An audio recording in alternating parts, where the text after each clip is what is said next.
Participants, I'm Zoya Krasovska, and I'm an analyst of Ukraine Media Forum, and I will be the facilitator of the panel Early Recovery and the Ongoing War, Situational Analysis and Scenario for Ukraine. Let me also introduce the speakers. Today in Lviv we have Maxim Kozetsky, head of Lviv Regional Military Administration, Taras Kavunka, head of Lviv Regulatory Hub, Dmytro Tuzhansky, director of the Central European Strategy Institute, Alexei Kolesnikov, the head of the Association of Promoting Self-Organization of Residents, Ella Lama, head of the Management Board of the Center of Development Democracy, and Ihor Dobransky, executive director of the Center of Public Initiatives. And I would also like to remind you that our conference is From Resilience to Recovery. This key role of the civil society of Ukraine is conducted by the International Renaissance Foundation with the support of the EU, USAID, the Ministry of Foreign Affairs of Canada, and British assistance from the government of the UK, and in close cooperation with the delegation of the EU to Ukraine. As far as the timing of this panel is concerned, we are going to be communicating with the participants of the panel till 10 minutes past 12. Also, in the comments, you can ask your questions in the online broadcast, and we will take part of them. And at about 12:25, we will have the broadcast from the Cave studio, and we will share the conclusions because we have two parallel streams. So the first question is to Maxim Kozetsky, the representative of the state authorities, but the same question will be asked later. It is about the partnership, the state and civil society initiatives. Of course, during the war, the state has very limited resources, in particular during the war. And public initiatives, volunteer centers, and different organizations show an opportunity to get together, to get more cohesive during the crisis, and this is we have witnessed many a time. So where is this corridor of cooperation between public initiatives and the state? And where could only the civil society initiatives work and the state would not be able to respond in crisis situations, and where the initiativeness and the speed of civil society initiatives becomes a barrier. Good morning to everyone. Thanks a lot for the question. You know, with this hot phase of war, starting with the 24th of February, we have seen that the main initiative, the key role is played by the civil society. The authorities were not coping with the things people could do. And of course, there are more people than officials. That's why there were more initiatives than from people. On our part, we always tried not to prevent people from working, but there are some things, bureaucratic things, that were also helping us develop sudden flows of civil society opinions and direct them. I like very much that in Ukraine people are actively getting together around the problems and around the enemy.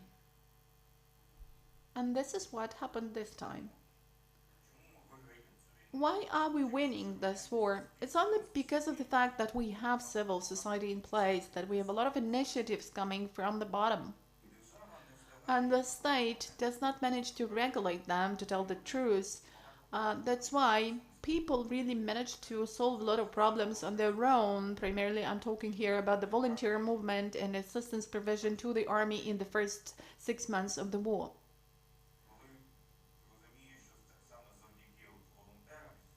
When you realize that it is thanks to the volunteers and the civil society, supplies came that were critical. On the other part, it would be great if civil society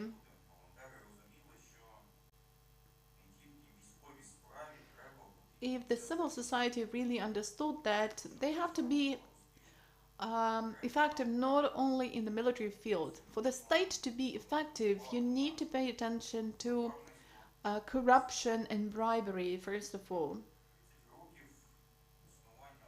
Over 30 years of Ukraine's existence as a separate state, unfortunately, officials and institutions have not managed to fight these shameful phenomena.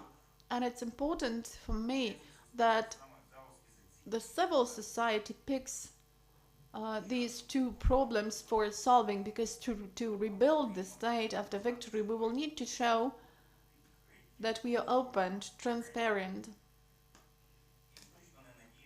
and we cannot hope on and rely on charitable organizations. We can rely on investors, both internal and external investors.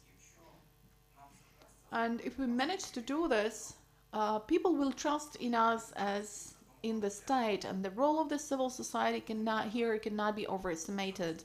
The civil society needs to ensure this transparency of existence of Ukrainian authorities, and it is their role to show that the state is ready to have to get money and to really invest this money transparently into the development of the state.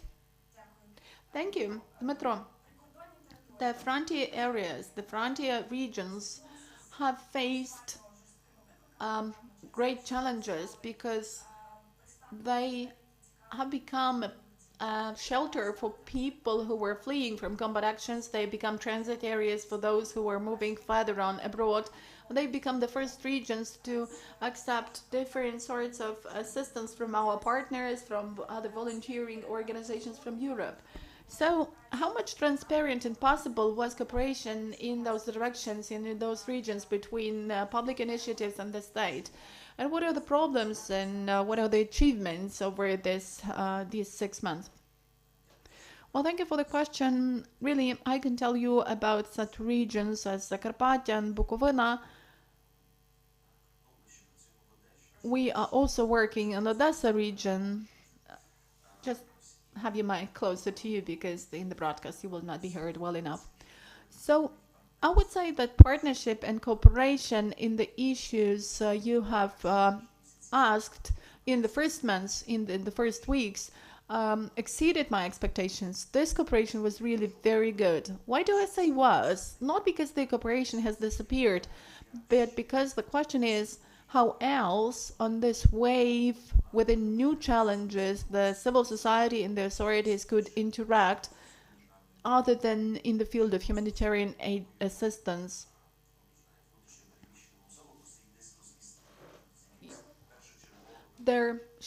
How they could work with some primary challenges. I think that as far as shelter and accommodation is concerned, everything is fine. I'm from Uzhhorod. You just imagine what Zakarpattia looked like before the invasion, before 2014. The stereotypes were absurd about some separatism in Uzhhorod, in Zakarpattia region, and we normally work in small groups. So I have one small group, and Idps from Kherson came to, well, I would not use this bad word, but this is a highly provincial Hungarian village on the border in Hungary. And they were trying to dispel the myths about each other. And, there was a language barrier in particular. The elderly Hungarians did not study Ukrainian at school because they live back in the Soviet Union. But these issues have been covered, and now it is another problem that we face. Can the civil society, in particular in the rear regions which were not in the focus of attention of donor and grant programs for quite a period of time, and this is Chernivtsi, Uzhhorod, Zakarpattia, Bukovina. So can these, or let me rephrase it,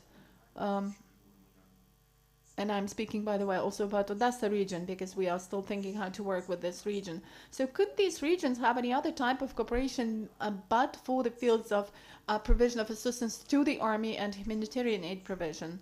Because that's not a problem, but in Zakarpattia, hub was closed.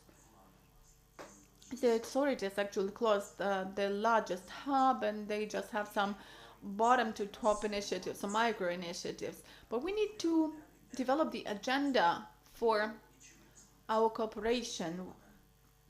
We need to point out the areas where we should cooperate. And I think that we should primarily cooperate in the field of data and analytics, because, you know, the authorities, for some reason, doesn't have the data in particular in those regions. They are operating the data of April, May, though now we have September. I mean, about the number of IDPs, and then the number of relocated businesses. So there is a large gap between public reports and reality, and that's actually what civil society can ensure using donor money. And there is another point where we could cooperate. This is the dialogue field. We need to talk to people. This is the issue of trauma mentioned in the first panel. We are all traumatized. So how do we preserve this normality, European normal? I think that this is the responsibility of civil society, but it can be implemented only in cooperation with the authorities. Thank you. Alexei, now the question to you. What are the directions in which civil society has proven to be more effective? And where else, besides humanitarian aid, should the civil society be involved?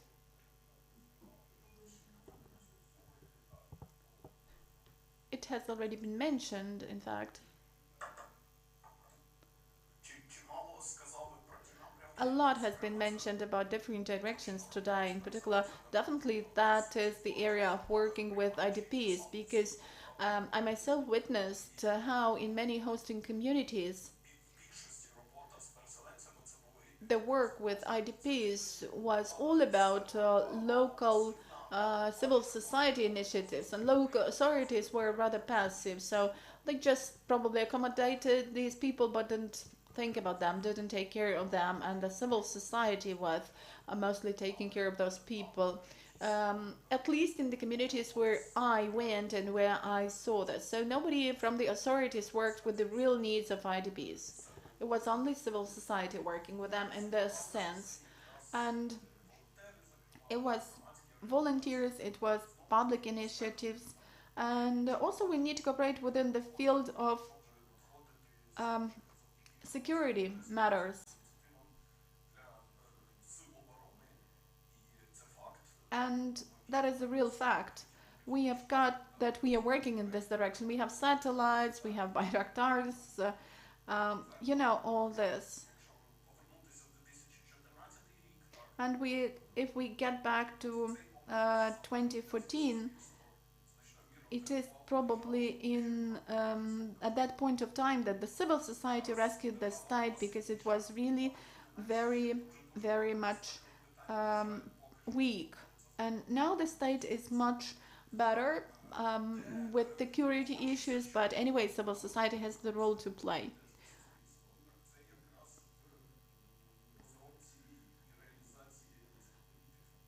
And we also need to develop the policies in which analytical centers could be engaged, and civil society organizations should undertake the watchdog function, because there will be a lot of temptations, you know.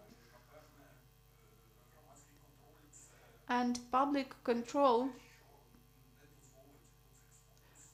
should somehow prevent these temptations from becoming a reality. These are three directions in the context of early recovery. Thank you. Eva, here is the next question to you. From your experience and your practice, what can you tell? How far is the civil society now included into the policy development? And when we speak about policies, quite often they say that some policies are not important now, they are not relevant. The army is relevant, everything else is not relevant. And what about the gender aspect of policy making? Is it also relevant now, or is it not? And could it help the state solve different problems now or not? Thank you. And You remember during the first panel, Valery, Ihor, Yevhan mentioned about the diversity of civil society. So we should really consider civil society not as one uniform community, but depending on the sectors in which they work, social field, economy, business, military sector, and recovery will happen in those sectors, and whereas civil society is stronger, is more open and cooperates with the authorities, more will win. For example, let's take the social domain. In 1995, I, with my colleagues, established an NGO. And since that time, we have been closely cooperating with all the levels of the authorities, all the ministers, because we wrote clear letters to the ministries that please include it to the advisory bodies. And Ukraine does have the tools of involving civil society in this participatory democracy, but it depends on the sector. And here we also need to talk about corruption. And Johan and Valery during the first panel mentioned that political parties and businesses are affecting civil society. They are creating their own public organizations that are also included into those advisory bodies or expert boards. They are writing projects, and in that way they are competing with the real civil society, which is well aware of the reforms, which is knowledgeable in the reforms. And if we speak about recovery, that is the second statement. Who is going to deal with recovery? Sorry for my looking all the time at you, but you're closer to me. So what are we reducing? We are reducing social field. What people are dismissed and made more redundant? The people who would actually have to deal with recovery. Psychologists, social workers, community organizations that would actually have to work as volunteers. And here I would agree with all the statements saying that civil society are partners, and public organizations, NGOs, have social order. They get the money from the local level, and I think that Lviv region is leading in terms of social order. But again, it comes in about division into sectors.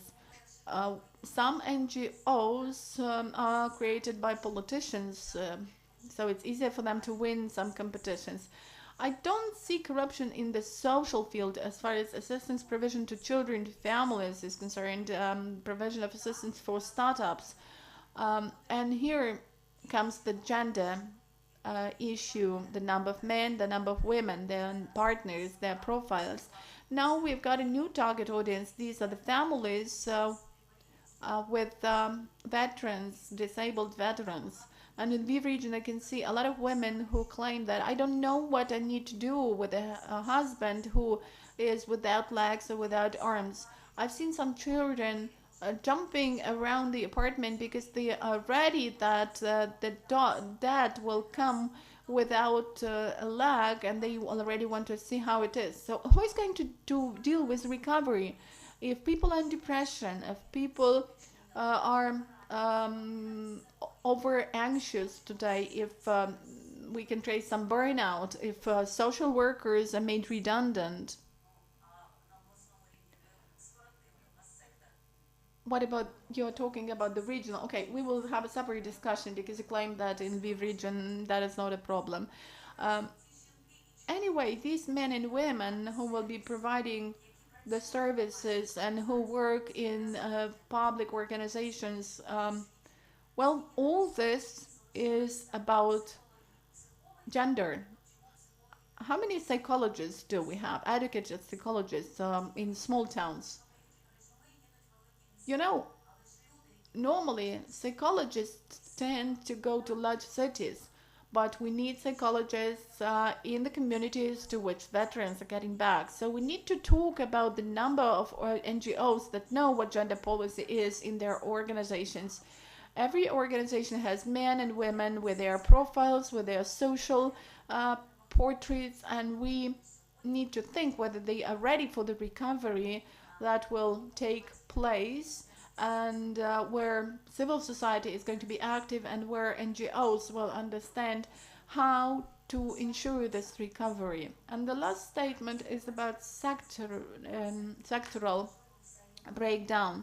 It's necessary to arrange mutual help, to support each other, because sometimes the gender component in the decentralization may turn out not to be the matter for discussion, because everybody will claim that gender is one issue, decentralization is another issue. But gender component is present everywhere, in every NGO, in every sector, and definitely in the whole process of recovery. Thank you, Ava. Ihor, the next question is for you. So Ella has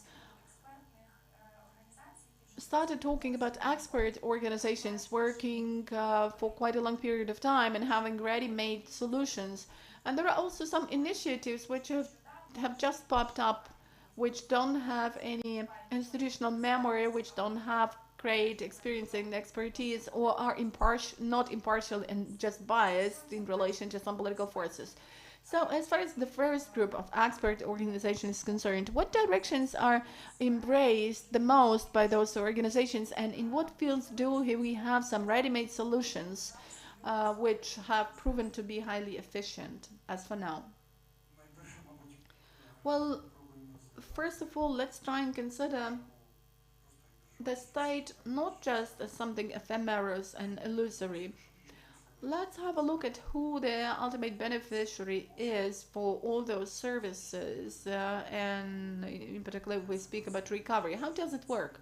We claim that the final beneficiary, anyway, is the community, because we are all members of the community, this or that community, and hence we are trying to, as the organization which has also been functioning and working with communities for more than 12 years, we try to have a look at what could be done locally and what expert environment we could involve, how we could make analysis of what has already been happening, how we can cope with all the challenges.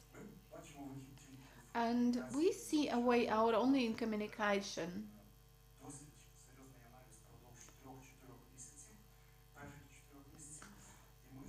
And we have made an analysis, and we have understood that there are a lot of questions both from the external donors and from the population of the communities that have been increasing, also as a result of the coming of IDPs. Everybody claims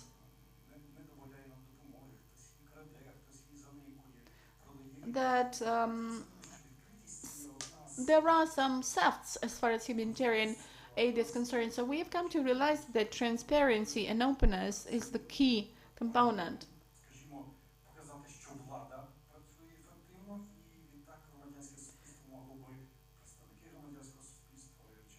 The representatives of civil society of those communities will be able to understand that we work within one broad domain.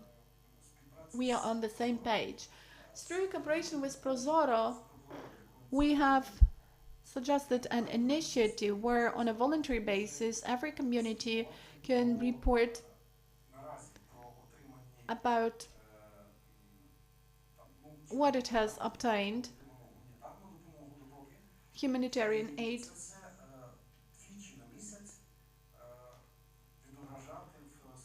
and show all this in their reports.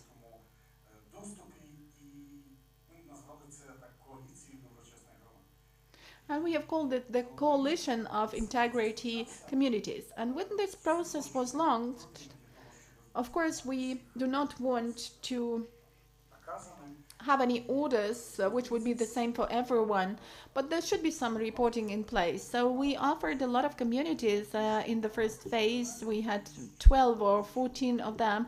So on a daily basis, we are getting new requests with communities asking to join us. So we've got about 12 requests, 12 applications from all regions of Ukraine. So this openness and transparency will give answers to everyone, at least to many, to the authorities, because the authorities claim that, okay, we have used the resources. So if you have any suggestions, please give your suggestions. Well, as far as the civil society is concerned, okay, we are offering also some solutions. And the beneficiaries of this aid claim that, okay, it's clear you didn't have more, or what happened has happened. Thank you anyway for your staying here.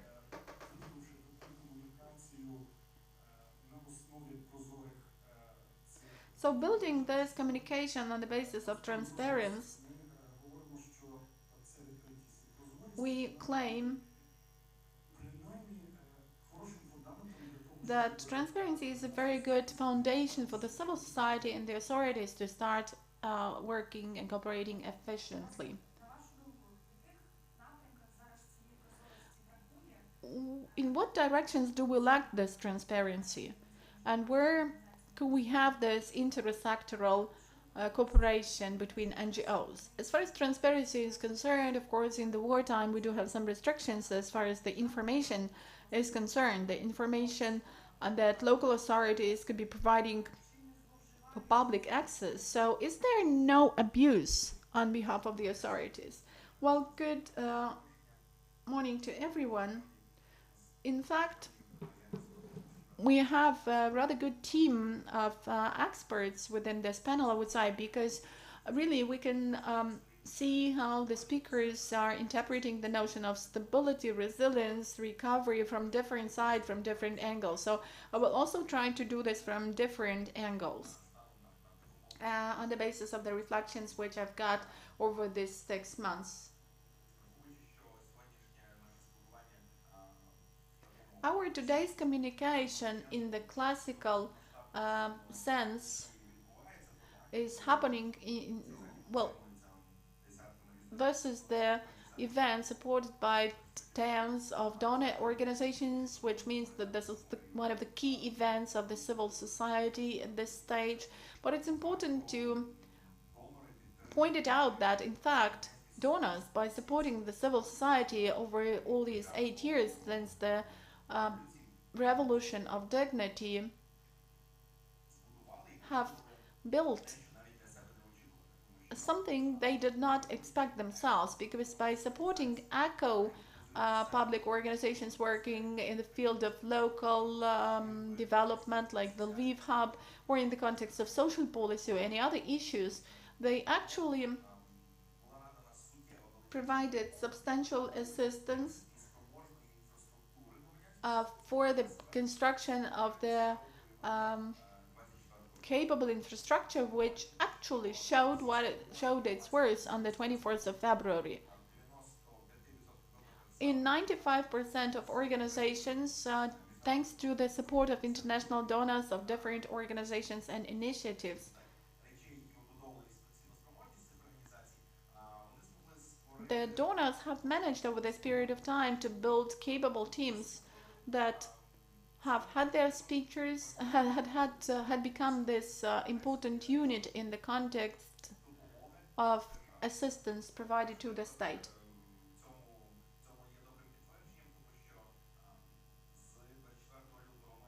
Since the 24th of February, just performing our civic duty, we offered some assistance of ours in some profile fields to Lviv Regional Military Administration, and we just shared our responsibility within the directions where assistance was necessary, and that's the way we worked for about 6 months. So we united the state resource, quick decision making, and the format which they used to apply with the ordinary capacity of our small team that could actually reinforce several key directions. We managed already on the eve of the 24th, in the evening of the 24th of February to cooperate. But I would not go into detail. That's just an example showing that civil society, the same as usual citizens, united into some capable teams, could perform their civic duty, having some non-profile but basic characteristics. This was really important, and this is the result which actually was hidden before the 21st of February, because the Ukrainian people really showed unprecedented in the global history of contemporaneity, strength and power of spirit, and this brotherhood spirit. You know, the statistics shows that when there is ice or snow on Lviv roads, all passengers and drivers get this collective spirit for helping each other, for digging the cars, for digging the roads, and going with the spades to get snow away. So this is what was actually lasting for about 6 months. And as a matter of fact, I think that from the emotional point of view, if we look at what is happening, we will we don't have this bilateral wish to cooperate any longer, and this is actually normal. Bilateral, you mean bilateral? Well, I mean between different stakeholders. I meant probably civil society and the authorities. Why don't we have this bilateral spirit? Because there is no subject for this cooperation. Humanitarian aid for our organization was not the key one, but we managed to involve some additional money to work in a high quality way to pass this humanitarian aid in cooperation with the authorities, starting with the border and up to meeting the target requests that could be identifying the things that could be given really to the people who were in need of them. So this first stage is over. And we could voice different issues why it is over. Um, there is no humanitarian aid. I mean, it's no longer allowed on the LVIV Regional Military Administration. There is no inflow of IDPs in the numbers which we used to have, and there is no need for coordinating the warehousing facilities in the Republic of Poland. There is no need to coordinate, to do the coordination around the clock and to interact around the clock in concerning some places, some hubs where IDPs are accommodated or where humanitarian aid is staying. But the cooperation we have witnessed was a really incredible experience. Let me interrupt you, and then I will ask all the participants, all the speakers, another question. Quite often I can hear that we help each other, we love our neighbors and all Ukrainians in the periods of their highest stress. But when the situation becomes less tense and when the load becomes smaller, then we just go each to our own corner. But this infrastructure of cooperation between NGOs has already been created. Як ви бачите потенціал подальшого підсилення? So what is the capacity of further reinforcement of this synergy for the network to keep working? What should be the tasks this network should be working at? This is the question to me, yes, to you and to all the other participants. В продовження того, що я хотів сказати. That is actually the continuation of what I meant to tell. I think that this infrastructure is still in place and will remain in place. And the ties, the contacts are there. You get back to the emptiness, to the cavity which we got at the turning point of the war. Of course, a lot of those cavities, a lot of those gaps were filled by politics, and I would not be honest if I don't say this, because this is something we can all see. Politics in different forms. We can see this politics by the sessions, by the dynamics of calling sessions of regional council in Lviv region or city council. We can see it by the range of issues raised at those sessions and discussed, and by some other factors. But as far as this possible continuation of cooperation at such a high level is concerned, which is rather unprecedented, which has been rather unprecedented over these 8 years. So I think that public organizations need to move on. Besides getting back to their ordinary activities, at least partial return, because this humanitarian dimension will still remain with NGOs. This is like our priority. So each topic of each organization should be well adjusted to the challenges of the time.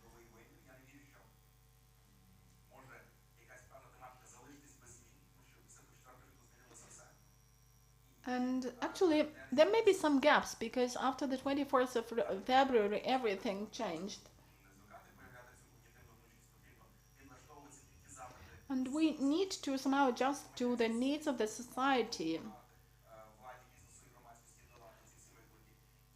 And we need to move on in the professional direction because when we are talking about resilience and recovery, for example, in our field, it is not possible to talk about resilience and recovery in the field of economic development. We often hear about the Marshall Plan, but again, colleagues have mentioned Lugano, and I was really frustrated while um, staying there that no business was mentioned.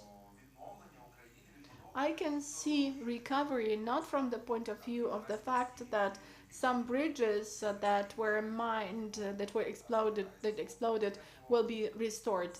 We are talking here about the changes in the approaches and overcoming of all this post-Soviet heritage and in the philosophy of normative regulation, philosophy of establishment and development of business models. It's not possible because we are not talking about this. Um, it's not possible if we don't introduce new tools of public-private partnership in, and if we don't involve these tools into all infrastructural projects which are the basis for the recovery of the country, and if we don't change the approach to the perception of those civilization Western approaches, we will not be able to move ahead. We will not get rid of the stereotypes that are still with us because these things have already left. On the 24th of February, that was the final point when we got into the new reality. And if we don't build any new sustainable answer to this new reality, we will not be able to recover or get resilience, and our fate is going to be very sad. Igor, then the question to you. How do we make it not a one-time action, but the partnership to work and to make this cooperation not situational but sustainable? Develop communication.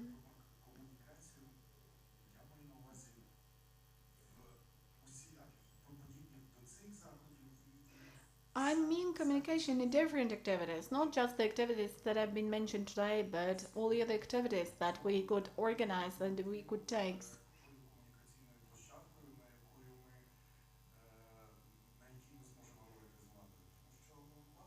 Because the authorities are the vertical structure, and it takes a lot of time for the authorities to understand the needs.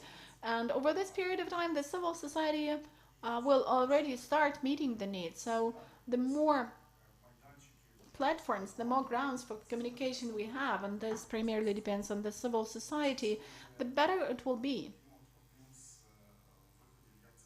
And this is going to be one of the uh, ways out, one of the ways to continue working with this. We can see a lot of IDPs now, and these IDPs have seen our communities, they have seen foreign experience, and they will get back to their areas which are now unfortunately under occupation.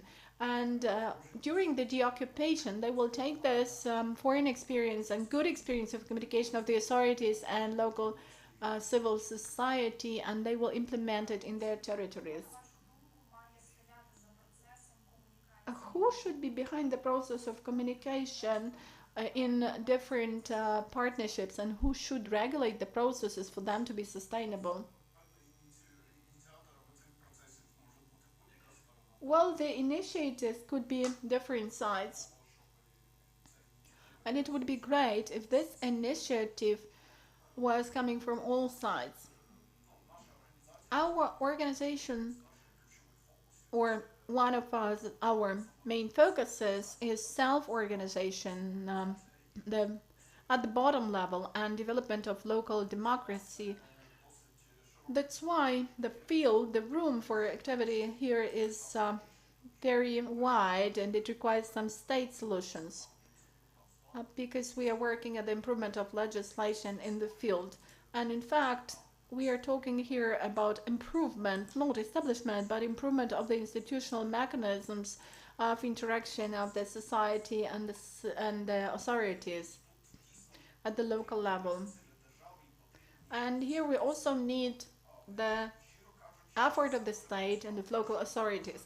But it could really work if we do have political will for this and for improvement of these mechanisms. And there are a lot of cases which show that this communication could be perfectly arranged in the local level, even without any regulatory decisions, means rules of the game. So the main thing here is willingness and initiative, both from the point of view of the authorities and civil society.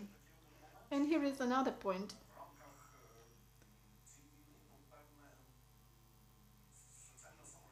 And social self-organization has reached a great scope, unprecedented scope, and there have been have appeared a lot of bottom organized or informal self-organized communities, a lot of volunteer groups, initiative groups that have not been institutionalized as civil society organizations in any way.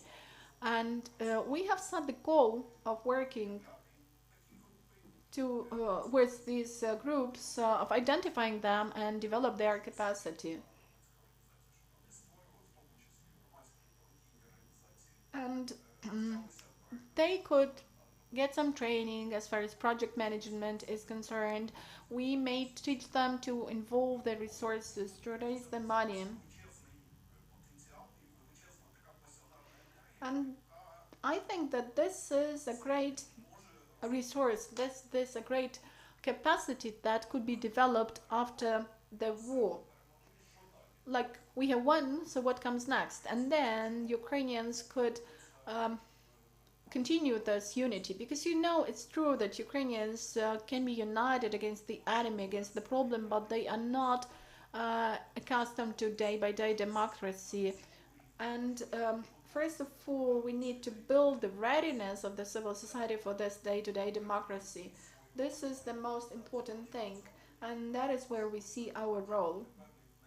And that could be a certain contribution to the restoration of the country, for us to prevent some authoritarian trends and populism, which are sure to be there after the war, because that is always the case. It is always the case that in the conditions of the crisis, the demand for a strong hand is higher, and some populistic decisions are expected from the government. So this could be a kind of a preventive mechanism on the bottom level. Thank you, Eva. Do we really lack day-by-day democracy? And who should be behind the activity of making these bottom initiatives more sustainable? And is it generally possible? Thank you, Zoya. And I would like to state that we should not generalize. Every citizen, every organization is unique. And this generalization that we Ukrainians tend to get united and then we are no more united makes all of us people without faces, without names. But I think that in every specific situation we are individuals, and every NGO is unique. So today it is important for us to really be able to analyze, to realize this stage of the war is already over. Where do we have the new challenges? Public organizations should understand that they should be professional, and they should learn this professionalism, acquire this professionalism. They have to understand that the strategies that we wrote for 5 years, for 3 years,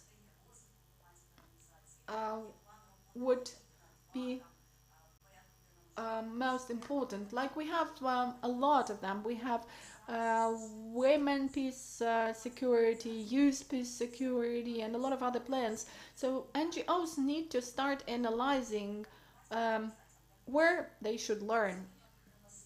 And we need to knock on the door.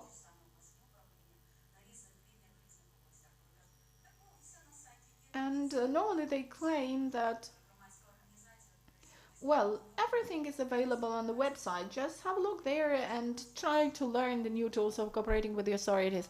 But it doesn't work that way. You need to have some trainings. You need to work with NGOs, and you need to work with the local self-governments for them to involve NGOs in their decision making at all levels, the way it is prescribed in our legislation, because the legislation claims that without the involvement of the civil society, not a single draft law should be adopted, and not a single draft or project should be submitted, and no voting should take place. Maxim, the statement has been made that the authorities have adjusted. They are not overcrowded with work now, overworked, overloaded with work. So is it really true? And in what sectors do you still need support of civil society organizations? Well, thank you for the question. Do we need support of civil society organizations? We need control and monitoring. And when we speak about the basic things, we need to realize that we do not have to replace the notions, and all these organizations need to be supplementing each other.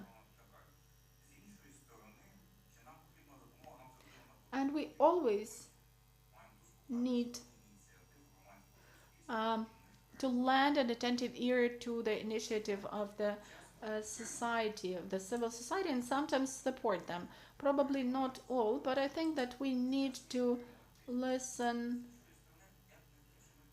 to different notions, to the civil society's ideas, because civil society should be a supplementing component. Of course, civil society and the authorities cannot merge. They can arrange monitoring and control. And when in the 30th year of our independence we are welcoming each other, and on the occasion that a voluntary organization has finally bought access to a military satellite. But where have we been for 30 years that our volunteer organizations are doing this? Probably volunteer organizations should focus more on the development of state institutions and do everything to teach these state institutions to buy Bayraktars and satellites on a timely basis. Maybe that is the role of civil society, and not buying. Thanks a lot for doing this, of course, because unfortunately that's what we have not taught ourselves. But when we speak about development of the state, we need to give the state a chance to do whatever it should. And the civil society needs to control this activity and needs to do everything possible for the war to finally be building a new state. And the civil society needs to arrange it in the proper way. Yeah, and concerning Bayraktars, this probably doesn't mean that you don't need to buy Bayraktars. No, definitely we do need to buy Bayraktars. That's what I mean. But probably the state is not coping with what civil sector can do. But the civil sector should have taught the state to do this in time. Okay, Dmitro, in your opinion, what mechanism of self-regulation could be applied for the civil society sector to help learn this, to help the state learn? Because it's a hype to buy Bayraktars or satellites. It's much easier than just to have day-to-day work and trainings with specific officials. Well, I think it's important that this self-regulation generally takes place. This is most important because now, otherwise, this could be this Mr. Arestovich and this hype and this propaganda. That is what we would have. Or probably we should lay the responsibility on the state. And I'm generally a pacifist, but after the invasion I gave my first salary to the Ukroboronprom, to the defense industry, and I was staying there abroad, and people thought that I was mad. But let's not forget what kind of authorities we used to have before 2014. For example, we had the ministers of defense who were the citizens of Russia. I should just tell you that our organization is very young. We were established only in 2019, and people from different fields were actually gathered, collected in our organization, and we realized it clearly well what we are working with and where we could be of use. We are trying to be an analytical center, and we could actually give the analytical data, could do the research, and not just tell that somebody is doing something in the wrong way. No, we are offering solutions, probably packing these solutions into different packages, ranging from different publications up to clear briefings of the authorities. We are showing where we have problems and with what we have problems, how we could work. And we have taken this topic of the Central Europe, and this does not correlate with what we got. And there have been jokes concerning Hungary, and what do we know about those neighbors? How do we work with them? So even before the invasion, we actually saw what the situation was. We saw the niche and we saw what our role there could be. So we are trying to accumulate the database of sustainable solutions, ranging from twin cities and joint programs that we could do with the authorities, and we could also arrange communication platforms. And also, what shall we do with the civil society in general? We are talking about watchdogs and about corruption. This is really important. And we had a discussion with Vitaly Portnik and Alexander Bochenko, and I think that the question was asked, which is critical. That was yesterday. How we do not become that much aggressive in response to the brutality we are now facing.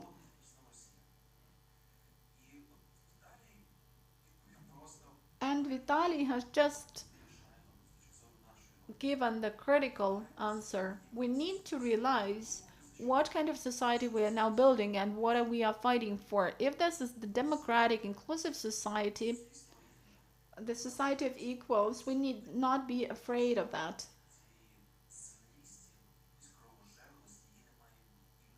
And we should not be aggressive. We, civil society, should be the watchdogs during the war.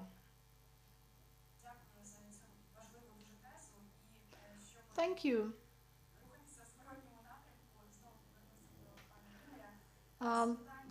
Let me get back to Ihor. What are the chances opened up by this crisis with the war? And what are the opportunities for the civil society? Just mention 1, 2, or 3 major opportunities which you can see for the civil society of Ukraine, which we didn't have, and we need to make use of them. Well, I think probably we need to go back to what we always try to do over 30. We have been trying to do this over the period of 30 years. Just try to have a good communication, establish a good communication between the civil society and the authorities. Over the period of the Maidans, before the Maidans, this was sometimes more successful, sometimes less successful. But when we have a dialogue and when everybody hears all the other stakeholders, when there are joint solutions, we could see some synergy effect. Otherwise, nothing will ever happen.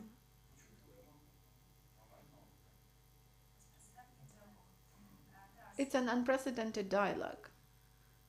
Taras?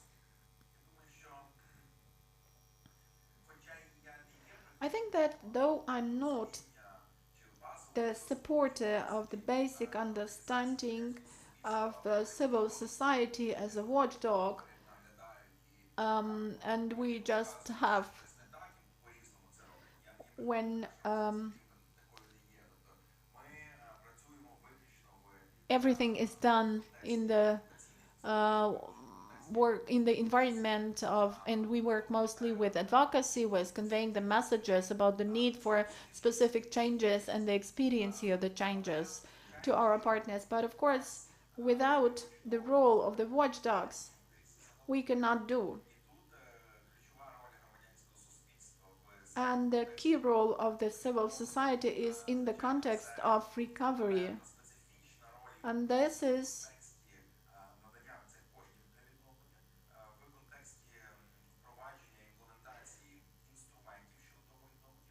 and if we speak about the involvement of foreign businesses in our businesses and the state,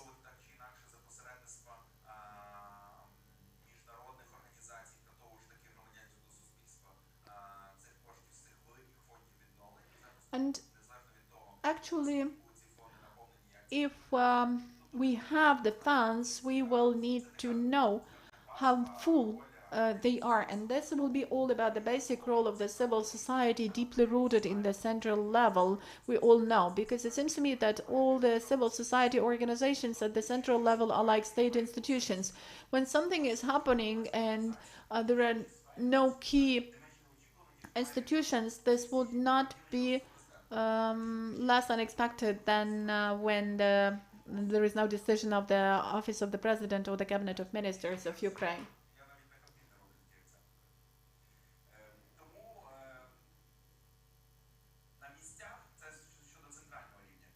So this is as far as the central level is concerned. Um, Civil society organizations have gone through a certain hardening stage, and it appeared that in Lviv we don't have that many capable civil society organizations that could be involved in that work. And for example, the state has worked with evacuation, and just imagine that we have relocation of about several millions of people, and all happens in the way for no one to be left alone, so to say, left somewhere in the east, in the south. And also, some of the organizations managed to fulfill their civil duty, and some of them failed to do this. So the same goes for civil society and for the state. So we have all failed in something, and we have all managed to do something. This is not that much uniform.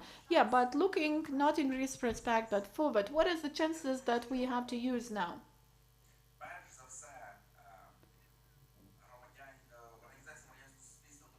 I think that civil society organizations need to know where they should move.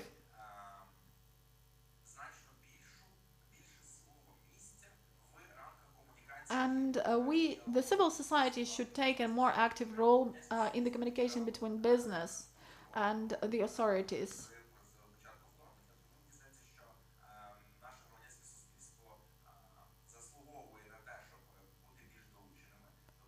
I think that our civil society should be involved and build sustainable contacts on the basis of what we have already achieved in terms of cooperation. Well, first of all, let me tell about the state and the society in general. I think that there are several opportunities and several chances. Певне, почнемо приділяти. First of all, we will probably start paying attention to security issues more, because these were the issues that we underestimated, and this is actually the basic function of the state in the very first series.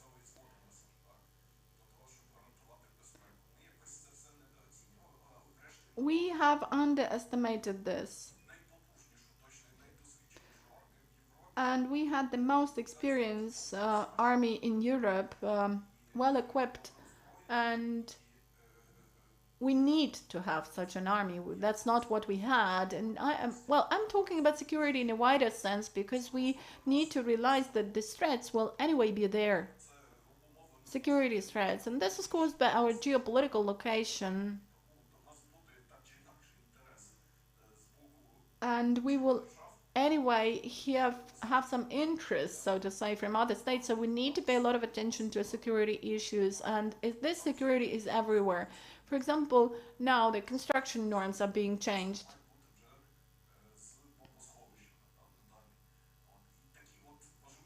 And for example, you know that all the new buildings should have shelters. So, but these minor things actually cause stability and resilience to security challenges. And we have a historical chance of breaking this USSR and stop thinking about brotherhood between our nations. We should get mature as a nation, and we should already implement and fulfill our European choice, because you will see that the process have accelerated, and they can really take place very quickly if we do our home assignment in a proper way in terms of European integration.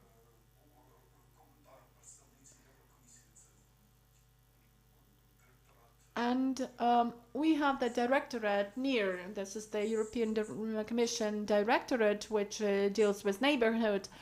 And she said that if at the beginning of February I were asked whether Ukraine by the end of 2022 could become the candidate for the EU membership, I would have said that this is incredible, and this is actually absolutely impossible. But Ukraine has become the candidate. That's why if we keep working and we will perform the requirements that we will need for joining, we could actually cover this path in a much quicker way. Для громадських організацій. For civil society organizations, and probably I'm going to say a very trivial thing, but that is true. The situations opens up a lot of resource opportunities, and we should not be silent about that. And for the organizational development in the nearest future, we will also have additional opportunities we didn't have, and it will depend on how we can use it. Thank you.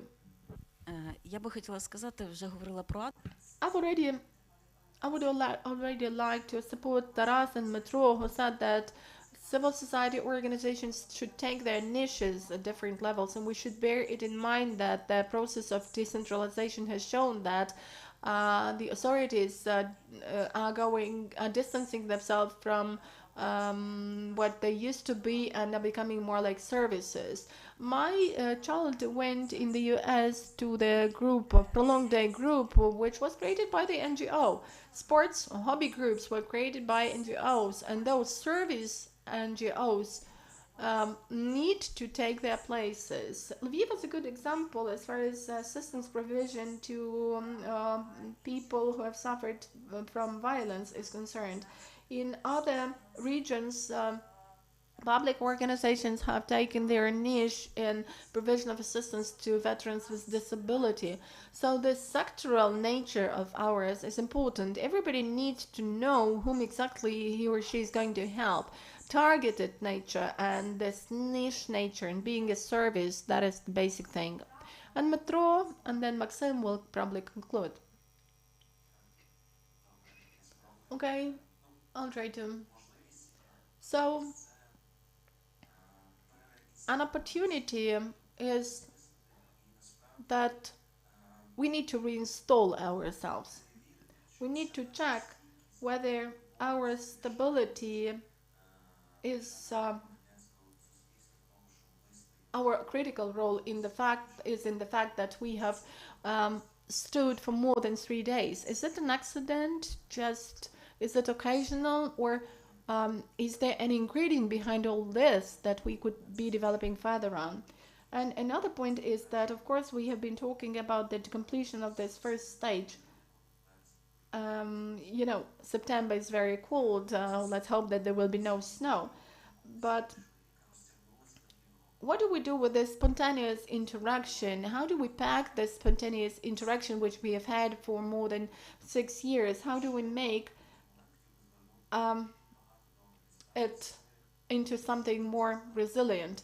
Our organization is fully responsible, fully dependent on donors. But have a look at the recent surveys and studies. Seems to me Zahori Foundation, so they have made a study how many Ukrainians after the 24th of February have become volunteers and donators. I mean, people are giving their money. They could actually spend on something else, and it's about 80%, I would say. And there are some other resources which civil society should use.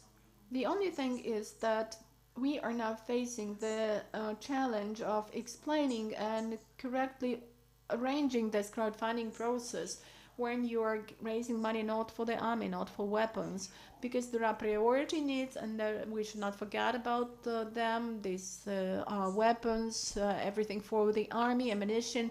But how do we plan this raising campaign for the real work in the real? Maxim, what are the chances that we are now facing that we should not lose and make use of? Thank you for the question. It seems to me that we need to clearly understand that civil society should be available and involved in all the political processes. And we should make the state provide high quality services in all the fields, not only security field, education, healthcare, and then we will have a high quality state. And of course, we should do our best to overcome corruption, and the civil society has a role to play in that. And I'm really grateful to the people who are developing civil society. They should be very much individual. They should have their own vision, because only through diversity we could be of interest for the world, and this is the role of the civil society. Thank you. Now we have an opportunity to ask several questions from the room. I can see 2 hands raised, so you're very much welcome. Just introduce yourself and tell whom you're asking the question. Sergei Makalik from NGO Anti-Corruption Headquarters. I'm actually from Kyiv, but it's a pleasure that I can join your discussion here in Lviv. So my question is more to the representatives of the authorities, to Maxim in particular.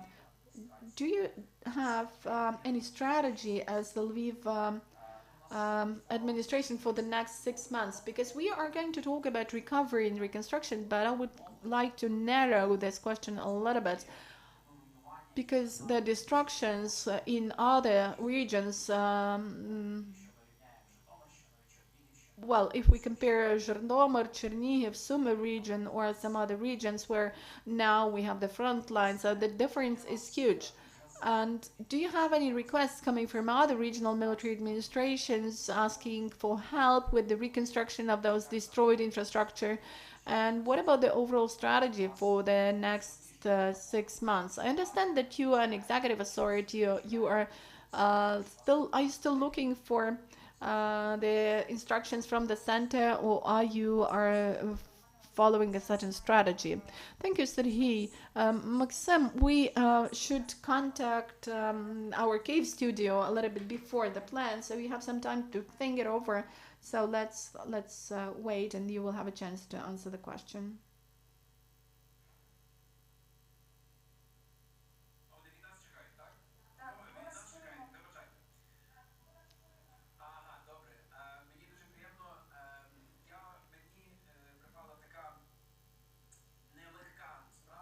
I get a very difficult task to somehow sum up what has happened here, and let me tell you the truth in a somewhat eclectical panel. На деякі результати досліджень, які провело національне We have started looking at the results of some of the surveys, and some interesting figures popped up. We saw that we have a high level of confidence of Ukrainian residents in the victory, and this victory now lies in 2 aspects. One of them is about the borders of 1991, that they will be restored, and the other one is that Ukraine is going to be democratic.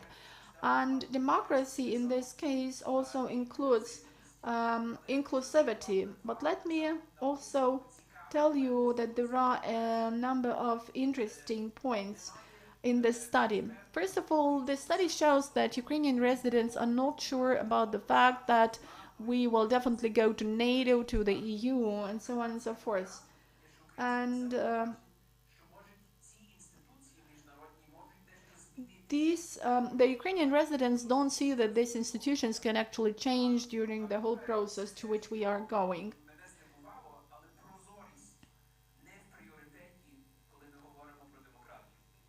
The transparency is not a priority. We had Larissa Galadza, the ambassador of Canada, and she actually mentioned that in the world, and this is the Kremlin narrative, which is rather powerful, that Ukraine is corrupt, and it's very dangerous that this narrative is still there. And the results are not yet very good. The civil society has been mentioned a lot today, and we have discussed the so-called traditional watchdog role of civil society, the role of working with corruption, and it has been indicated that now the role of the civil society lies in providing some expert assistance in the transformation and reconstruction of the society. And civil society as the donor for the Ukrainians of local authorities is something new.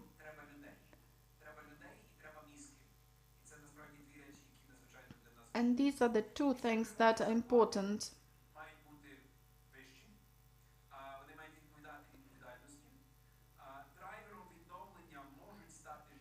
And the drivers here could be women, because the infrastructure has been affected.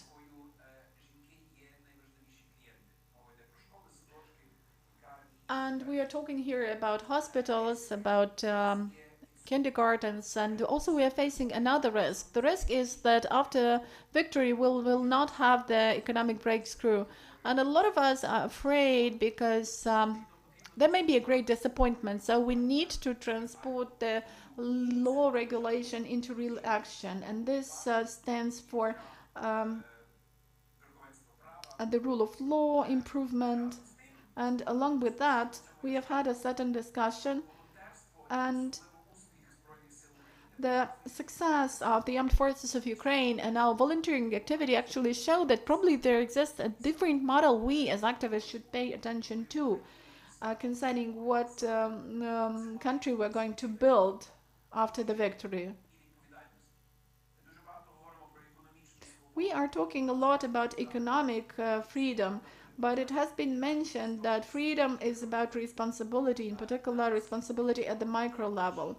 And we don't have to wait for the resources. We need to create the resources, which means economic, human resources, because in fact we can expect this resource to be given to us, but the resource that will be given will just make a small percentage of what we will need. In fact, we will need to create this resource ourselves. So this is the summary of the Kyiv panel, and let me hope that I have not offended any participants, any speakers from Kyiv. I would like to express my gratitude to all the panelists for having severe speeches, and let's wait for the summary from Lviv. Thank you, Mikhailo. So we started our today's communication with saying that the core initiative belonged to to civil society organizations, and this statement was voiced by the representative of the state authorities. He said that we are now winning because we have capable, united and cohesive NGOs, because we have a lot of bottom-to-top initiatives, and this is an initiative coming from the community, from citizens, and not imposed from the top. And that's what we are actually impressing the world with, that we have so much capable initiatives in every part, and we don't have any centralization in this respect. Unprecedented activity of NGOs was called by the fact that, first of all, this is really important, and the challenge has been of unprecedented scale. And in the first months, it was natural that this was more active. But not just because we had those substantial threats, but because in the previous years, the infrastructure of the civil society was well developed. It was rather diverse, versatile, and actually did not lack any organizations that within their sector could give some prompts to the state authorities where to move and where they could reinforce and strengthen local authorities, sometimes going ahead of what they were going ahead of what the state should have done. But at the same time, the state authorities, local state authorities, also want civil society organizations not just to be dealing with something they want on an arbitrary will, and they should not replace the functions of the state with their work. They should be helping, complementing the authorities, they should help the authorities to become more like services and to work jointly to improve the state capacity to work on and on. Not for the activists to be buying satellites, but for the state to be able to do this in time. And also there are some practices when local public organizations which have sustainable initiative don't have the fundraising function, and we need to have this passionality, and we need to change it into specific projects, and the infrastructure of the civil society which already exists should work for the sake of reinforcement of those initiatives.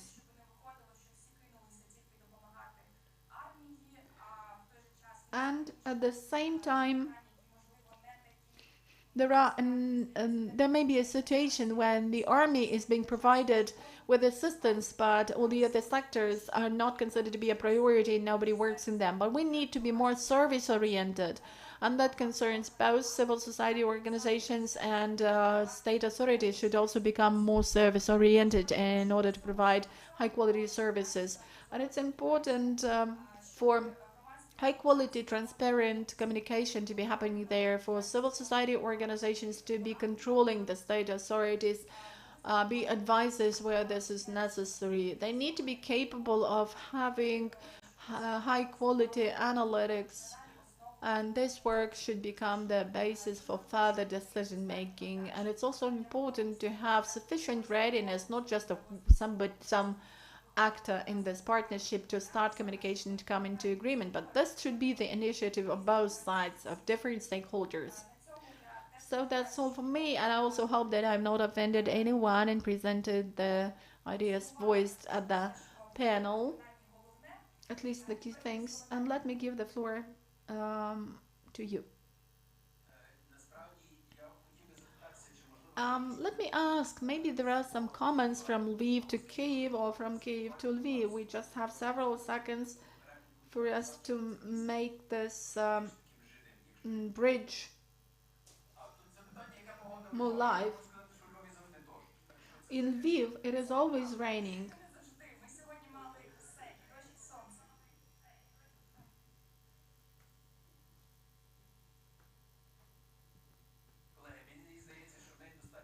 Colleagues, it seems to me that we have worked quite a lot on both sides.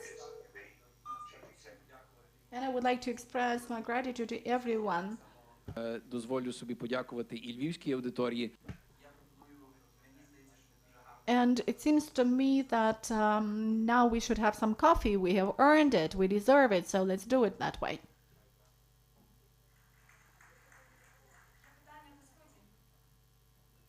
There are questions to the studio, right? Well, if the question is related to the weather in Lviv, so it's not a good question. So let's have some coffee. But we still have some questions in the room. Yeah, we could get back to our questions. In this sense, we didn't expect any references from Kyiv, and we were doing the first things on our own. We were not paying attention to what Kyiv was doing. And humanitarian hubs and the first transportation of volunteers with no customs rules. Well, this was all done by us. There were no systems in place. And the Lviv regional state administration was doing it on its own. And time, people, money. The more money we have, the more people we have in the region, the better it is.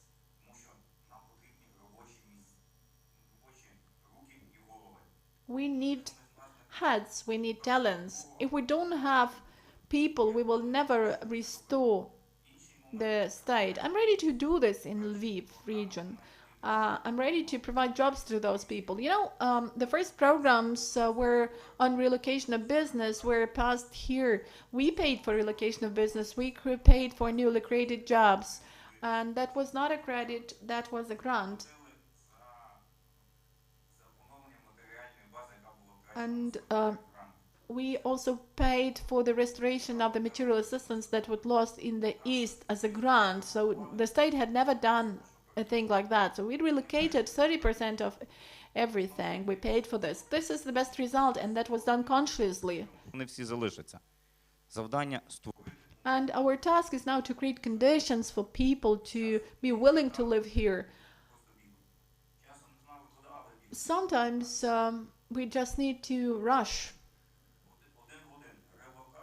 So relocation, people, and you know what we are now doing? We are not waiting for the money from the center. We are doing repairs in 20 dormitories, in 25 facilities. Almost all of them are hostels or dormitories. And these will be the premises for those who have relocated their businesses here, who have created jobs here.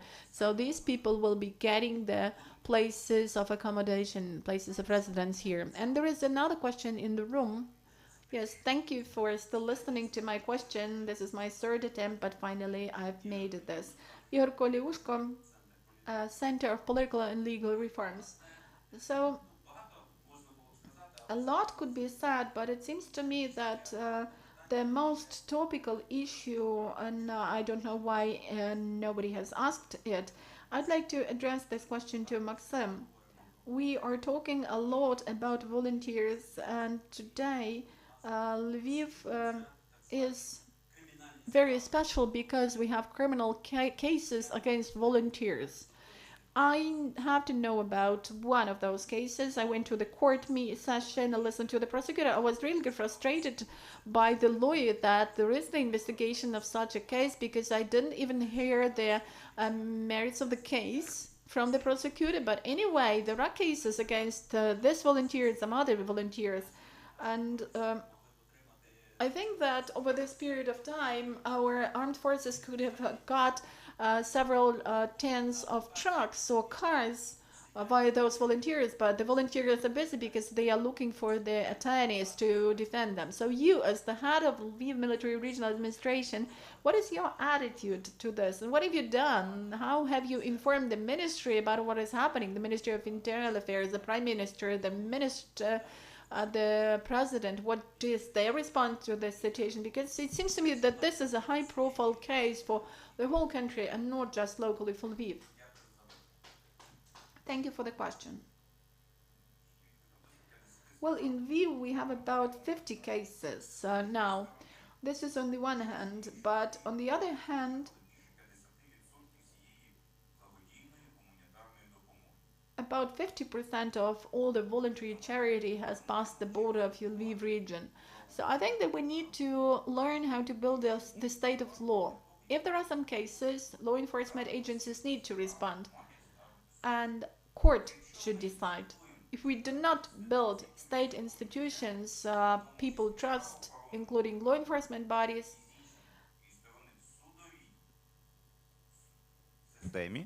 ми не будемо and the court system, we won't have the state of law. And we will do everything to put a full stop in all those cases and to settle them in a fair way. And this is what we discussed with the Prime Minister and the President of Ukraine. Thank you. почало. Дякую. This is an important question. Thank you for raising it. So thank you, dear participants, for today's discussion. It seems to me that we've really managed to have a look at the situation from different angles. Thank you, Maxim, for joining us and for being open and straightforward with us to the extent it is possible now. And let me invite you to the further agenda.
Good afternoon, dear ladies and gentlemen.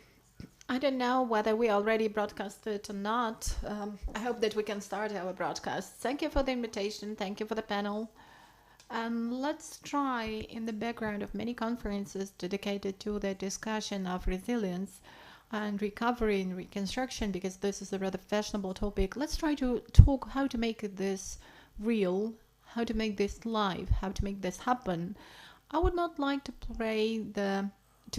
have the same conferences on energy efficiency when every week we had about 3 events dedicated to energy efficiency for 4 years, and finally we came to the moment of time when there is no energy efficiency in the country. So let's try to discuss the issue of development of communities for us to be able in some time to get this resilience, to understand where we're moving.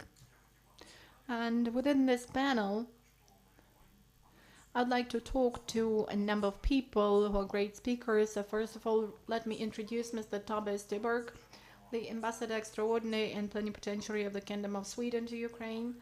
Mr. Yuri Feluk. I think that those who don't know him do know nothing, right? So I don't need to introduce him. Another person I don't need to introduce is Ihor Koliushko from the Center of Political and Legal Reforms. And actually everything related to the reform of the decentralization of local self-government is related to Ihor. Here is also Irina Haiduchik from Berlin Institute of Law, Alexandra Shchukina, Smart Media. She can also cover the area from Kharkiv to Chernivtsi. She can see the country in different manifestations and can talk about different regions. Also Lyubov Maximovich from the NGO Center Women's Perspectives. And me, the moderator, Svetoslav Pavlyuk, director of the Association of Energy Efficient Cities of Ukraine. Mainly I live on the train on my way from Kyiv to Lviv and backwards. If we speak about recovery and reconstruction and development of communities in general, resilience and development of communities is predetermined by several key aspects. First of all, resilience or sustainability and development are the sign of a successful community. If a community is efficient and successful, it means that it is resilient to different threats and circumstances, and it can be developing if it has got the adequately accumulated resources. This happens when the roles are shared in a proper way, when they are properly distributed, and when there is cooperation in place between different sectors of this community.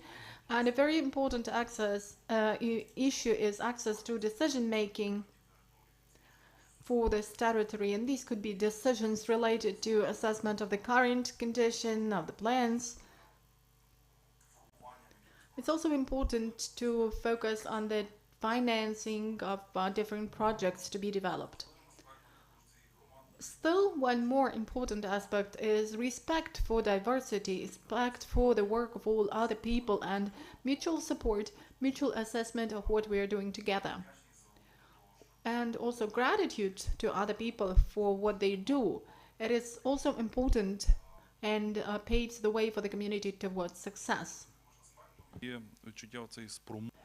Another important issue is the sense of this and ability to coordinate all these sectors, ability to discuss all the issues with all the stakeholders. And this is the question I would like to address to Mr. Ambassador. Sweden is one of my favorite countries, where decisions are passed in an absolutely incredible way. I cannot tell that I understood it right away, but my conclusion from my contacts with my Swedish partners was that they pass decisions on a long-term basis. It takes quite a long period of time, but they discuss it until the moment all the stakeholders are fine with this decision. So all the positions of all the stakeholders are taken into account. A negative point from our Ukrainian prospect could be that it could sometimes take too much time. I mean, the discussion takes a lot of time. And Sweden, as one of my favorite countries, can afford this. But can Ukraine really afford this? So, Mr. Ambassador, this is my question to you. How would you combine this? What can we take from the experience of Sweden and what cannot? And what are your expectations? How would you arrange this process in Ukraine? Thank you so much. Thank you so much for those questions. I'm not even going to try to answer them because I think one thing which is clear to everyone who is in any way engaged currently in Ukraine is that among everything else which is happening in this country at the current time, this is also today the world's laboratory for social development. Because of the tragedy that the Russian Federation has imposed on Ukraine, I see things happening in Ukraine which are exceptionally fascinating. I'm not going to venture any answers because I don't have any, but I would like to point out to you as a foreigner, as somebody who's not Ukrainian, who's observing developments in this country, I'd like to point to a few features that have struck me in the response of Ukrainian society to Russian aggression, which in my view embody qualities, resources, which I believe it would be extremely valuable for Ukraine to harness in its future development. And none of this is going to surprise anyone. It's pretty obvious, but I just want to mention it because these are some of the things that have struck me very much. The first one is agility, the ability to adapt to a critically and very fast changing situation, to be able to work in an environment of exceptional uncertainty, and to have the bravery to act despite this uncertainty. This is something which I see every single day. And I also see people who leave behind everything that they've been doing up until the 24th of February and all of a sudden are doing something very different, but crucially using the networks, the resources, and the skills that they have accumulated, but now applying them in completely different ways. And this, I think, is sort of the essence of agility. So this would be my, the first quality that struck me. The second one is sort of the network model of doing things. My impression is that nobody currently in Ukraine is thinking in terms of hierarchies or in terms of established operational sort of procedures that we stick to. Rather, I see everyone around me using every connection, every network that they have to achieve certain outcomes and certain results. The third thing the third quality, which is maybe just, an aspect of agility, but is speed. On Sunday, I'll be visiting the town of Kosiv in the Carpathians. The reason is that we have it's a Swedish company because it was started with Swedish capital, but it's essentially in terms of human capital, it's a Ukrainian company in Kakhovka, an occupied Kakhovka. And the people who make up this company, the management, the 80 employees, all of their families, they resettled from occupied Kakhovka to Kosiv in a matter of days. And it was all just about phone calls, email messages. Somebody knew somebody who said that there's a good mayor in Kosiv, he can provide you with good conditions. Somebody called him, can you organize this? Yes, good. And then literally within a few days, this business, which had been a manufacturing business, so they had heavy equipment which needed to be repurchased and reestablished, and all sorts of stuff was rebuilt within a matter of days over a huge territory in a completely different part of the country. I mean, it's difficult to imagine two regions of Ukraine which are more different than Kherson and the region of Ivano-Frankivsk. So this speed. And this is connected with the fourth quality. I see you looking at your watch, so I'll quickly wrap up. It's the fourth quality, which is trust. I think one of the cliched and I would say outdated platitudes that lazy observers might use when describing a country which used to be part of the Soviet Union is that there is a trust deficit because of a totalitarian past, because of the inhuman policies of the Soviet Union, which smashed traditional networks. Now, maybe I'm not a sociologist. I'm not going to, have any opinion on that theory. The only thing I want to say is I see a huge reservoir of trust in the way Ukrainians are responding to the crisis. Nobody is asking the second question. Nobody's wondering, wait a minute, does this person really need this, or is it something they're just using the situation to kind of get something? I don't see that anywhere, and I talk to lots of people the whole time. This isn't just my professional experience; it's also what I come across in my daily life. So that trust, and the fifth quality, personal responsibility. I think it's, for a Western European, for somebody who comes from a welfare society which hasn't experienced a war for 200 years, which has a strong state, which where people are used to assuming that I can always trust somebody else to solve my problem, there's none of this in Ukraine. My sense is that every person in this country knows intrinsically, instinctively, that if I don't do something about this situation, nobody else will. So I think when we're when we're thinking about how to or this is something that interests me that I would like to understand. And as I said, I don't have the answers. I'm a foreigner. I'm not a Ukrainian. So how can I have any advice about building back? But what I might contribute is just this observation from outsider, and that would be my question to the panel and to the audience and everybody who's taking part today.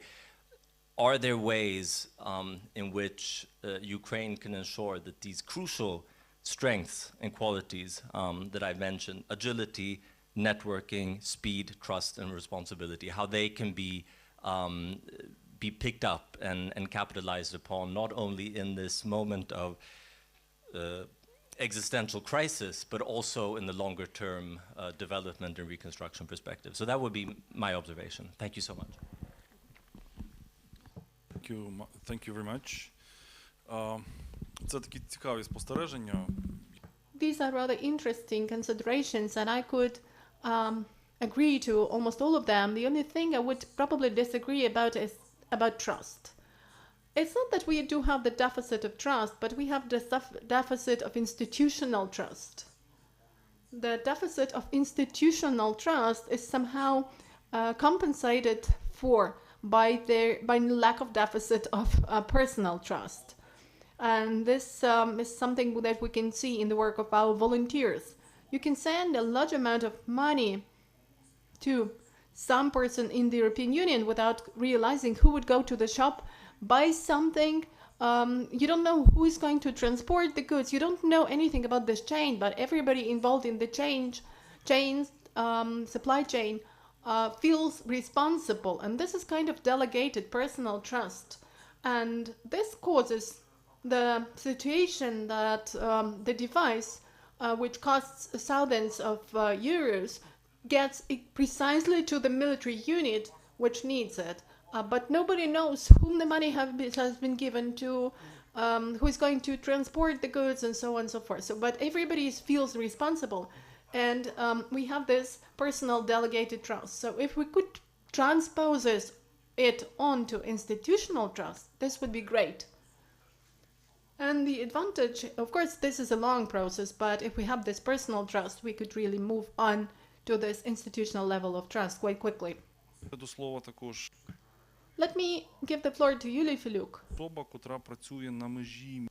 You're a person working on the border between the civil society and the authorities, local businesses. And actually, you are developing an accelerator of local events, of local planning, of local visions. So what about your feeling of the threats? What do you think could be a barrier for us, and what could help us? Where do we have chances, and where do we have the threats or the barriers? You know, last week I attended a conference with the mayors of eastern cities from Ukraine, from Sumy, Kharkiv regions, and our mayors told that it is so fine that we have the specific per capita tax, and it is left for local revenues. It's good that we have more people and we have more revenues, more taxes that are left in the local community. But the mayors of eastern cities were not that happy about relocation of businesses. Businesses are leaving eastern regions, so what do these regions have to do in terms of their income? Ну, перше скажу, що їдуть бізнеси, їдуть люди. Really, businesses are leaving, people are leaving, and we are facing the challenges. We are now in the position of the ideal storm, so to say.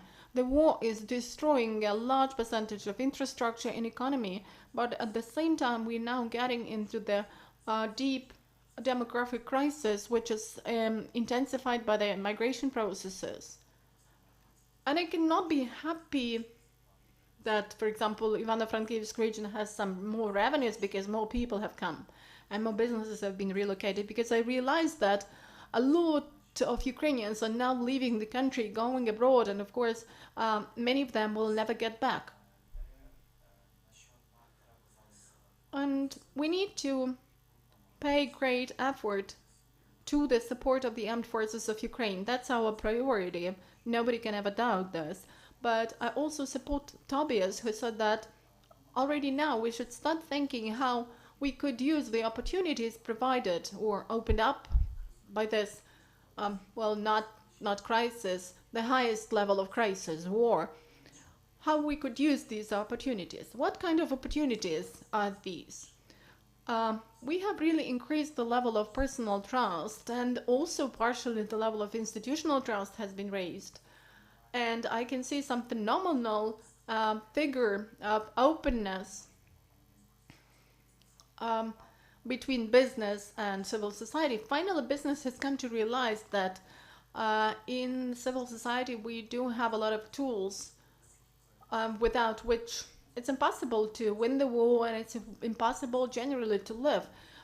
If it were not for civil society, we wouldn't be supporting our army now at the wartime, and vice versa. The civil society has seen the role of business. So if we use this opportunity right now, we are going to fix this new level of interaction and trust, and probably we could use it for our further development beyond the challenges of this period.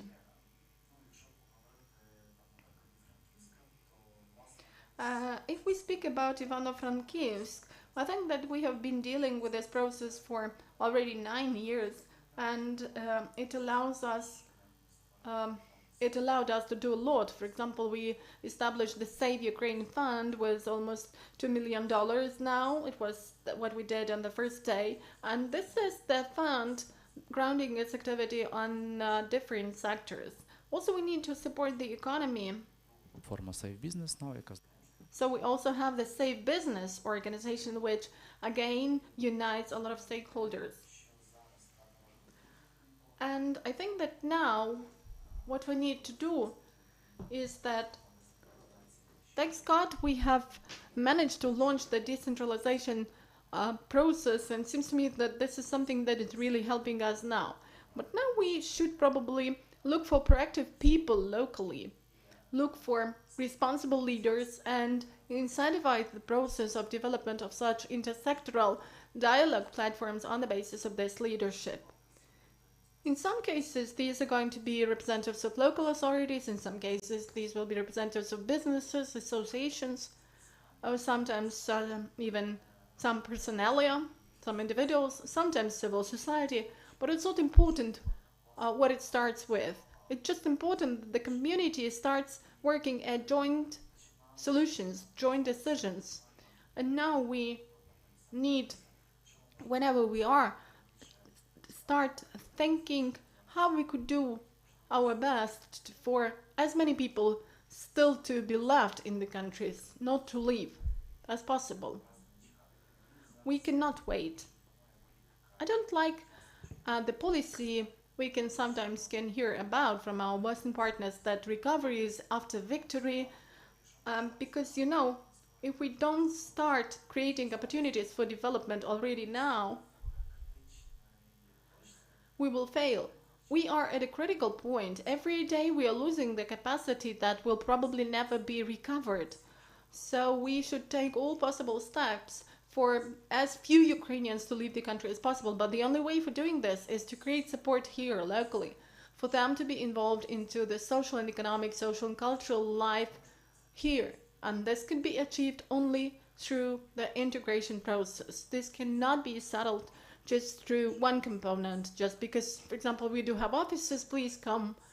But where do their families have to live? Do we have enough schools? So this is a comprehensive issue. That's why comprehensive solutions, that's the most important thing. Of course, we should think about winning the war, but in parallel with that, we should be doing all our best to develop in the midterm and long-term prospect without postponing it. Тобто ми потрапляємо в ситуацію, за якої Which means that we get into the situation when people who have left their cities that are under threat or under occupation or under shelling, and the people who have either become IDPs or have become refugees and have gone abroad are facing the risk that they will not get back to their place because they don't have a place to live. And if they have left for abroad, most probably they will not come back. So the risky category is the people who have lost their housing and have no place to go back. So they will stay in the places where they can actually arrange some housing and accommodation for their families. Yes, but we need to keep those who have not yet left the country inside. We need to create the capacity for all those who are abroad, for them to really see some opportunities after they return. And also we need to prevent the new wave, because sometimes men will follow their families, their women and children, wives and children, and go abroad whenever this mobilization is stopped and they are allowed to leave. So we need to prevent this. Is business capable of developing such opportunities? It seems to me that we need to have this proactive approach in every sector. We are now in the situation when each of us needs to have more responsibilities than just the classical responsibility within his or her sector. We need to support everyone to the right, to the left, in the neighboring sectors, because we are in the same boat and the boat is kind of waving. So can business do this? Yes. And all the other representatives of other sectors can also do this. Just we have to unite our effort with the people from the adjacent sectors. And this component of being proactive is extremely high in the society now. I think we should just use it and think it over, that we should be thinking in two vectors at a time to win a war and to build our future by creating the capacity for us to really have something to restore. Thank you, Yuri. We were supposed to be joined by Mr. Andriy Sadovy, the mayor of Lviv. Do we have him here? немає поки що, так? We don't have him as yet, because it would actually be great to keep on this discussion with the mayors of the mayor of the city, which is inside the process of assistance provision. Provision of assistance for everyone who is moving inside the country and who is moving abroad. Okay, so I will then ask Irina Haiduchik to share her experience of working over these months. So, good afternoon to everyone once again. I will tell you why I can really be sharing some experience from territorial communities. That's because for quite a long period of time we've been working with many territorial communities in Volhynia region, and we have been trying to somehow arrange their resuscitation, revival. Because in the first months of the war, they absolutely didn't know where to move on, how to develop their territorial communities. And that was more as a message from the authorities. When the civil sector got united and created the platforms for meeting the needs and bridging the gaps that were the priorities, local authorities largely saw that they were at a loss. But when the willingness to work was already there, we had a lot of meetings with the authorities, and the authorities claimed that, local authorities, that security is our main priority. We need to ensure security and to help these soldiers. But in fact, the tasks are much wider. The range of tasks is much wider. We are a frontier region, and we faced a great challenge which we didn't have in 2014, because we hosted a lot of IDPs. And people just didn't know, the authorities and coordination centers didn't know what to do with this. And I understand that a lot here, in terms of solving all these issues, depended on how well coordinated actions of the civil society, the authorities, and the business were. And the communities which had been applying a systemic approach, which had this coordination in place, actually won. All the other communities looked very much depressive, even from the point of view of involving foreign partners in the humanitarian assistance provision, and also for assistance provision for IDPs and soldiers. And quite often we saw that these territorial communities were not interested in hosting new people. With our activity, we were trying to show that, well, that's a challenge, but at the same time, people coming to your community also constitute a human resource that could be used for the better, that could be used for the development of the economic capacity of the community that had been depressive for a period of time, because that's new blood, new visions, new resources. And we were trying to arrange negotiations for the representatives of IDPs and local authorities, and to show the needs, not just the basic needs of IDPs, because a lot of people thought that it's enough just to give food and to provide accommodation to IDPs, but that's not enough. If we want our communities to develop, we need to arrange to ensure the social integration Yuri has already mentioned. As far as communities are concerned, I think that in the first months there was a lot of energy in the civil society, and even the people you would never expect it from saw that they were united, that could be united. But now we have a decrease in this energy. We have a decrease in the activity of volunteers, ordinary residents. And for the public sector and for the authority, this is also true. I think that this is related to the fact that we have not been working a lot at the development of this horizontal level of trust. We realized that everybody is doing something, and this coordination was often lacking. We lacked some dialogue between different stakeholders. And again, let me repeat that the territorial communities that had this dialogue actually won, and they have now much more activity. As far as economic capacity is concerned, a lot of territorial communities at some point of time realized that, okay, this is a crisis, but at the same time, this is an opportunity of engaging some business that could be relocated here. But they didn't do anything. They just described what premises they have got, but that's not enough. You need to really take some systemic and consistent actions.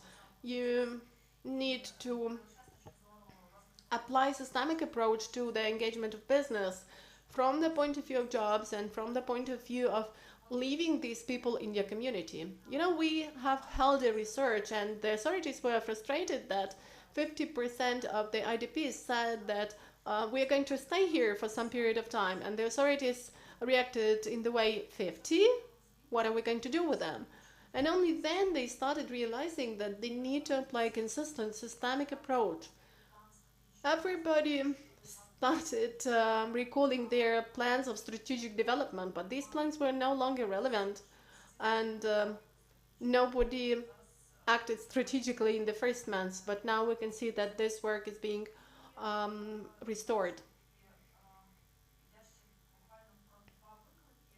And I would like to mention two more challenges.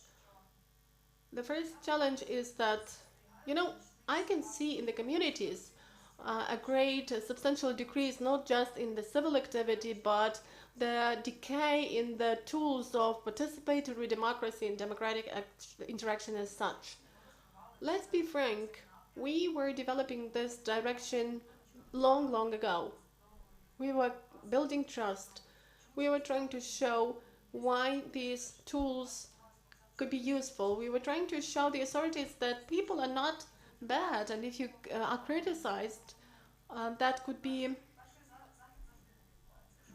happen.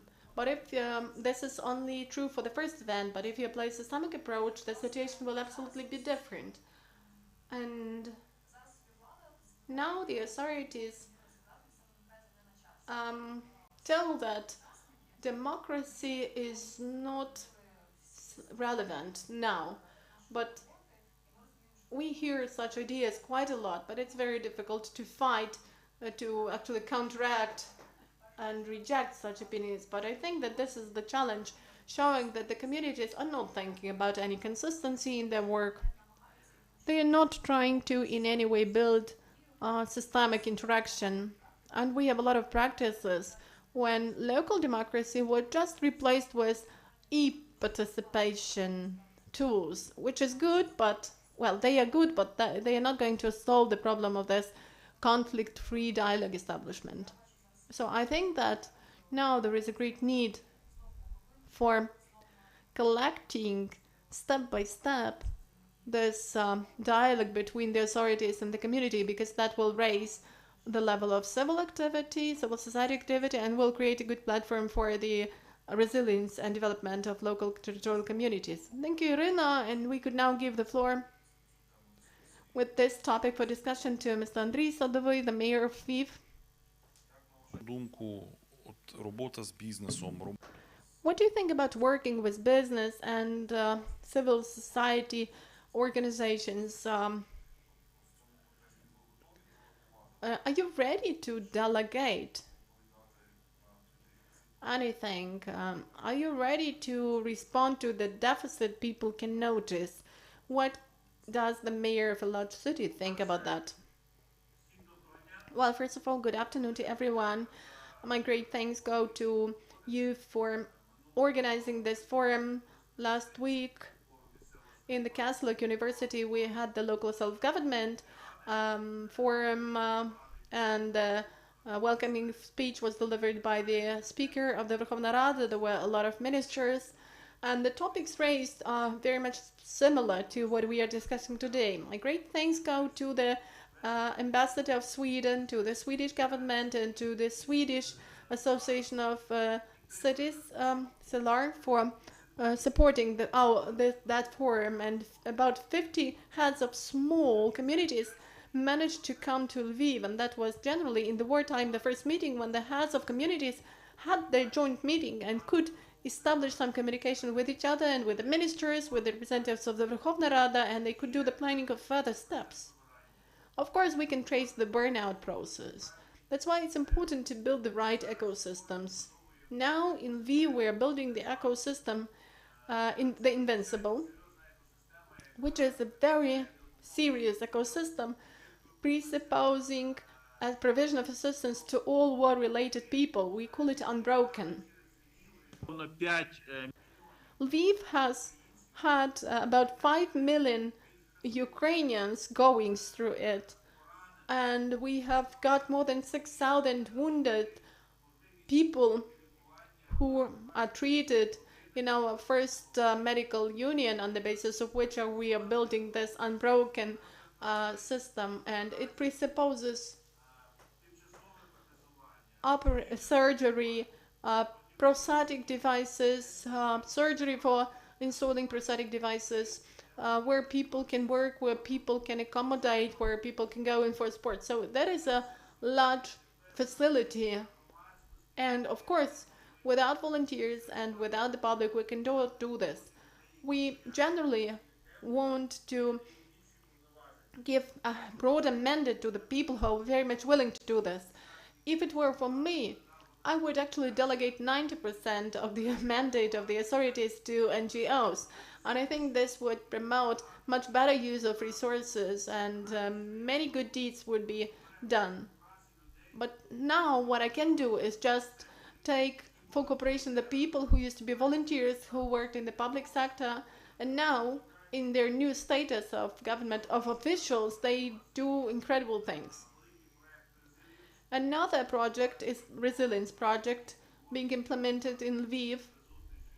And I've told Mr. Ambassador while meeting him that half a year before the war we started building the system of alternative supply of electricity to our Vodokanal, or water management, water utility company. And you know that 3 substations were hit during the missile strike on Lviv, but the residents didn't actually feel the consequences. But you know, during the winter time, heat power stations could also be the object of shelling and strikes. So we are trying to do everything to somehow get ready for winterization. And that is our joint work. We just need to be helping each other over this period of time to use the resources of each and everyone to the maximum, to the most efficient way. So, first of all, let me express my gratitude to the Swedish government and the ambassador of Sweden for your work and for our cooperation. Also, my great thanks go to the Renaissance Foundation, because since the first days, the foundation has been really active. And thanks a lot to all the panelists and to all those listening to us.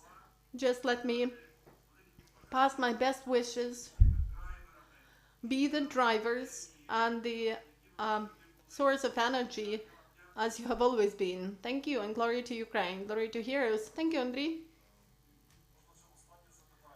And here is the last question. So while discussing your plans, can you see that the residents are becoming less active?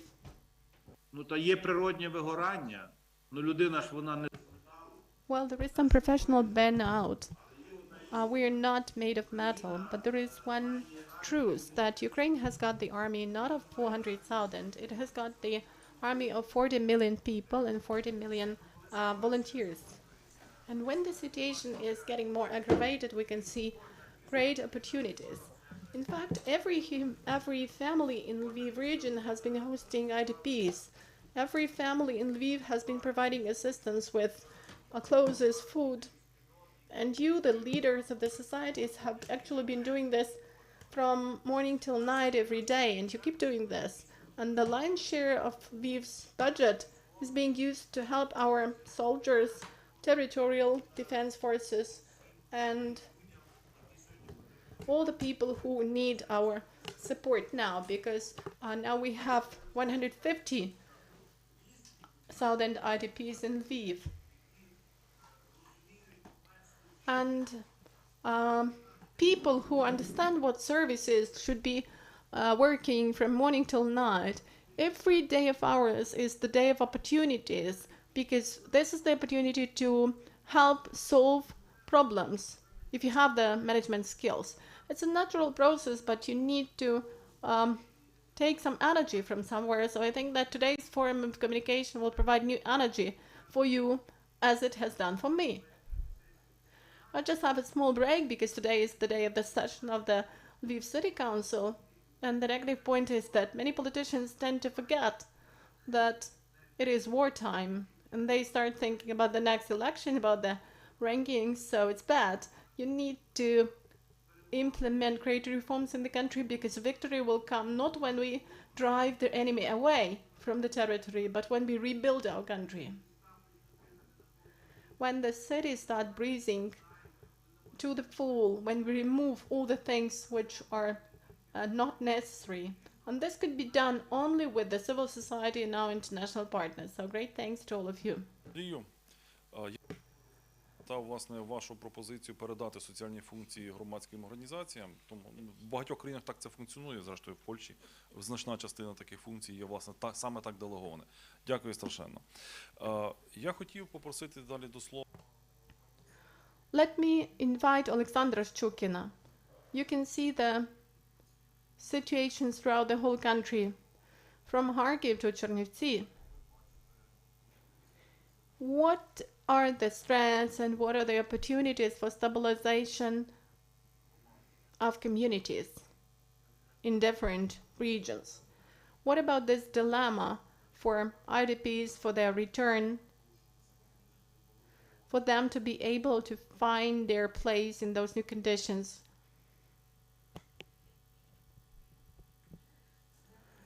Thank you for the question. And first of all, let me tell what I can see over the broad territory from Kharkiv to Chernivtsi. So our organization has been dealing with communication of the reforms for 4 years, which means that communication is not just notifying, but getting feedback. You know, sometimes the authorities not provide enough information on the reforms to people, and not all people know what reforms are going on.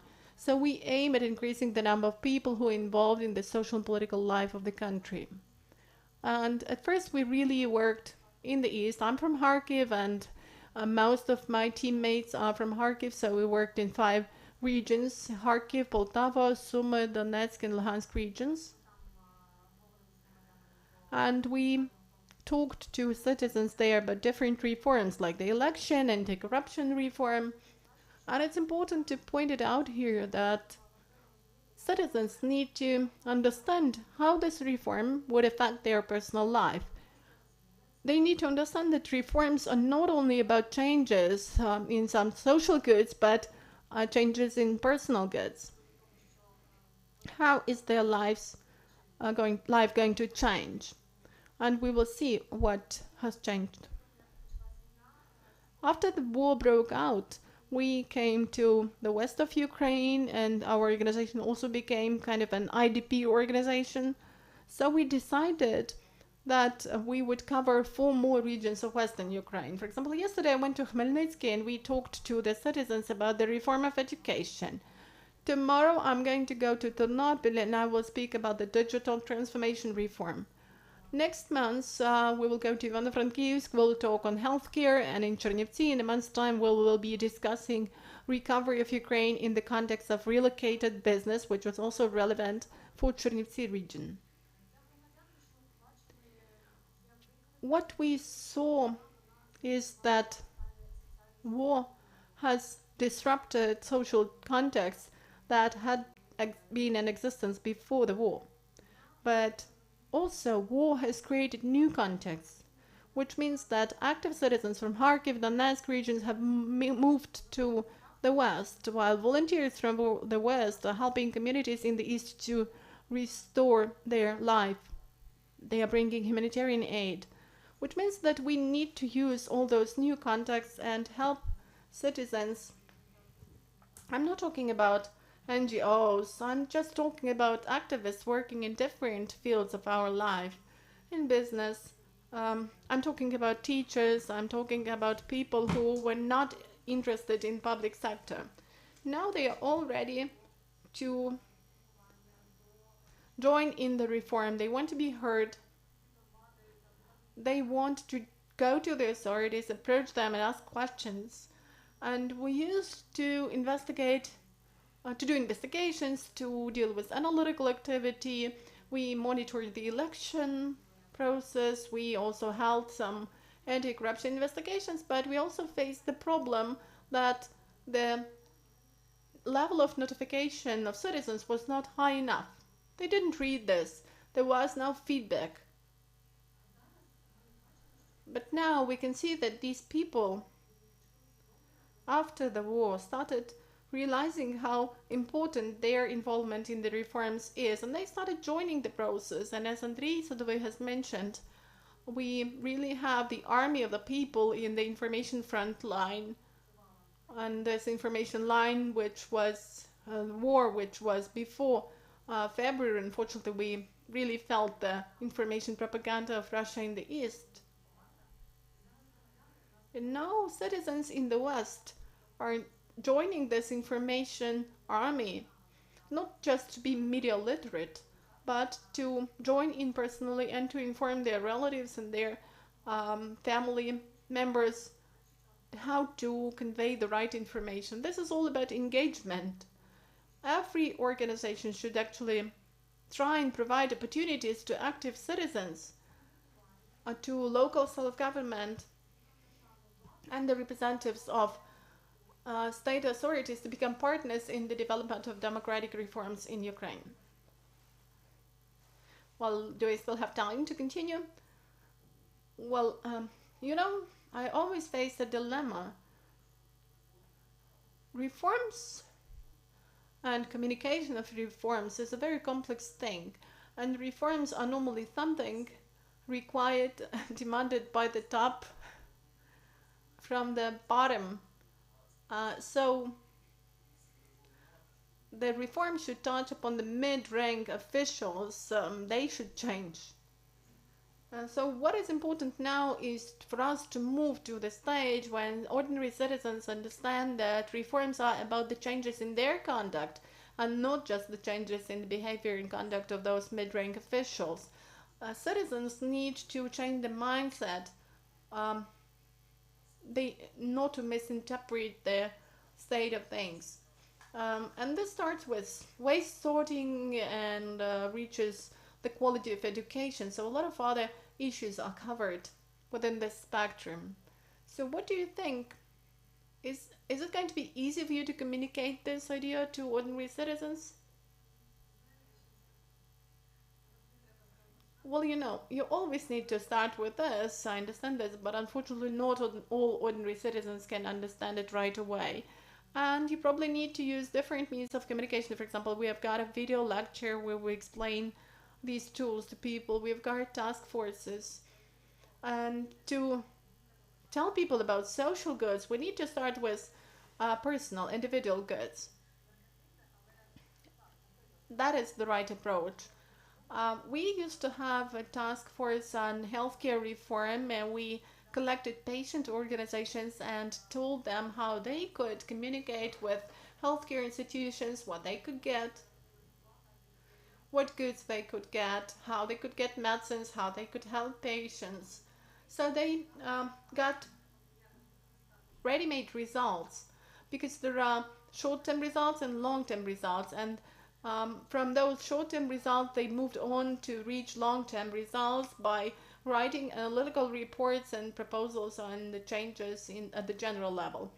Thank you, Alexandra. I think we need to move on, and would like still to give the floor to Luba Maximovich. So at the level of your small but perfect, you're really small but perfect town, which I love very much. It's not that small, but it's really perfect. So what about the resources of your town, and what about the cooperation you've got with your local self-government, with your community? Is it enough? What do you need to improve your work? You can tell it from your own experience. What part of functions during this crisis have you undertaken, and what help would you need? What would facilitate your life? Well, I don't think that I can answer the question within 5 minutes, because the organization is 24 years old, and this is all about sustainable work. We don't stop our activity for any single day. That's why we've got different cases and practices. But let me go back to the situation and to the war, and I will tell what the war changed for us, because we had a strategic plan, but on the 24th of February the plan changed. We are closely cooperating with LVIV City Council, with the regional council, and they are our strategic partners. But on the second day of the war, I saw that evacuation is taking place. We're getting hundreds of calls from our acquaintances from different organizations. Women and children are being evacuated, and all my acquaintances have already hosted some of the IDPs. So we need to look for the premises for these people to stay over the winter period. And the first thing that occurred to me was business, not the authorities. And the first telephone call I gave was to business, and half of the office close to the railway station was given by business as a place of shelter for women. This was done very quickly. And you imagine, this was the 25th, the 26th of February, and within a day we got 17 blankets, 17 mattresses in that office. More than 800 women and children have been accommodated in that office. Cats, dogs were also staying there. But when we started analyzing the situation, the warmth, the human energy of those evacuated people who were then moving abroad, because this was like a transition center, really helped me go on. I realized what the threat of all this was. All of those 800 people got the information from us concerning human trafficking. But you know, when there were some situations, we didn't have a fridge, but we got 22 kilograms of varenike for women from one of our communities. It turned out that we need a fridge. And, well, within 3 hours, I got the call from the Service of Regional Social Policy, and they gave us a fridge. So that is the example of work, because, you know, I like real examples, real cases. When a person comes to your shelter and the person has got just the key to her apartment in Mariupol, and the person, the accommodation has been destroyed, and the person has broken the leg during the missile strike because the missile struck her house, and on the broken leg she was running to flee. And when we addressed the healthcare facility, they again, on a free of charge basis, broke the leg of this woman once again, and that was the real result. For the second time this was done because it was done not in a proper way, somewhere in the basement, right after the accident. So not a single person has ever told me, please explain, is it really true, do you really need this? We've got already 6 shelters. We have 150 women and children located there, and one of them is in Morshan. And these people, 50 people. At first there were 10 women, then it appeared that we need to give some food to them, and we found some sponsors, launched the kitchen, the deputy mayor came to us, we had some negotiations, and now we're already working with this community, and we have 50 women. We have collected the resources of this community. We are studying the needs and the demand of the IDPs, because the community has 15% of IDPs. That is quite a lot. They need to be provided with accommodation, basic needs have to be met, let alone social and economic adaptation. And I think that now, at least judging by my experience, a lot has changed. There is more trust in the civil servants, at least in local self-government. And besides that, the examples we are now working with and the memorandums of understanding we have signed with 12 communities show that problems are there. We need to work with them. We need to give an opportunity to people to reach some understanding, because there are a lot of conflict situations, which is clear. But that's what we have been talking about. Resilience and development is the resource. And it's all about respect, cooperation, and it's all about people. So the main thing is to give an opportunity to people who are IDPs to realize that even in a temporary period, life goes on, and even within this temporary period, you need to be a full-fledged member of the community you live with. And local residents also may have burnout, which could also be a problem. So the issue of mutual understanding, interaction, involvement of IDPs in the community at the level of decision making would be important. Even, you know, we have the 24 task force and the recovery plan, but no gender policy is followed there. Be careful, because we, as it was mentioned in one of the previous sessions, we need to see the face of every individual. Every individual has his or her needs. Let me ask you just one question. You have told one phrase which carved in my memory. You said that as a result of that work, you saw more trust between state authorities and local self-government or local community. Did I get you right? Yes. We are also working with different ministries, so I would say that the level of trust in local government and in the ministries increased. Yes, and I would say that it's war, then war is over, the new stage starts, and let's go back to the old practice. This old practice can no longer be allowed. We've got a great chance on equal terms to work with business, with the community, and with the authorities.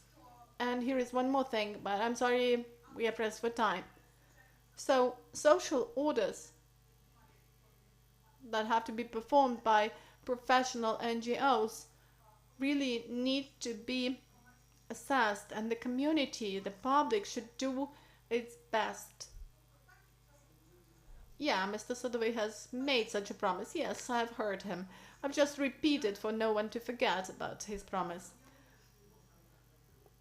Thank you, Luba.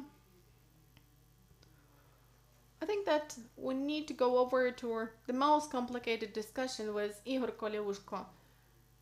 When we speak about trust and cooperation, what helps us build efficient cooperation and what prevents us from building this efficient cooperation? Because in the first panel we had the Mrs. Ambassador of Canada, and she told that she has a precaution concerning potential corruption in Ukraine. Then the head of the regional military administration has said that 50% of all humanitarian aid has gone through the territory of LVIV region, and about 48, seems to me, cases against volunteer groups have been launched in and initiated in LVIV region. So we are talking about interaction, about mutual trust, but international donors and local state services speak about corruption. So how do we work in such circumstances? Our access to justice is not that good. So what do we do with the building up of this cooperation and development? Thank you, Svetoslav. Thank you for the question. It's really difficult to answer this question right away within the timeline. Probably let me just give several statements. First of all, the fact that we are perceived as a corrupt state is not about some legislation or just one criminal case and imprisonment of one single official.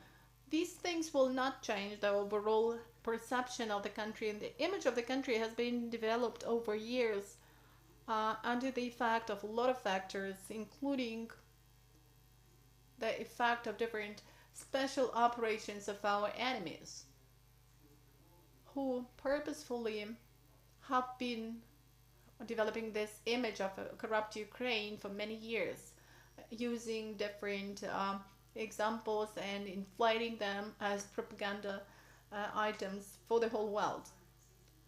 So, in fact, it's all there, and this is a disease which should be treated, but it cannot be treated overnight. We will still have to deal with this for quite a long period of time.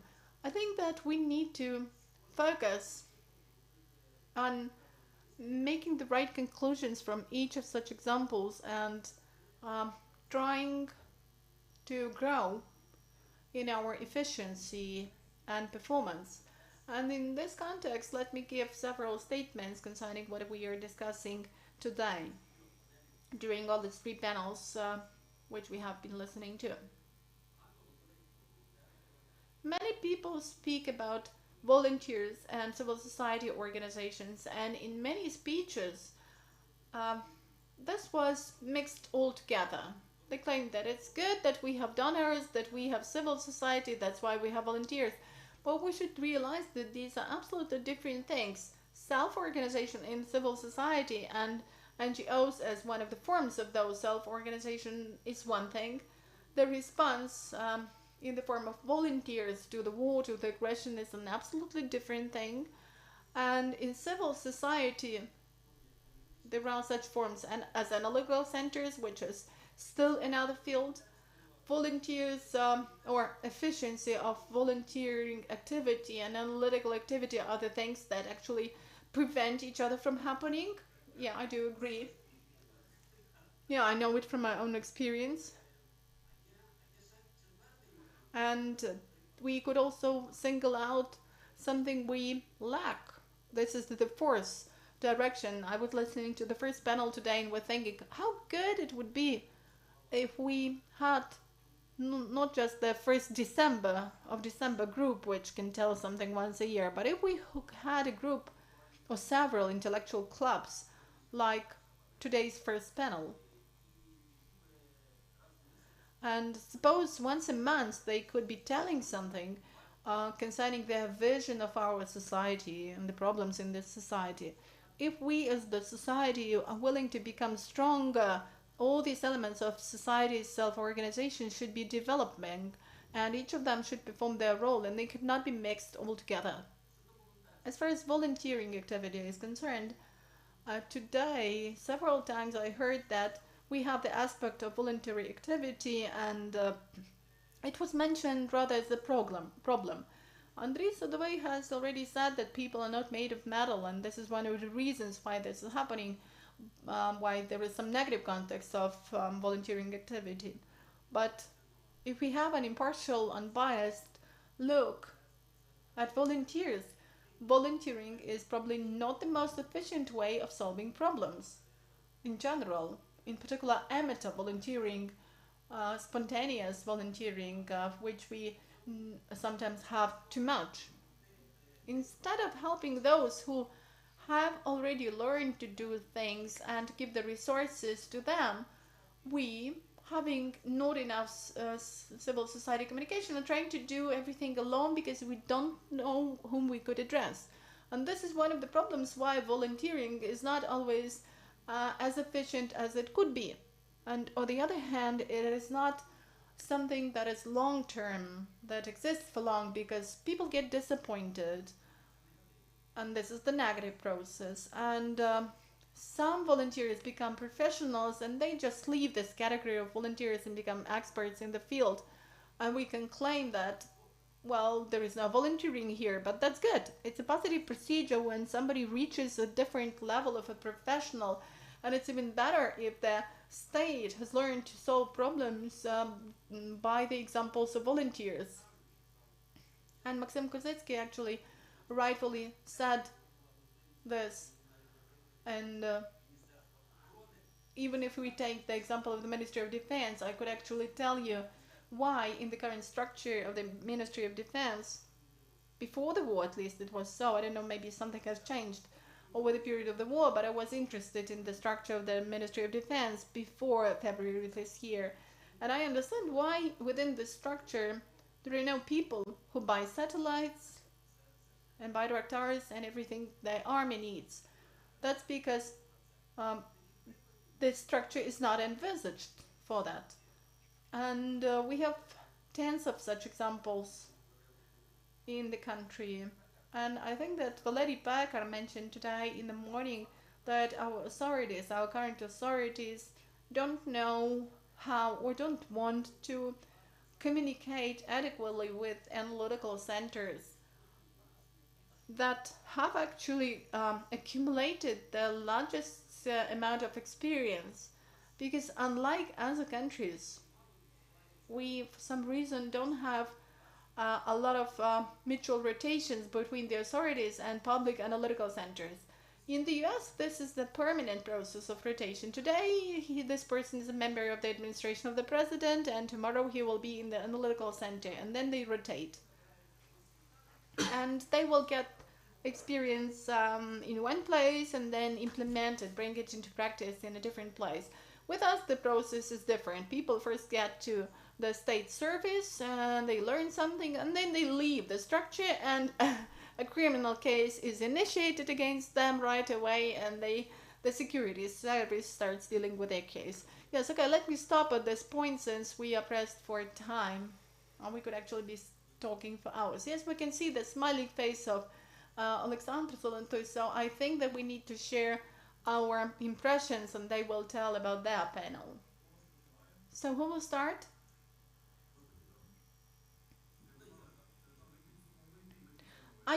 You are going to summarize and then we are going to summarize. Okay, so let me summarize the discussion that has been very interesting, and let me voice a couple of interesting takeaways.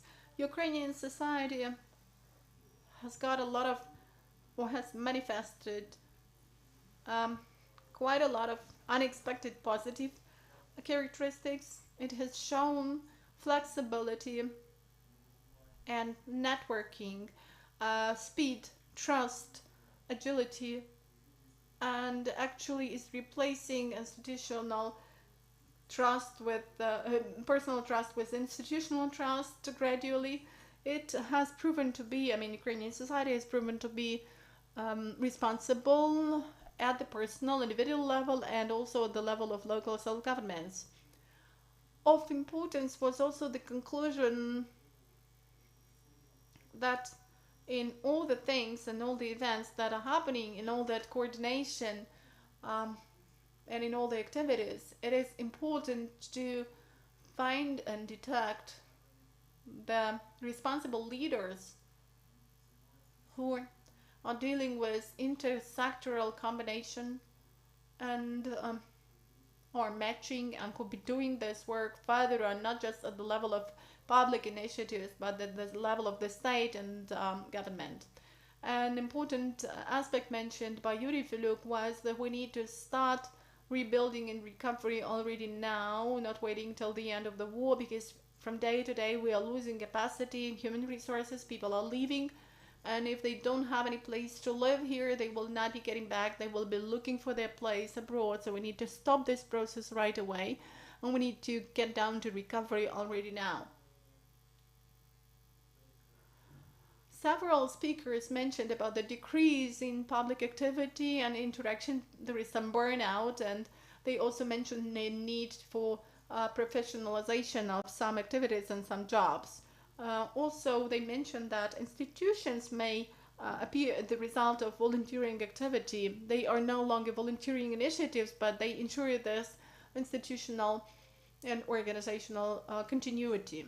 Andrei Sadovy mentioned that he really appreciates the engagement of NGOs and public leaders, and he mentioned that the city of Lviv is engaging them at the level of the city as civil servants in the management of specific processes, and he has mentioned that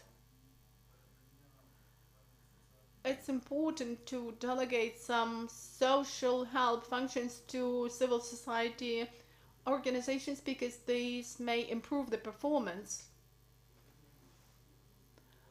Of importance was also the fact that communication about different reforms and activities is important for people to understand, because if people do have the realization of what it is all about, this cooperation will continue.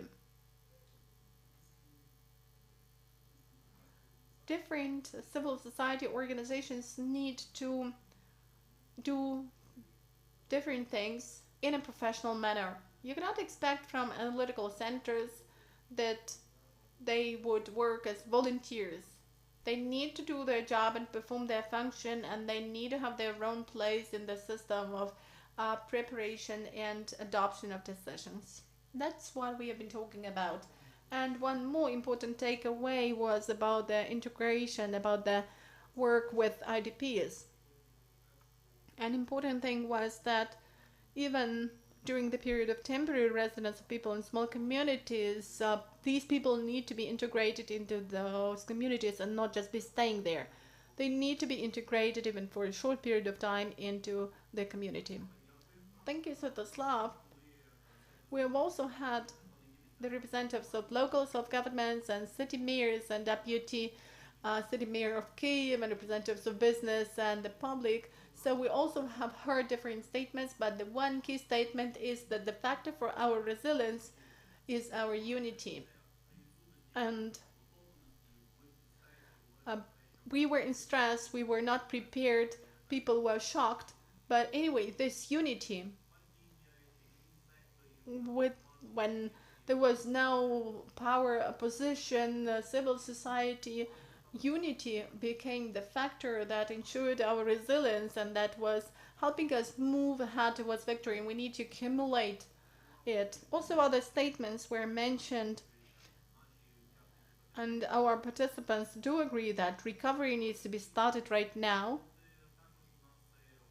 And the heads of communities also mentioned that victory will come as a chance for changing the designation of the community. It will be an opportunity to deviate from the Soviet model, and we have representatives of civil society from Chernihiv region and one city mayor from Sumy region, and Siverchina area will also need a different approach because it is in the risk area. In terms of combat actions, they will need to develop SMEs, and the representatives of business have also proven the statement that business has become more like the Cossack business, by which I mean that business is an element of civil society. It is acting to support the state, and this also supports the statement of unity. And another statement we have heard is that guys will come back from the front line and will ask us here in the Rio, what have you been doing here while we were sharing our blood, tearing our blood in the front line? And we will have to tell them something, what we have been doing here while they were defending us in the front line. And of course, we should express our gratitude to the armed forces of Ukraine and our soldiers, because it is thanks to them that we can now be thinking about recovery of Ukraine. Let me also tell one phrase which was discussed in Lviv, was not mentioned in Kyiv, but it's important to be voiced in the context of Ukraine. An important point in our discussion in the previous panel and now is the issue of trust. Trust in our mutual work. And the problem is that today's attack on volunteers is not promoting trust. And criminal cases initiated against volunteers, some strange accusations of stealing humanitarian aid, which in fact sometimes even is not humanitarian aid, actually destroys trust and destroys activity of a lot of volunteering organizations. So this is a very bad process, and there is no answer to it yet. The answer should be provided by the central executive authorities, but they are not here with us today. But that is a matter of our deep concern. Svetoslav, we have also raised the issue of destruction of this unity, reduction of this unity, but we are all united because probably we didn't have a chance to communicate before our speeches, but the level of trust, which is the basis for unity, or the fear that has led to this unity, should probably be based not on fear further on, but on our realization of the need for cooperation between different sectors. We've got business, civil society, and the authorities, and we all think that in order to win and recover, we need this cooperation. Thank you. Thank you. Thank you, Lviv. Best wishes to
Warsaw was so quickly restored after World War II because the architects started thinking about this reconstruction in 1943 when it was actively being destroyed.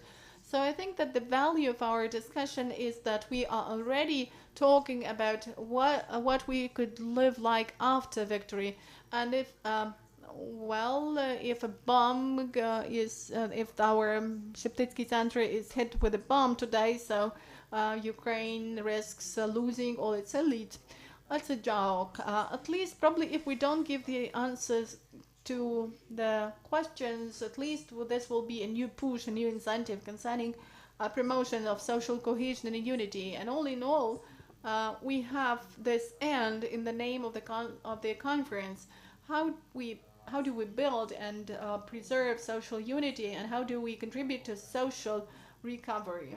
So we speak about dynamics and about static nature of our work. So let's try together to make our projects, to transform them from dynamic projects to stable ones. So Olga Martinovska is one of our speakers, Ukrainian educational platform Marina Kostyuk, and the Sia Peripolitsa from the Radnik program, Irina Fedorovich, Боротьба за права organization, Vitaly Chernenky, LVIV University, lecturer and representative of the Public Organization Association of Teachers of Public Education, and advisor to the city mayor of Lviv, Tatiana Nomenko. I'm Volodymyr Beglom, and I'm the representative of the American House in Lviv. So we have decided to try and find the answer to the question, what are the risks on the way to recovery and resilience? What risks do we have now? What risks will we have tomorrow? And how could we actually overcome them? So, Olga Martinovska, we will start with you. Let me remind you that we have also come into agreement that you will have 5 to 7 minutes. So, hello everyone. I would like first to start with the truth be told, it is quite early to say about the stability itself, because we can see that every day something unexpected happens in our country, but there are things that we can take a look at already now, and to take a look at how on the fact that the war started in 2014, and for other citizens it started in February this year. Our organization is working with the rights of IDPs for many years, and one of the theses I would like to sound today is that one has to take a look at the IDPs in the counties as the biggest treasure that we have, and since, as the history has already shown, the people from the first migrations, when it comes to 14 and 15 years, they have moved to counties and changed the authorities and built up the dialogue within many cities, and in many cities the advocacy of them happened on local levels. That showed that both IDPs, both incapable people should be involved into the decision-making process, and this is exactly what we are existing for as the civilian sector, in order to build this constructive conversation between authorities and the county and the community, in order for all of us to become living better that we have right now. As it, my experience shows that it has already been so the migration of labor force in 2020 has already shown that people have really to take decisions in the counties, and they should feel themselves as a full-scale inhabitants of these counties, because the question here lies in the sphere of what the previous speakers were talking about. This is basically the participation in the instruments of local democracy that is extremely important these days.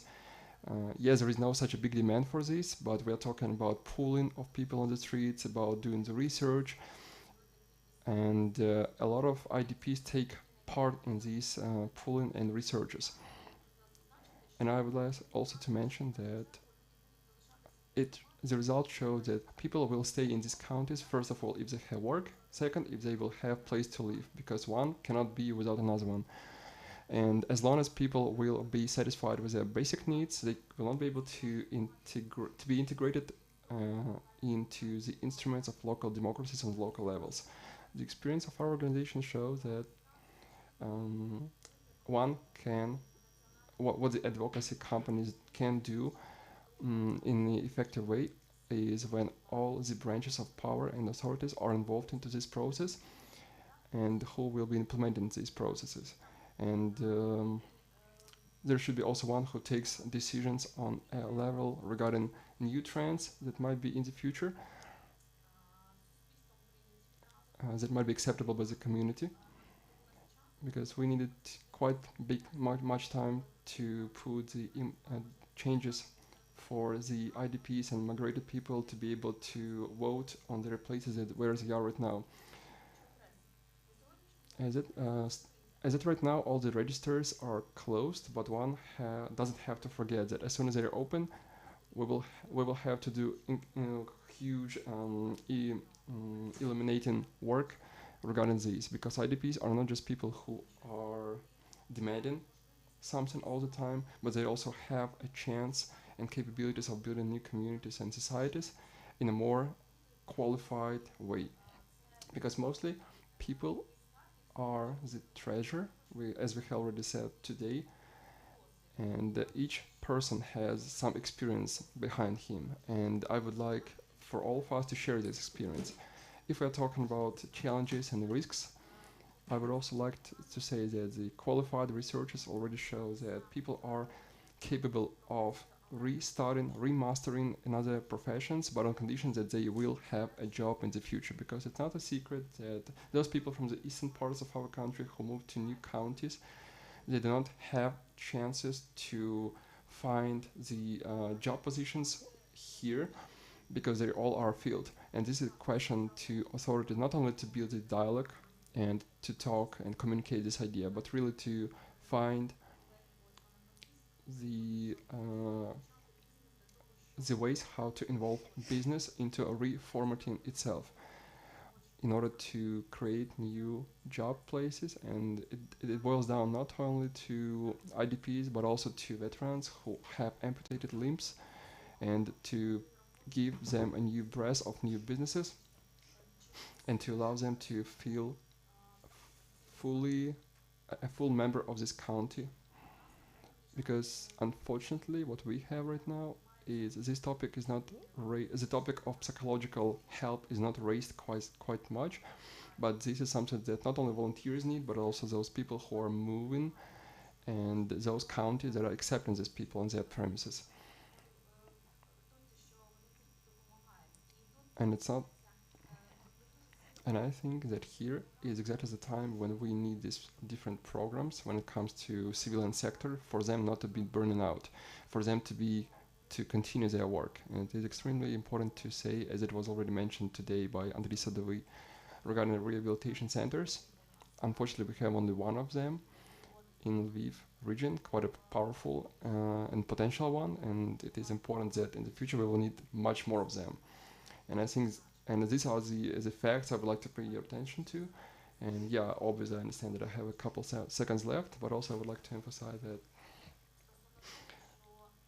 there is a thesis regarding if we look from the point of people being there in a hard situation right now, because we all are going through this right now, going through collective hard situation, and I'm not talking about just losses, but I would like to pay attention that a lot of people do not even have a place to come back to. And if we are talking about these people staying in the country, one has really to conduct constructive dialogue between these people and the authorities. Thank you, Ola, and really I would like to pay your attention to that Unbroken Center is a perfect idea, and as it right now is just perfect idea. And when we're talking about this, we also have to pay attention to the fact that the Unbroken Center will take also into account people who are incapacitated and have different. And here I would like to give the word to Irina Fedorovich from the organization about the fight for the rights. Thank you so much. I cannot even think what to start with. But when it comes to the topic regarding social unity. I think that one has to start with those unlearned lessons that we have from 2014 and 15, and to start studying them. Basically, to do a step back. Our organization, Fight for Rights, this is an organization that before the war used to deal with the political activities, women implementation into politics, and so on. And we had quite ambitious topics. On the 24th of February, we started to do the work the authorities was not doing. We started to evacuate people from anywhere we could. And we understood that mostly we are evacuating people from Ukraine abroad. And we had two problems. First of all, how to take people out from the place where they are, because we do not have any necessary shelters and infrastructure for that, especially when incapacitated people were left behind and no authorities helped them. And second, we were not able to take them out and to leave them in the counties, are not capable of accepting them because of their limitations. And coming back to our panel discussion and to key question one, we have to build social unity here, starting with a quite easy topic here. People are different, and we do not have a mono society.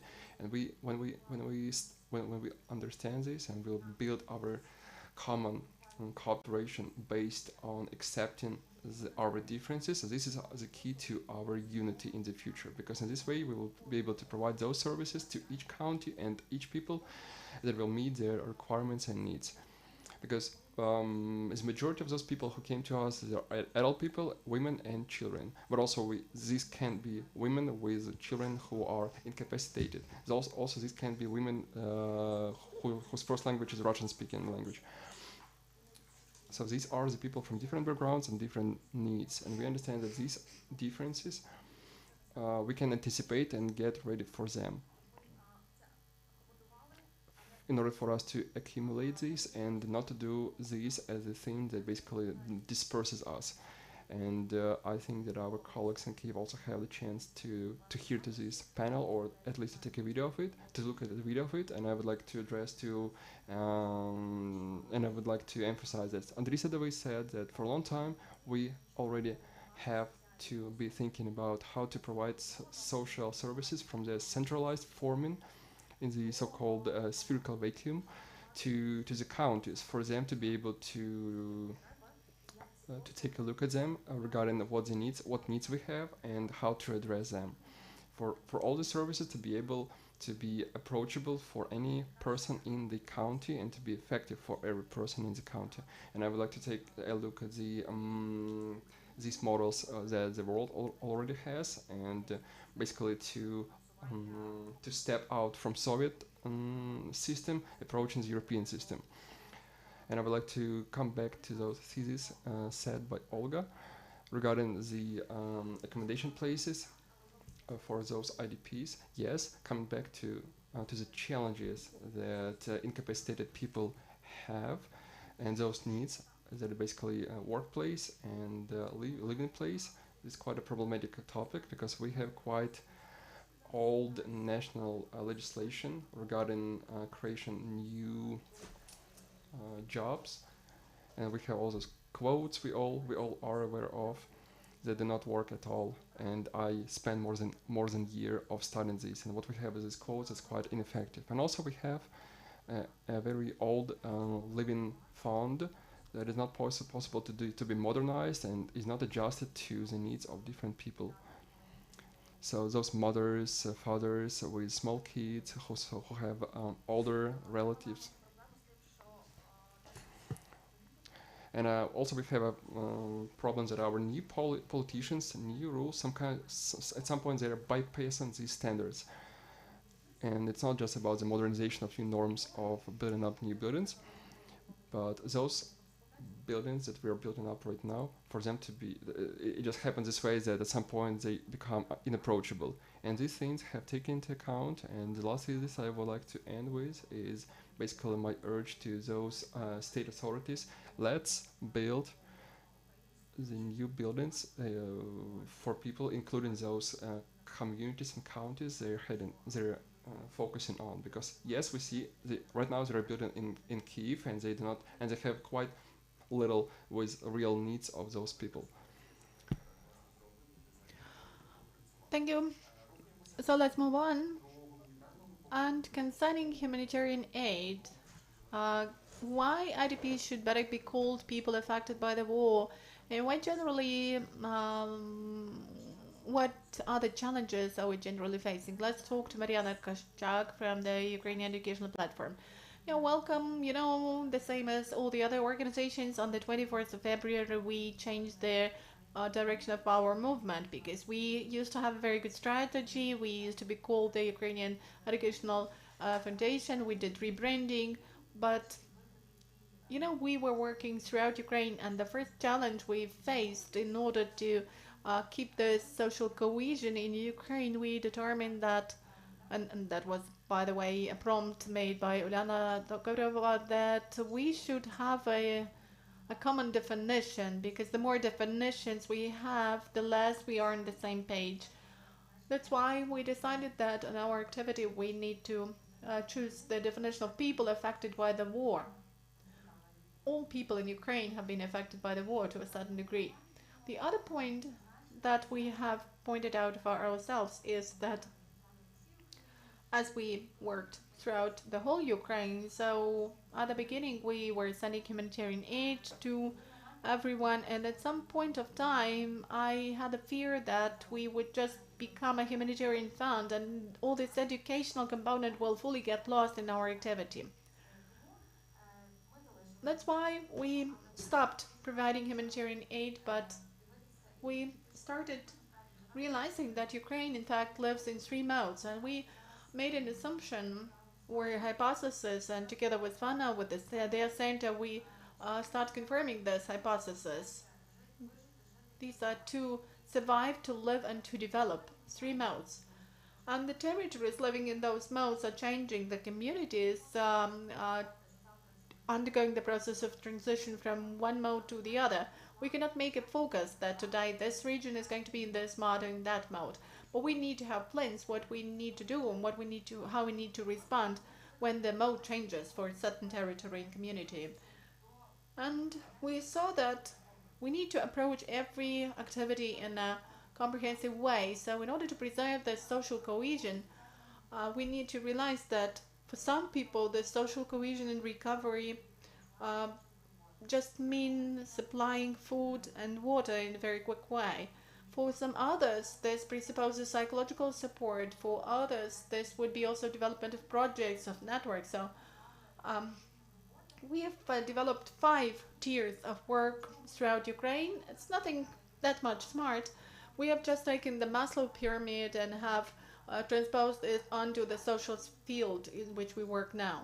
So the first tier, when we work with the communities, we include humanitarian aid, fresh water, evacuation, accommodation, first medical aid, so everything which is related to basic needs. We cannot be talking about a great scope of work when we have not yet met the basic needs of people. After that, there comes the second tier, the security tier. Because people who would be supposed to get integrated into the state would need to feel secure and safe.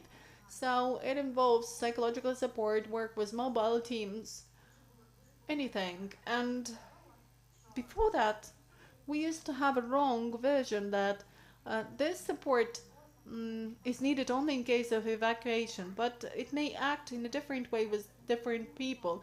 There is no adrenaline any longer, so this means that you need support. For some other people, they will need support, psychological support 3 months after the stress. So we can see a reduction in this activity, in this support, but I think that this is something that we need on an ongoing basis, probably in a different scope, but there will be people who will need it badly sometime after. Then the third tier was when we accommodated people here and worked in the center of Ukraine. And this is the stage of building community relationship, but we needed to involve all the institutions available in the community because, okay, we have accommodated people, summer has gone, and we have forgotten about such important category of our residents as children. When their number increases, you need to have more institutions like kindergarten, schools, How do you work with them then? And this leads to a number of other problems with placement, development, job placement. And the community sector really worked a lot because everything around, all the institutions around started working with children. So this is all about the inclusion of the whole community in its context and all the other sectors. And war affected people appear to be here in different roles. On that tier it was clearly visible since we had a small project called Home or Domivka in Ukrainian for 5 or 10 families, and we saw that it was really easy to integrate these families in small numbers into communities. It was easy for the community to somehow join in this work. On the first tier we had recognition and creation of job places, but that was the problem of career guidance and retraining, since really people came from the east where they mostly worked in the field of heavy industry, but we don't have this industry here, so we needed career guidance and retraining. And the fifth level was self-fulfillment, because it is a real value for the community. That is not a hypothesis, this is already an axiom. New starts can be found, new leaders, opinion leaders can be found, and you need to work with them. So at some point of time we thought that we need to think globally, act locally, and we need to increase the percentage of jobs in some areas. And I think that the study that we had with Fama are held in the way that we can actually see every 3 months what changes we need to introduce, what territories and what regions do need changes. Because you know, when small UN donors come, not large UN donors come to us, but smaller donors come, we also need to respond to them what Ukraine needs badly. So we need to be ready for that. We need to act as the voice of what people need for them to have this social cohesion, social recovery, and not just give us whatever you can. This is not the principle to be followed. So I would agree that we will have a great challenge concerning working with newly created volunteer initiatives, because we need to go over to the strong institutional, sustainable establishment of the third sector. Otherwise, we will not be able to do this. Thank you, Mariana. It seems to me that this is a well-structured rationalization of the turbulent volunteer movement and good Ukrainian hearts is something very precious. Thank you. And let me give the floor to advisor to the Deputy Mayor of Lviv, Tatiana Naumenko. And please tell us about the risks and the challenges and the opportunities for overcoming them. Welcome to everyone. So let me raise the question, because you know, I'm a veteran. I went to the front line in 2014 and I came back in 2020, and I went through all this process, awful process of adaptation, which normally boys go through. When we were letting the third wave back home, all of these people had problems not with rehabilitation but with adaptation into the society. So will the society now be ready to get the warriors back?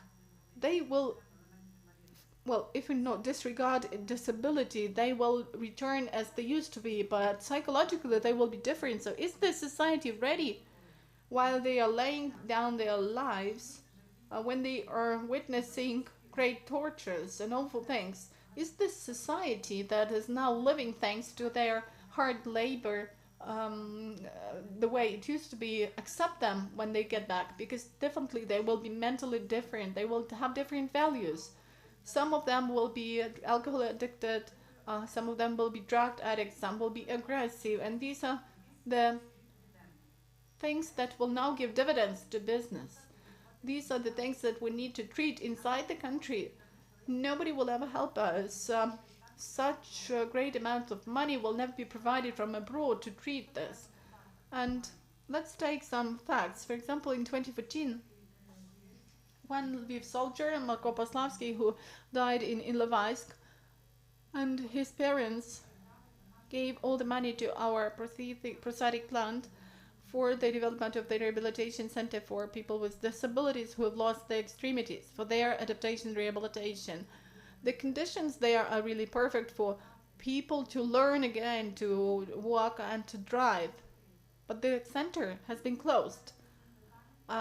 We have been considering this issue for 2 weeks, and the Ministry of Social Policy is giving the answer that there is a volunteer hub and the Red Cross is working there. So this prosthetic plant that was producing wheelchairs will not be provided as the premises for prosthetics before the end of the war. So is it okay? Is it probably the society needs to get ready for this rehabilitation moment already now? We cannot be waiting. We cannot be idling here and just talking about some of our material goods and material enrichment, because when they come back, they will definitely first of all need, and their families, their wives and their mothers will need to prepare them for return. And then we could talk about rehabilitation, but not the rehabilitation that we currently have in different funds, when all the guys just sent to the sanatorium and they drink their alcohol there, and well, they need family rehabilitation, and you need to find money for this. We have great scientific researchers and great centers, but they are not heard by the government. But without family rehabilitation, their return to the society is not possible. And we should ensure a safe, a decent place for them. Otherwise, social recovery of the country is not possible. Thank you, Tatiana. We have really been talking about the IDPs, the people affected by the war in general. So thank you for this focus on veterans and male and female veterans. Anastasia Parapolisa, please, the floor is yours. Good afternoon. It's very difficult for me to speak after your speech, because I fully realize that these are the things that are of utmost importance. And we have really faced this problem. We've been facing these problems since 2014. And now we speak about social cohesion and about what we need to do right now, and also after the end of active hostilities, after our victory. Let me mention that we have already got significant experience. This is our experience, Ukrainian experience, and this is the experience we have been gaining since 2014, since a lot of organizations have been working at this, and they have developed certain solutions we could make use of now. Definitely, if we speak about my personal experience, for example, I moved from Donetsk to Zaporizhia, and then in March I was forced to take my family to Volyn region. And our achievements, since I work in the Stabilization Support Service Charitable Foundation, and since 2014 we've been working with IDPs and conflict-affected residents. So our experience gained over this period while working with local communities and related to integration and adaptation of IDPs has been welcomed in Volyn region, and we came to Novovolinsk. We moved to Novovolinsk, and one of local communities started cooperating with us, so we could actually share this experience to one of the local communities, and together with the mayor we found a point of contact, and we saw that IDPs are a real resource for this community, and the mayor supported our opinion. As far as the risks are concerned, I'm now personally afraid of the fact that we may have certain exclusion of IDPs from the processes taking place in the community, like decision-making processes, development processes, the processes of looking for local solutions. There could be certain marginalization of IDPs. And personally for me, I think that sometimes we can hear some didactic stories and recommendations related to IDPs.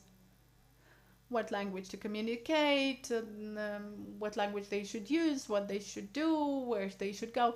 That is a challenge for cohesion, for integration and adaptation of IDPs in the communities. Let me also mention one more thing. A rather substantial risk is perception of IDPs as just an object for services provision. You always need to bear it in mind that IDPs are not a homogeneous group. These are diverse people with different experience, with different financial situations and different experience of relocation and displacement. So we always need to focus on the very subject of these diverse people and involve them in the decision-making process. And here is one more point. You always need to bear it in mind that an internally displaced person is not a social status. That is not a social group. This notion just claims that the person has been forced to leave his native place, the place where he or she resided. So we cannot say that the needs of the IDPs are like this. What could we offer, and what really worked well in Zaporizhia, in Kharkiv, in Dnipropetrovsk region, and I also used to work in Donetsk and Luhansk regions. So what worked there was something implemented with the initiative of our Stabilization Support Fund charitable organization. This was establishment of the council or the board of IDPs in local authorities, or rather in affiliation with local authorities. And the idea was that activists from local IDP community and local 50% of local self-governments created a council to settle the issues related to the development of IDPs groups and the communities to which they were displaced. I know that now there will be a lot of reserved or restrained emotions concerning where consultancy and advisory bodies are really functioning well, but in this case, in our case, it worked well because we needed that. If something is the thing we need as activists, it will really work. So over 1.5 years of the work of our council in Zaporizhia, even in spite of the fact that these were quarantine times and there was no money, we still managed to initiate amending 2 local programs which included IDPs into them. Also the Children of Zaporizhia program, which was also presupposed some money allocation to children who had the status of combat affected children. And after the 24th of February, during the active phase, it also enabled us to consistently respond and provide solutions to local self-government bodies concerning what needs to be done. So we as an organization, the organization, are heartily inviting you. I know that in Chernivtsi region you have such councils in the process of establishment. So if you are interested in this experience, we are ready to share it. Great, thank you. And let us give the floor to our next speaker, who is also responsible for gender policy and balance here. So he represents the Association of Teachers of Public Education, Ivan Franko University, LVIV, Vitaly Chernenki. Thank you for the introduction, Vladimir. And I'm talking here as the representative of the community of educators. Our organization of teachers of civic education has been in existence for quite a long as an initiative, as a group of people, but in the form of the public association, we were registered only after the beginning of the full-scale invasion. It was actually after the outbreak of the war in April this year. And I'm not going to cover the problems of students and teachers. We don't have the Minister of Finance or Education here whom we could ask for money. I will not be complaining about money. Let me focus more on answering the questions which we have on the agenda: how to build and how to prepare, how to preserve this social cohesion and how to promote social recovery. And let me offer a tool which is now new. Some of you have seen this tool during your student life. Some of you, if you have children, have something to do with it because of civic education as classes at school. But I would like to talk about civic education not in the sense in which it is taught at school, but in the format of building the society of active, informed, and responsible citizens. Since 2018, well, does mean that we were getting ready for the full-scale invasion, but anyway, since 2018, with the promotion of the International Electoral System Foundation, IFES, we introduced into the teaching process of 8 higher educational institutions the course of democracy, and it's an innovative course. And the number of institutions where we have this course has increased by 30, I guess. The number of students who have taken this course is more than 8,000. And the number of lecturers who were trained to teach this course, to deliver it following a special methodology is more than 100. And I think that these teachers in this or that way have something to do with our association. Let me first of all draw your attention to the fact that civic society or civic education as a tool is helping us via the development of specific skills like the ability to listen, the ability to hear, the ability to be empathic, active or proactive, ability to develop action skills, and this all helps our students become active citizens of their country.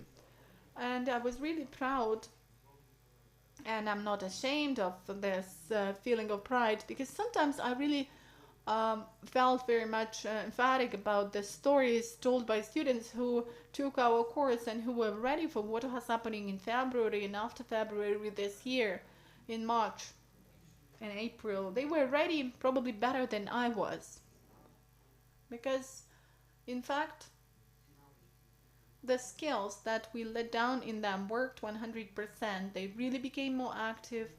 They realize well enough what democracy and human rights are, and these are the young people who are also now staying in the East. Some of my students are there.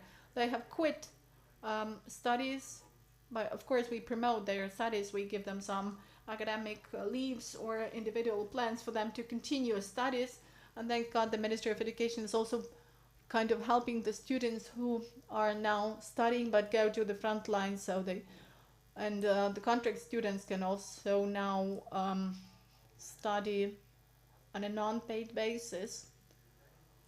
But getting back to people, to students, I would like to say that the values that we let down in them were really rooted. And these are not figures, only figures. They started better realizing what democracy stands for, what human rights stand for. And the course is called Democracy from Theory to Practice. And one of the parts of this practice was students' project of active support of veterans organizations in Ternopil, in Uzhhorod. This could be one of the directions of their activity. And there was the demo vision contest, and then they got some mentor support from the International Electorate System Foundation, and the students who went to the front line to defend us probably have better absorbed all these values, better than we have absorbed them. They know what values the civil society has, so I'm just encouraging you to apply educational tools more and more. But here, I don't mean that we need to have more money, and the teaching will be better. Let's think more about the context and let's communicate more. And then, using educational tools, we could preserve this social recovery, social cohesion, and we could develop in our students and also in our teachers, because it starts from the bottom. Students are staying for 4 or 5 years at the university, and they are leaving, they are going to a family or to their job, and they are carrying their value senses with them. So this is the tool which would really be helpful and which should be applied more actively. Thanks a lot. So just to put it in brief, preserving social recovery and social cohesion could be happening via understanding of the basic principles of democracy and human rights. And if these values were in place and well understood, our NGOs would start working in a different way, and there would be delegation functions from the state authorities. So not that much time left until Kyiv. We will have to talk to Kyiv. But just maybe you can give the examples of some other colleagues from Ukraine, from some other countries working in the adjacent, in the related field, just in one or two sentences to tell what they are dealing with and sharing their example. Olha, probably we will start with you.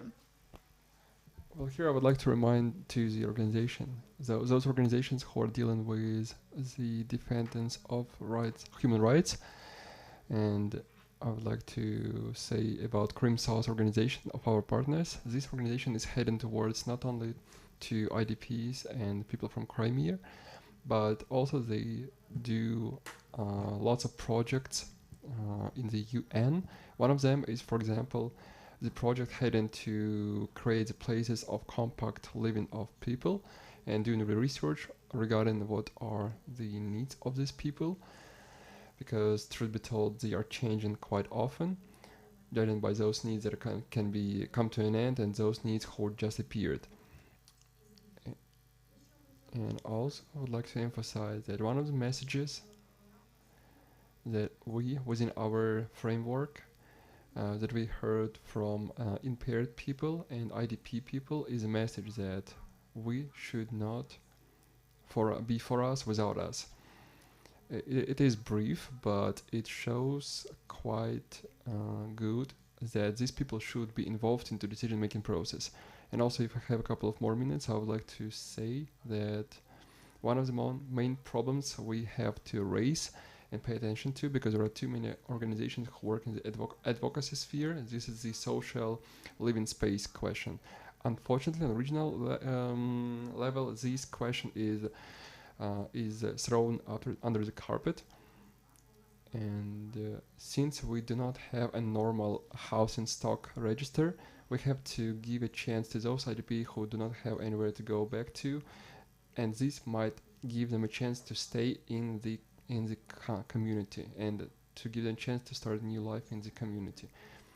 And the last message I would like to emphasize here is, when we will be rebuilding our country, it should be quite affordable, and I'm talking about just infrastructure, but any element, both informational and other ones, because we will have more and more impaired people, and this is the truth. And we should have the understanding that those objects we are building, not the standards should be not only kept, but we also have to have this message. No need to do this for us without us. We have to pay attention to what are the panels should be, what are the lifts should be, and so on. Thank you so much, Olga, who also is ready to add something into this conversation. Okay, dear Irina, what do you have? Well, first, judging by from our panel and previous panel and my experience in civilian sector, I think that if only state even a portion of its budget would be given to NGOs, most of we will have everything in a better way, but that's just a little bit critics. But also I would like to remind you an example. There is too many of them, but just coming back to the statement of Tatiana, that boils down to rehabilitation of veterans and services to veterans, and those active rehabilitation group from the NGO people with impaired people who are dealing mostly with those people who are impaired recently or received a trauma, and what our sanatoriums are supposed to do. Basically, they gather people into sanatoriums, into camps, where they adhere to the principle of mentor to mentor, people to people, how to live decency, how to live knowing their rights, and how to use these rights. And I'm coming back to the statement that if only these statements and initiatives existed for communal funds or state funds in every county of regions of Ukraine, it would be much more valuable than from that Soviet rehabilitation system that is basically the stealing of the budget. Thank you. I think there is huge applause behind the curtains. Well, Vitaly, what do you have? Well, I don't know if only this money would be given to charity funds, how many criminal cases would be raised then, but I would like to pay attention to the organization, the Right for Defense, and I was impressed when I came closer to their work they do. I was impressed by the format that they perform, and mostly this is a concentration around the judicial service and advocacy services, and then later on they implemented another sectors, for example, humanitarian help, psychological help, social security help, and the funding help due to the partners of this organization. But when it comes to regional network from one side and networking approach on the other side, allow this to be to grow into something bigger. And thank you so much. Okay, thank you so much. Is Kyiv ready and hear us? Can you please tell us? Yes, Kyiv will be with us at 15:55, and right now we are ready to implement the people from our audience. And I would like to remind those people who are watching us on YouTube and social media, you can ask your questions there as well as the comments. Can you please? So LLAMA, Democracy Development Organization, I would like to thank to Tatiana Naumenko regarding her words about veterans and coming back to us, and the society is basically all of us. And one has to speak here about the civilian society, whether they are ready to take veterans into their work from different social groups and to teach them how to work within the civilian organization, because this is basically a professional work. And me, while working in Kyiv and coming back to the Ministry of Veterans for different meetings, those veteran initiative groups and organizations, they did not have any instruments of how the decision-making process is done, how the documents are accepted. And in comparison to those other organizations that have been there for a long time, they looked quite unprofessional, and there was a little bit of aggression regarding them. And those of you who already started working with veterans, and whether you are ready to invite them, and what role would you give them? Thank you.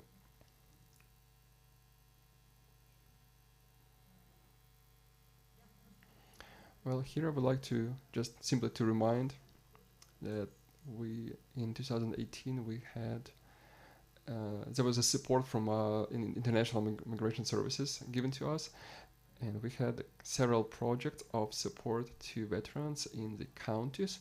And I was working in Dnipropetrovsk region, in Nikopol, in Pokrovsk. And for me, it was quite very important to understand how to find this understanding. And I was taking this too closely because basically me, if only I were the IDP, what will be the tensions regarding our cooperations.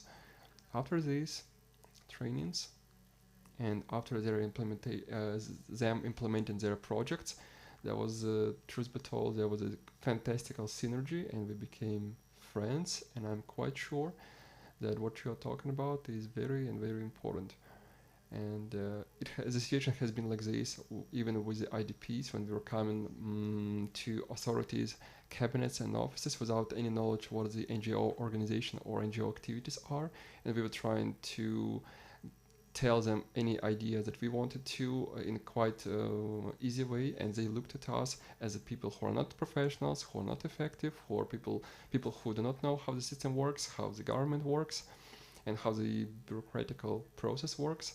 And this very training, as well as the support of international at that time organizations, teaching of IDP organizations, this has increased us to another level, to higher level. And this work that we were doing with these influential groups regarding the law 6240, it basically gave a chance for these projects to work, because we came back to this with a quite more trained approach.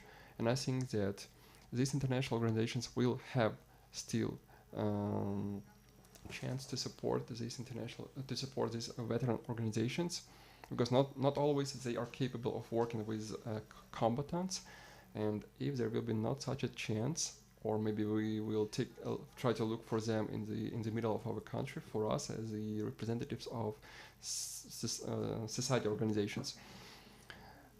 Yeah, I'm not gonna talk so globally, but 5 guys from our organizations, they are doing their military service right now, and it's not even about us giving ready to be accepting them back. It's about us being even able to let them out. So we're still thinking about what photos to send them, what gifts to send them, and it's not about just thinking about how we will take them back, but the idea of keeping them a part of our team, knowing that they are back there, they are at the front line fighting for us. Yes, we take care of them, but they are doing their job. Yes, Diana, you wanted to say something? Yeah, I would like to thank to Mariana, because indeed, it is very important. The cohesion of community is very important when we are here together with them, looking eye to eye and living on the same premises. When they understand the importance of different processes, when they understand that the importance of different, when they call us saying that their family is thrown on the streets, their parents do not have any food or shelter or roof above their heads, this immediately turns the tide and not into your favor. And without the victory, we will not be able to implement this. Thank you so much. Irina, do you have something? Yes, I would like to say we're not just waiting. We are waiting for many of our colleagues. I hope they will come back to us from the front line or from the capturing. Truth be told, I do not have the answer and I cannot say for all NGOs, but as a man who has experience in civilian sector for the last 10 years, we have been mentioning a huge jump of capabilities and building up civilian community within different groups. And I think that in Ukraine, in between other groups of Ukraine, this was the most brightest process. And with the help of already built society that we have that is taking too much responsibility on its shoulders, we will be able to help those new veteran organizations to become a part of this civilian society. We will be able to take them into as well into the social life, the same as what we demand for LGBT community and impaired community to have their rights, and to be able to go to those offices where they will be heard.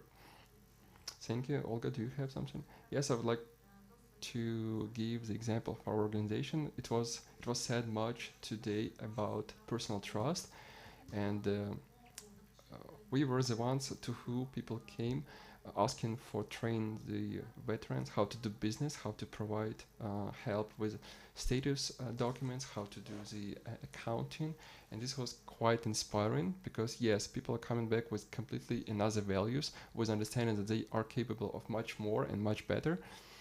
And from judicial portion of this case, it is very important. And then they will give it from one person to another one, saying that yes, you can go here, receive some help here, and sharing the document that allows these businesses to continue.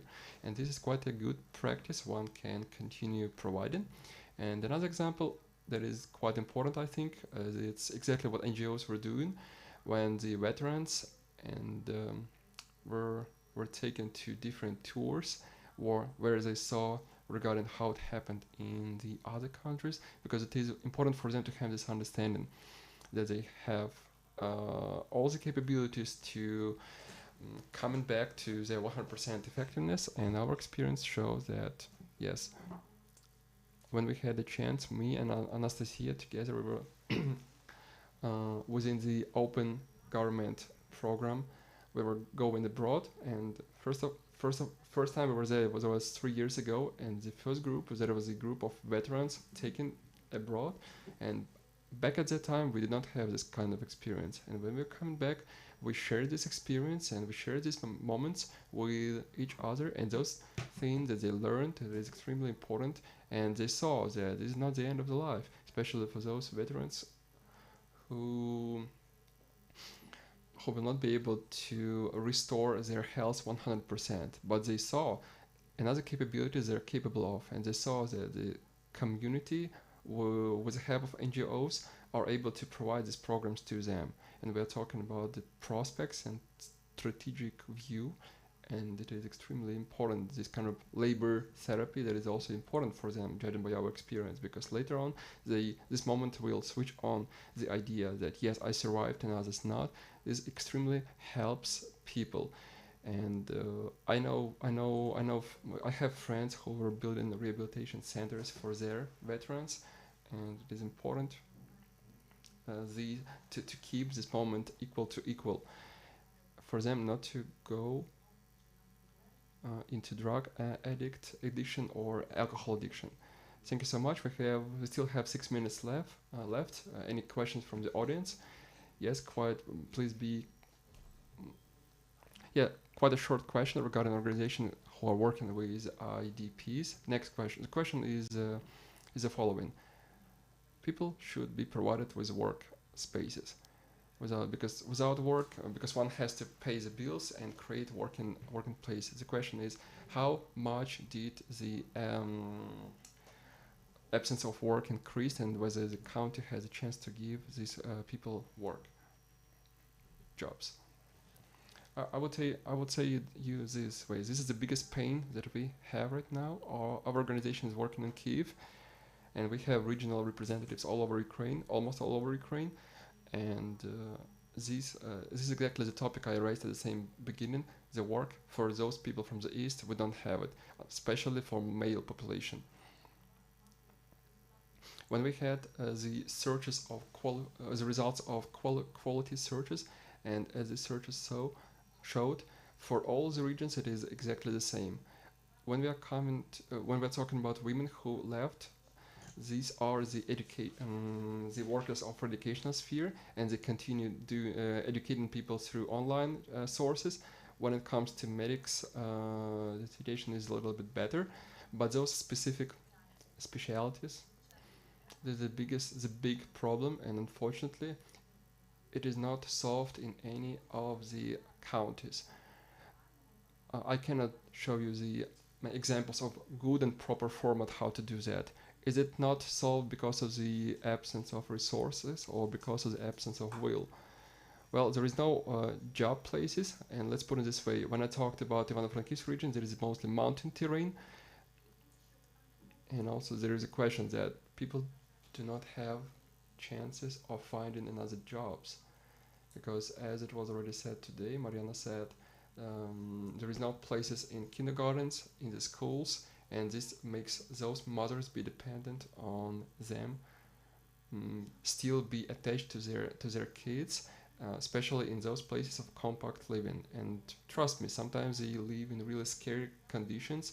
This might be the gyms or kindergartens or acting halls, and these are the places where these diseases might be spread, and they live together with these people, and correspondingly they do not have anyone to leave their kids with, and the situation around the job haven't got any better. And those establishments that moved out, first of all, they tried to move out also their workers and to provide jobs to their workers and employees. And those specific jobs that are quite wide profile, they are left behind the capabilities of providing the jobs to them in an efficient way. Well, I need to do a little stop. You have 1 minute and 20 seconds. Dear Mariana, please. Yeah, I would like to emphasize here that when we had IDPs in 2014, we were also talking that it's not even the problem of finding jobs, but the problem of making money. Because there is a notion such as a poorness of working people. And when in the small counties, the level of income does not even cover the spendings for rent, it is hard to say about some kind of stable decisions. Taking into account this and the fact that right now we're quite unsure about people coming back to those deoccupied territories. Not all IDPs have already made a decision regarding them staying here. They still are in two minds. And for me, coming to work into self-government organ or to some establishment and to sign up the 1-year contract, it means that for me, I have to say, to be honest with myself, that within this year, I will not be able to come back home. Even though my village or my town might be deoccupied soon. That is why it is important to say that the temporary jobs be implemented and invited today, for those grants to be conducted for small businesses today, because there are people who are capable of taking a look of these jobs and start working at these positions. That is why it is an important question and quite a complex one. Thank you, Mariana. Well, I would like to say that I've heard from big businesses when they were asking what is the fear of taking new people in, because the answer was, we do not know when these people will leave us. Yes, correct. And that was a time when we were trying to launch with different donors these little workshops for little businesses to be, for the future to be able to remove it. Yeah, another question I might have. I do not want to finish this portion of this conference with these kind of 3 dots with pessimistic hints, but maybe there is a good business case one can take a look at and make full scale within this question of creating new jobs today for the last 8 years in Ukraine. Can you say something to this?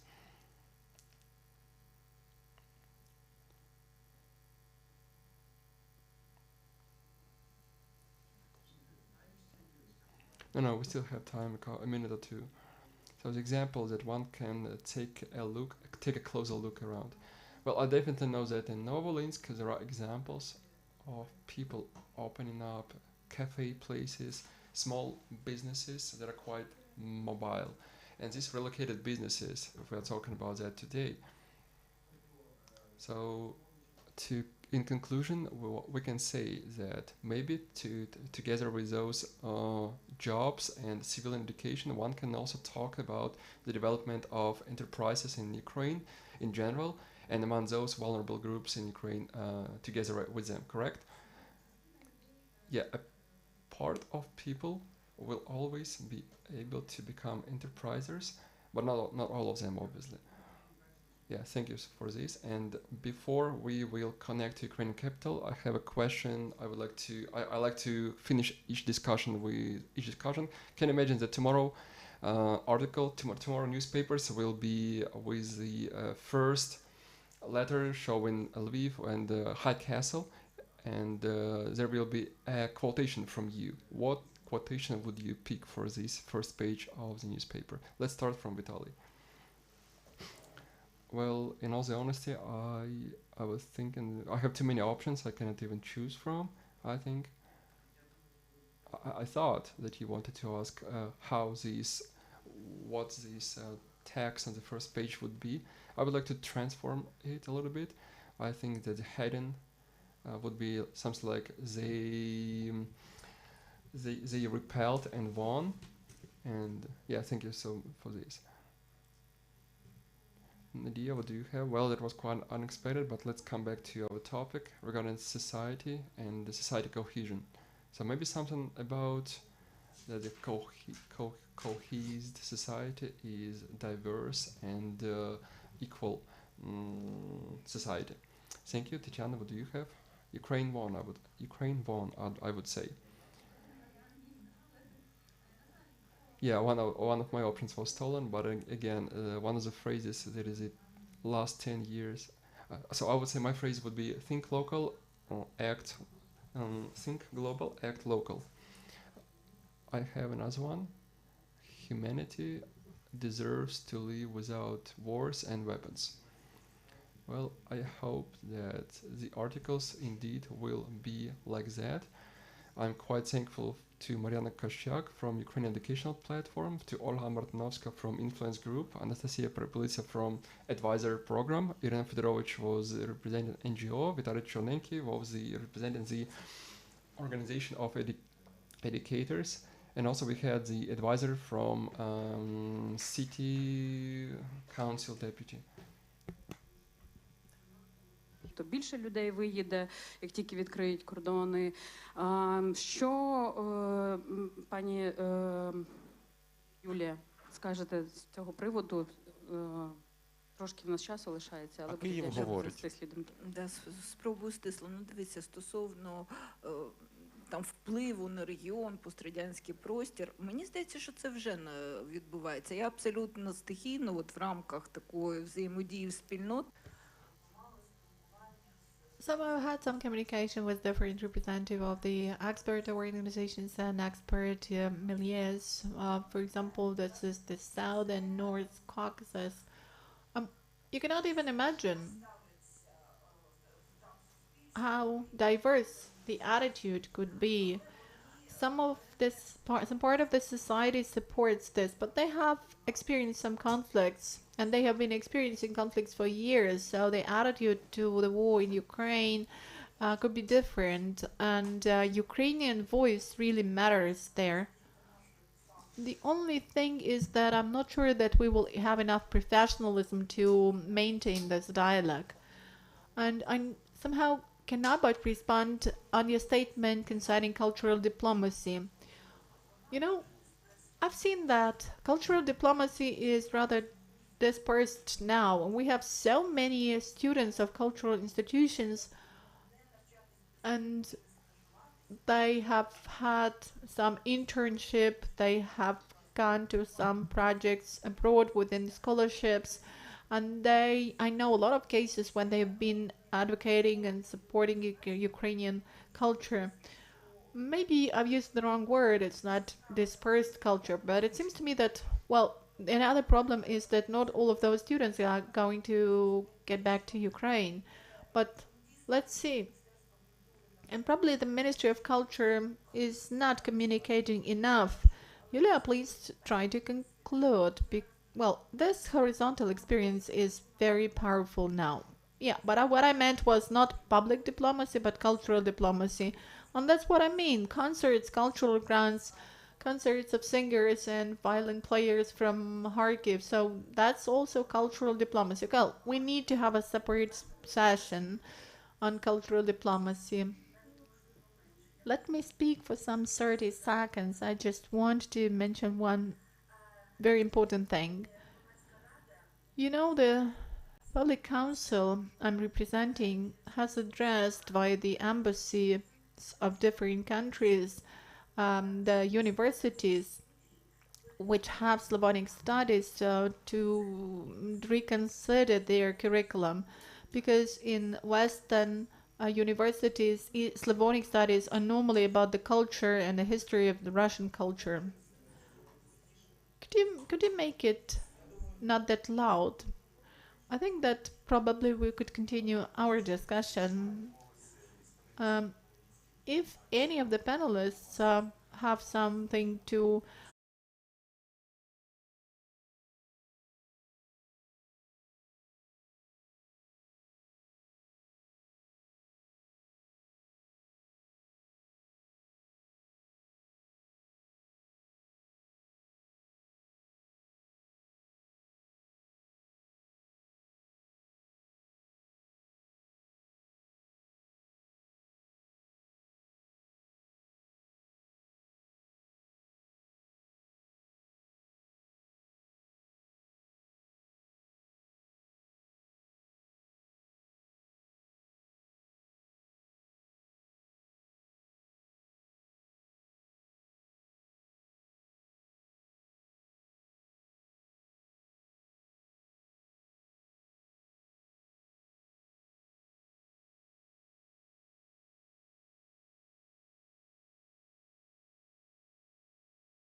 an idea exchange with LVIV now on our agenda. Am I right? Yes.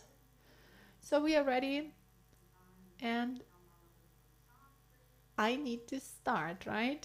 It is my turn. Volodya, is it so? Було дуже Дякую вас, цікаво Ірина. вас слухати. Дякую. Правда? Я думала, ви в цей час. Okay, so who will start? I think that probably you will start, and then we will share our conclusions, and then we will sum it up. Okay, I would actually need some more time for thinking it over. Okay, so let me start.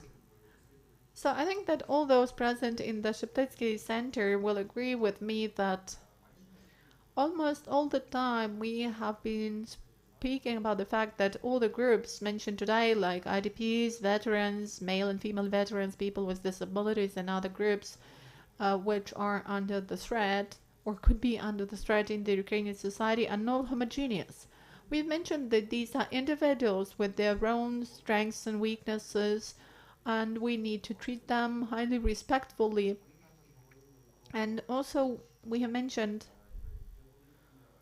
that there are great risks related to not just the physical treatment of IDPs when they live in those modular buildings and shelters, but there is a need for their integration in the social and cultural sense in order to avoid some divisions or even abuses in the communities. And also Tatiana Naumenko has aptly pointed it out that people who are now at war and who will be coming back most probably will be coming back not absolutely the same as they were leaving, and there is a risk of alcohol, drug addiction for them, uncontrolled aggression, attacks. And in this context, the society needs to be getting ready for this now, for hosting them back, to hosting the veterans back. And if we're talking about rehabilitation and adaptation,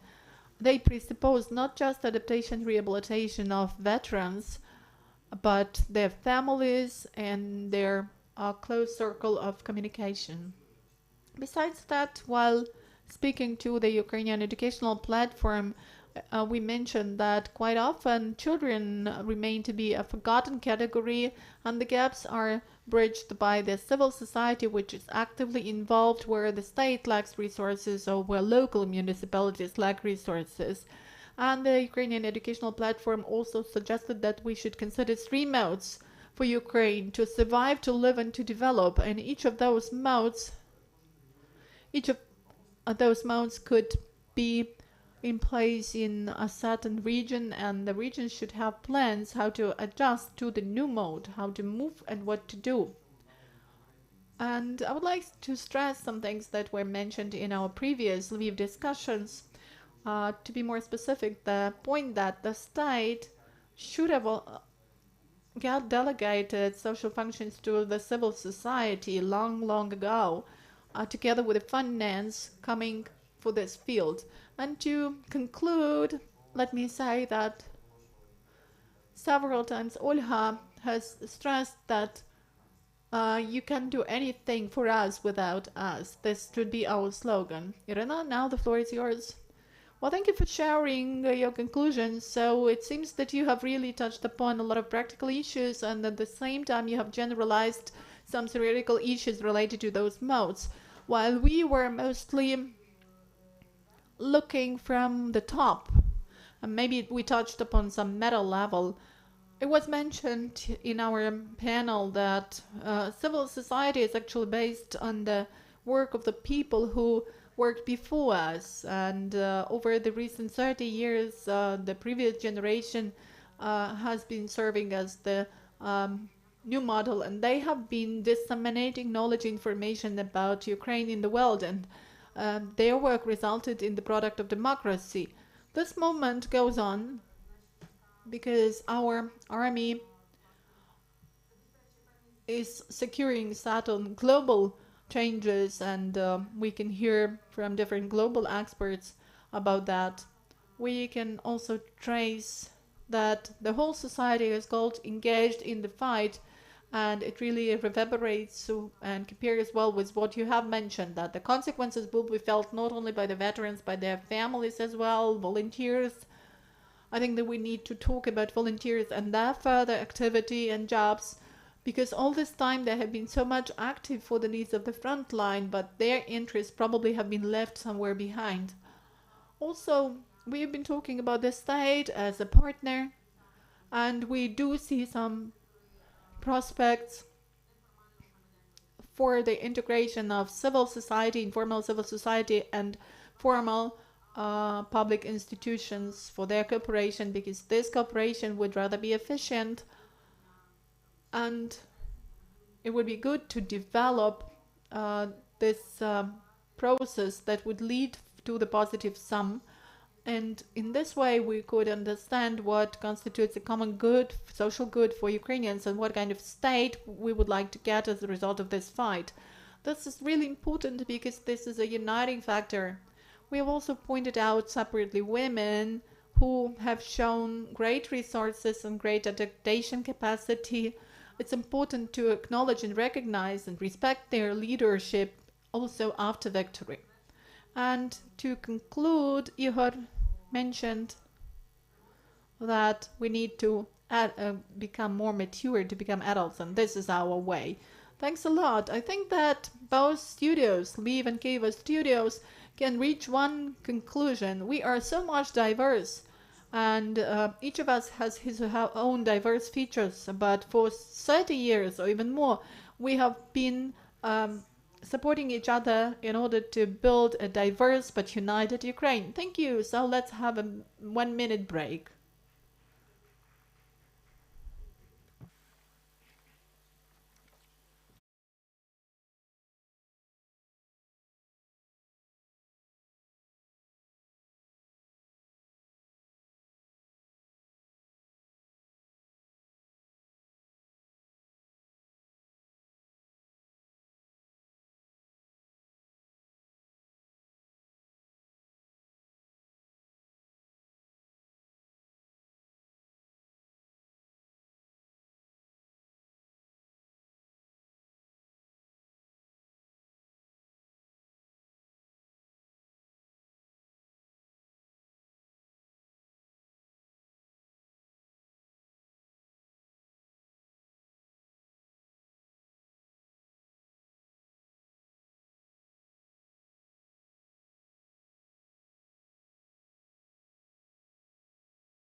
продовжуємо сьогоднішню конференцію. So let us resume our conference, and today we're going to talk about smart recovery and the implementation of human-centered approach in public spaces, in our cities and towns, and in our inhabited settlements in general. And today I would like to introduce my co-speakers with whom we are going to discuss these issues. This is Roman Zinchenko, who is the representative of Green Incubator Company. This is Oleg Drozdov from Kharkiv School of Architecture and Geodevelopment. Oh, sorry, not development, but geoprosperity. Sorry for that. Sometimes I get the wrong data and I don't fact check them, so please don't make my mistakes, avoid them, and check all the information given to you. Then we will have Yulian Chaplinsky, an architect and an urban developer, Sofia Purtak, Business Association of Rural Women. Yeah, the business network. Again, you can see that fact-checking is my weak point. Maxim Alavkavo, Agents of Change, and we will also have Irina Fashchuk, who represents the charitable foundation Ridni, or relatives.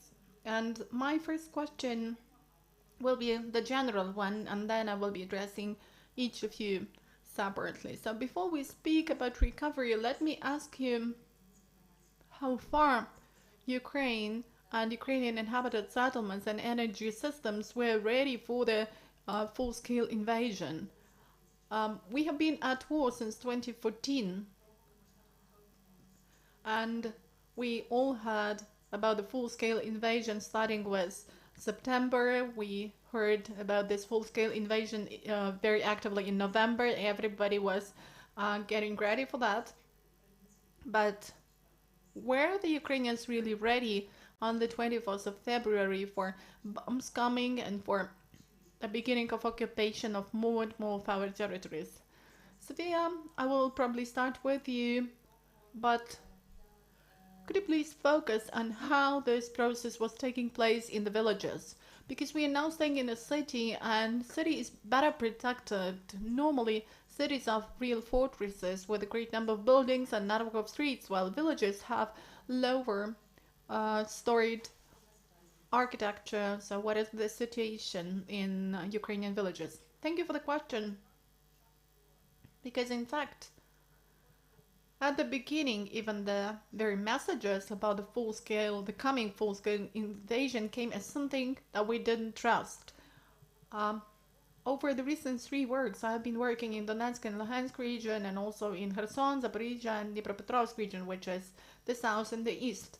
And let me tell you that there was a stereotype that it would be safer in the village over that period of time, so let's leave for the village. Maybe nobody said that, but everybody wanted to stay with his family, with his parents in the village, and that would be safer. But in fact, we saw that really the food stock in the villages and the very architecture were not that good.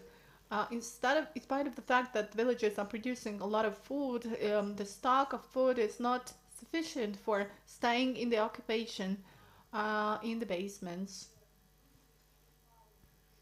And people who got into the occupation in the villages, or people who had to experience combat actions in the village, realized that village is not a safe place to stay.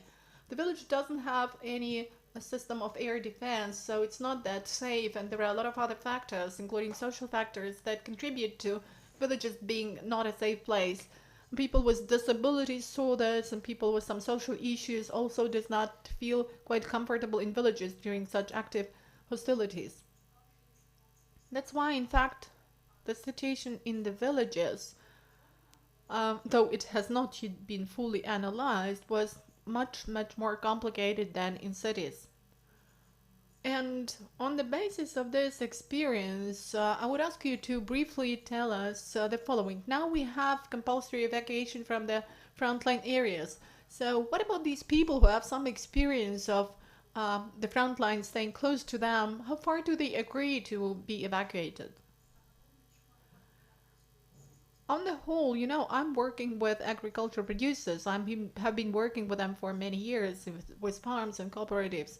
So we, as the organization and the international project, asked all of our farmers to relocate their businesses.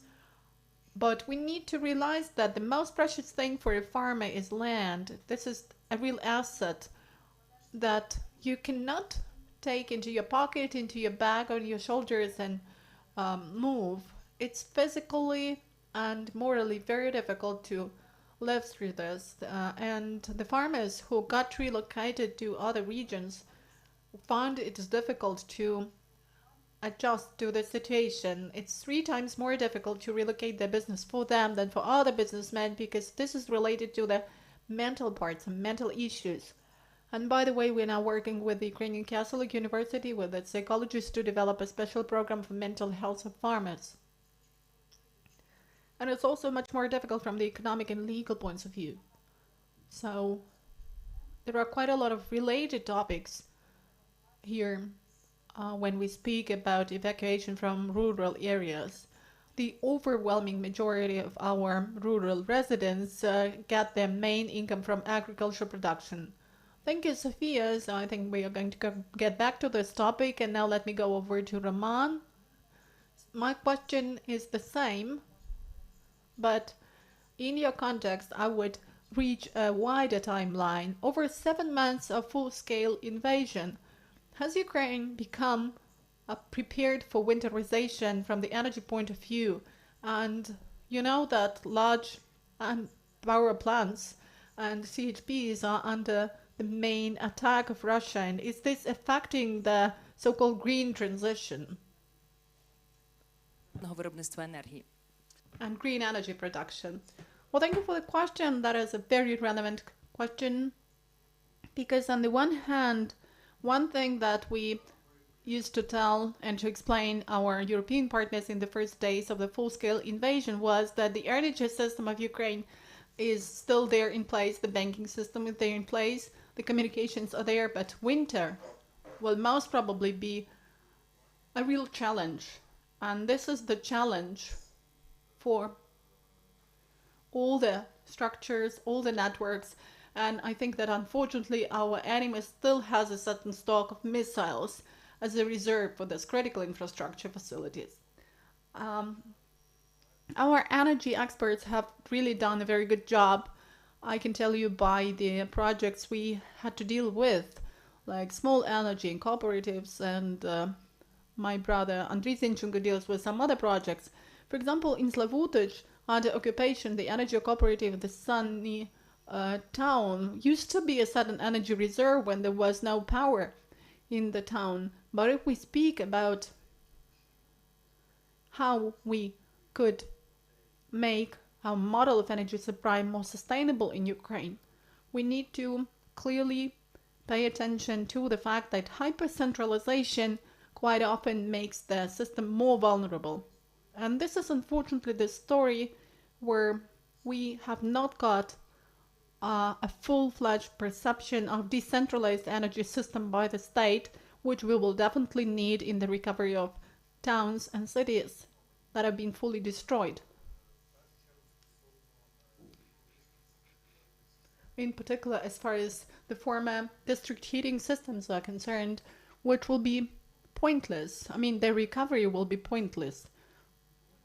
The word reconstruction actually does not fit here. I'm scared of this word, because that would mean reconstruction of some Soviet reality, which does not keep up with the times, because social and economic reality has changed, and we don't need reconstruction of these facilities, but we need reinvention and renaissance, the so-called Ukrainian renaissance, that should be based not just on the energy complex, but on the economic senses, community senses, and new architecture of interaction, and absolutely different urban infrastructure, because plant-centered cities and towns of the East are not necessarily the reality we should reconstruct, and we can reconstruct.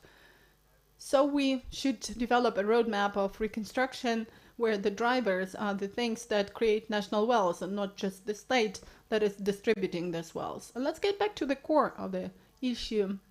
Where are the facilities, the networks, ready for the full-scale invasion? In particular, if we speak about the cities and towns in the east and in the south, did they have some reserve supply sources or some emergency system? Well, invasion and war are not the phenomena you can be fully ready for if you're not a submarine with an autonomous nuclear reactor. Any network, be it an energy network or mobile operator network or just internet provision network, have their own strengths reserve. And what we see in the occupation, most cities and towns were left with no energy supply at all. But this is an adequate situation of in case of such deep destruction. But I would like to bow low to Ukrainian energy engineers for what they've been doing for 7 months, but they will also need new ideologies and new approaches, in particular due to the fact that rural and urban communities, thanks to decentralized energy, will need to provide for their energy needs through the usage of local renewable energy, local capacities for energy storage, and smart grids. So these are the things that could actually help us avoid blackouts. But from blackouts to, we should get ready for total blackouts this winter. But of course, our involvement in the ENTSO-E, in the European energy market, gives us some chances for stability from the point of view of frequency regulation and some other interconnection elements, but this is access to the market of expensive energy. On the one hand, we could export energy to this market, but just in case we can buy it, but it will be very expensive. Thank you, Oleg. Here is my question to you, actually 2 questions. The first one is as follows. It's about preservation of cultural storage. Were Ukrainians ready that the full-scale invasion will start? And what about the conservation? Was there any plan for protection of architectural monuments, in particular in the areas under immediate threat? And the second question is related to educational institutions. Was there any plan of evacuation of large educational spaces like universities? And was there any plan for the right approach to the preservation of the educational infrastructure of Ukraine? Thank you for the question, and I would like to first add to what has been just said. This transformation of Ukrainian cities and towns after the war will be closely related to new reality, new energy strategy, because it will presuppose the maximum decentralization up to every apartment, up to every roof. Everybody will need to accumulate energy, store energy, and share energy. And then we will have the so-called energy communities that will be cooperating with each other. This shows us that cities and towns will really change the infrastructure they now have in the street profiles. That it will be an absolutely different concept. The equipment will be different. We will have other different professions to service all this. Well, concerning emergency plans, well, we were getting ready for that, but probably that was more about sculpture and not about architecture. At least it is not clear. I can see on LVIV some elements related to architecture, but anyway, they're more related to sculpture. I don't know what would be the best way to protect architecture. I think that this cupola made of steel would be probably the best option, but unfortunately, we can't have a lot of such protective devices. But speaking about destructions and about the attitude to this. I think that we are now living in the times when everything that is of high quality, or everything that has something to do with the notion of identity or memory, should be preserved. So we have to treat everything critically, and if we speak about how we should be working with destruction, so the same as in restoration or reconstruction, we should see why we are doing this. We should be very clear with the stresses on what belongs to this memory, and what this monument is about, and what its life should be like, because any adjustment is the concept of a compromise reached between this legacy and the fact that and the life that actually should be dominating in this space. And the second part was about the educational infrastructure and public spaces. Жаль, так сталося. Більшість освітніх. Unfortunately, it so happened that most objects belonging to educational infrastructure have something to do with the state or municipal institutions. That's why they were provided for some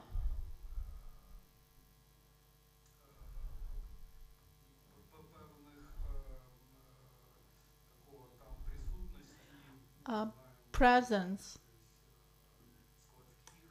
for some warehousing facilities for the armed forces or the National Guard or some territorial forces. That's why it should be mentioned that in such cities as Kharkiv, if we look at the destructions in this domain, it's really incredibly destroyed. And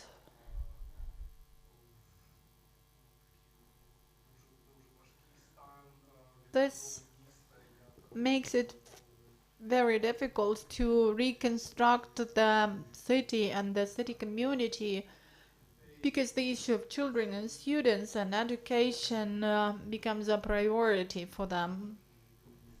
And it is a priority when people are taking their decisions whether to get back to the city or not. But there is another thing there.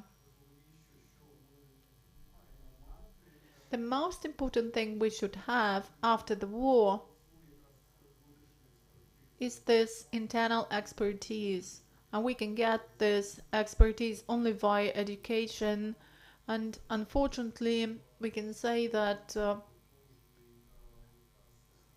a large educational sector has unfortunately got into the coma of online programs.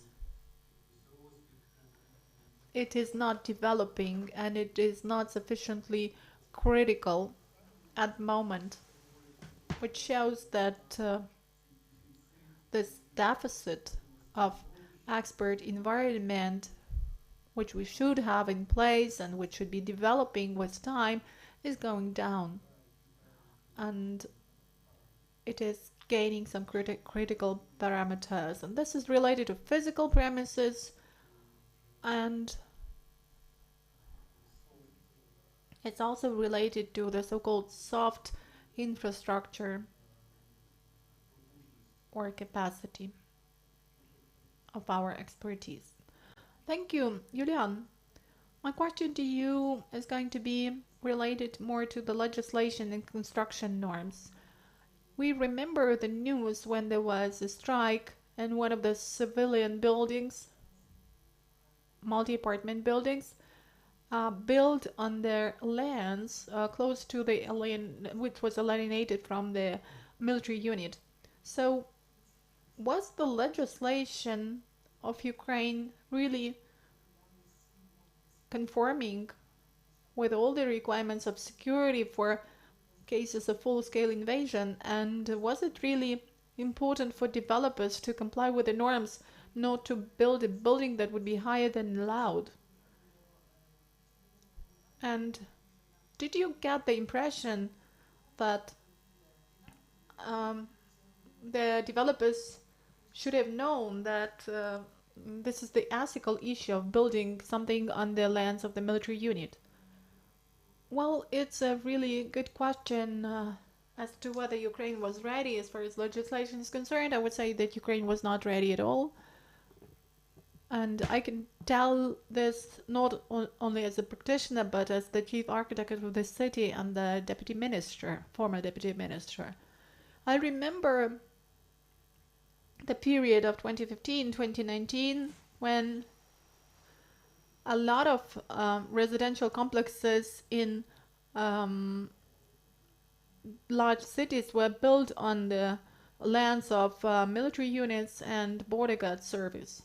And for example, in Lviv, we got a lot of petitions, and luckily in the area between the so-called Rogatka and the Holosko Street, the mayor wanted to have some not residential, but the Congress Center and the whole infrastructure of hotels and restaurants there. It was, in fact, a good idea, but unfortunately, in spite of the fact that there were petitions made to the president, President Poroshenko, then President Zelensky, and some other officials and politicians, we failed to have this. I'm really surprised that there has been no strike on that area, by the way.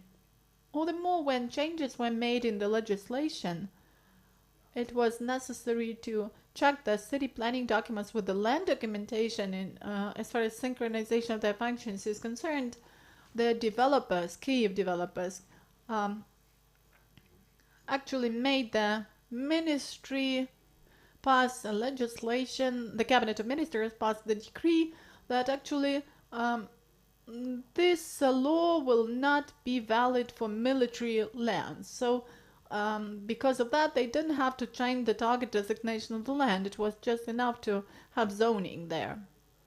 This shows us that the Ministry of Defense was working in full synchronization with the Ministry of Territories and Communities Development and construction companies.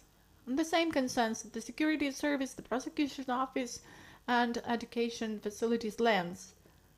And when their National Defense and Security Service started working, they had a lot of sanctions against youngsters, against thieves in law, and all of a sudden there was a scandal when there was a case instigated against Vitaly Klitschko's administration because they didn't impose restrictions for their residential complex on the lands of the National Security and Defense Council. And I was shocked because that was absolute corruption. In Kyiv, we have about 100 buildings by about 300-400 apartments have not been completed, and most of them are built on such lands. So their owners of these apartments who bought them have just been deceived. And actually, this all started in 2015, and nobody was dealing with those issues. On the other hand, as far as construction norms are concerned, I don't see any good changes.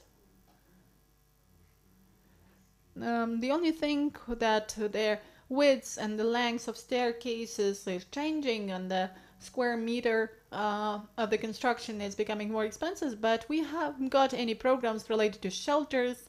No money was allocated to cities for them to arrange civilian shelters. And what about construction? According to the norms, is there the requirement for the building to have a shelter? Every project has the section called civilian protection measures, and these projects are graded by the classes of responsibility, and therefore they should have some civilian protection measures. But you know, the circle of coordination has been disrupted. Cities give restrictions, but they do not affect the very process of construction. They do not do monitoring. They do not have anything to do with the process of commissioning of the objects. And under the disguise of fighting with corruption, we also don't have anything to do with inspections, because they call that this should be DABI, or now it is the Anti-Monopoly Committee that should deal with those inspections. And you remember there were fires of children's camps in Odessa, and their director was to blame, while he was actually not. Well, the problem was a systemic problem because there was no expansion to check the alarm system or the fire system there.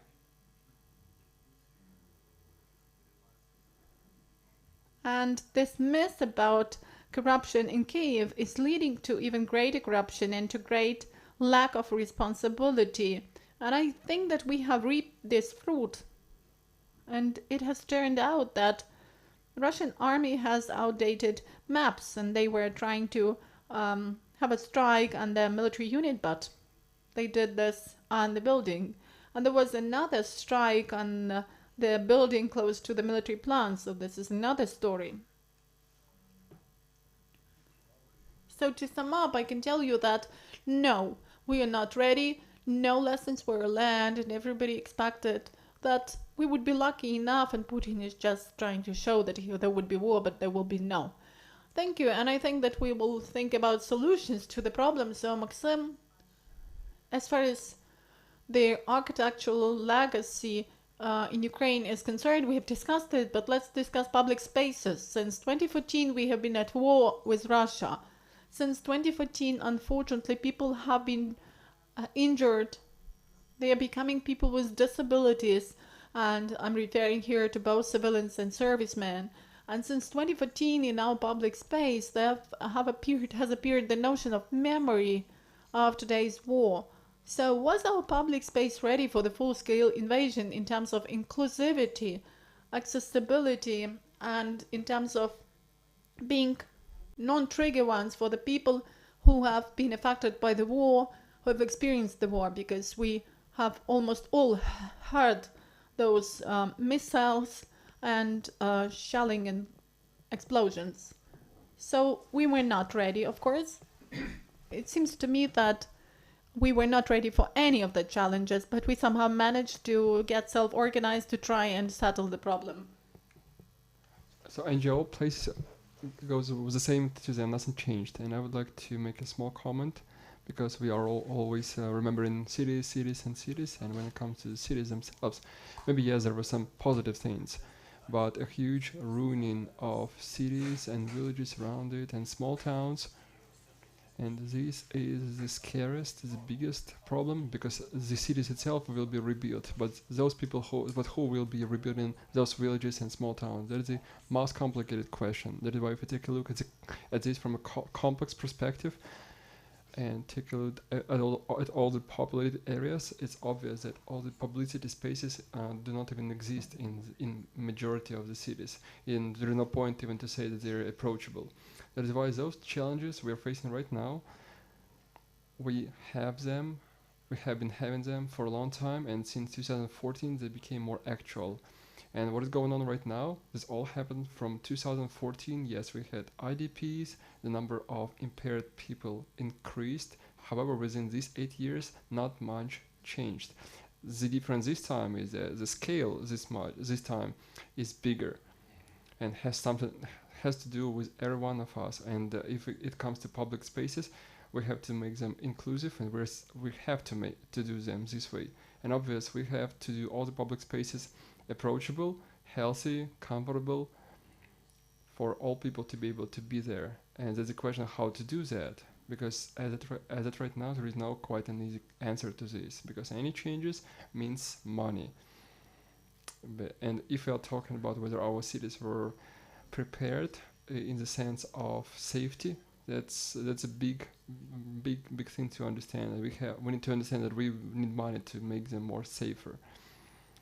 And since the public space is simply a place where people can go to and have some rest, basically, all in all, this will not be the primary focus of rebuilding. Well, question regarding outside advertisement, regarding messaging and fireworks. We all remember there was a prohibition for fireworks, and that was basically triggering people who have come through combat actions. Do you see any changes when it comes to this, and what was done that works? Well, if we take a look at the advertisements, billboards, and highlighting in the cities, I would say this is something positive, because noise concealment and light concealment and light discipline is very important. Our cities have to become clear and comfortable to live again and comfortable to go back to. When it comes to fireworks and loud riding of cars on the streets, all we have to do is basically to hold these narratives and emphasize the fact that there are people who can be triggered by this. And in the past, yes, we did not have these many numbers of bad results coming out of the shooting and so on. But first of all, this all is about decent, comfortable life of those people who live there. That is why there shouldn't be any portion of people living in the cities who are quite feeling comfortable riding in the cars, having good time on the festivals, and the rest of people should be sitting back and singing Russian songs and karaoke. Yes, correct. That is why we have to orient ourselves as the most vulnerable category of people, not on the most rich categories of people or those who have the biggest influence. Thank you so much. I would like to re-ask Irina if she's with us and whether we can invite her to our conversation. Yes, good afternoon. Yeah, I hope you've heard our discussion. However, at first I would like to ask you to say that Irina Fishuk, she's a representative of organization Natives. How did the work of your organization changed? Well, I would say that let me first of all introduce myself again. Yes, I'm Irina Fitchuk and I'm representative of relocation project Natives. And most of them, these are the craft enterprises. Most of them are situated in village areas. And I can tell you about my experience of working with this segment of population regarding relocation questions. Since your question was primarily regarding whether we were ready, I would like to say that I cannot imagine how can one be completely ready for that. Those enterprises that are situated closer to the borderline, where this feeling of war have not gone away for the last 8 years, yes, we all understood that there are quite huge risks. However, even them did not realize the scale of ruining level that this war will bring. That's the aspect number one. The second aspect, since the war provoked huge migration and evacuation,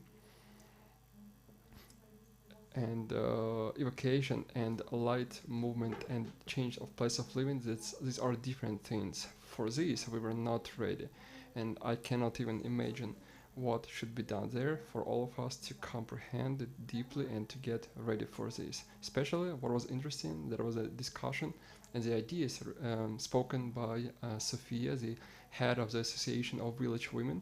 One of the most hard problems was how to relocate enterprises situated there in village and is completely attached to land or to animals, to agricultural animals that are basically the resources of this business.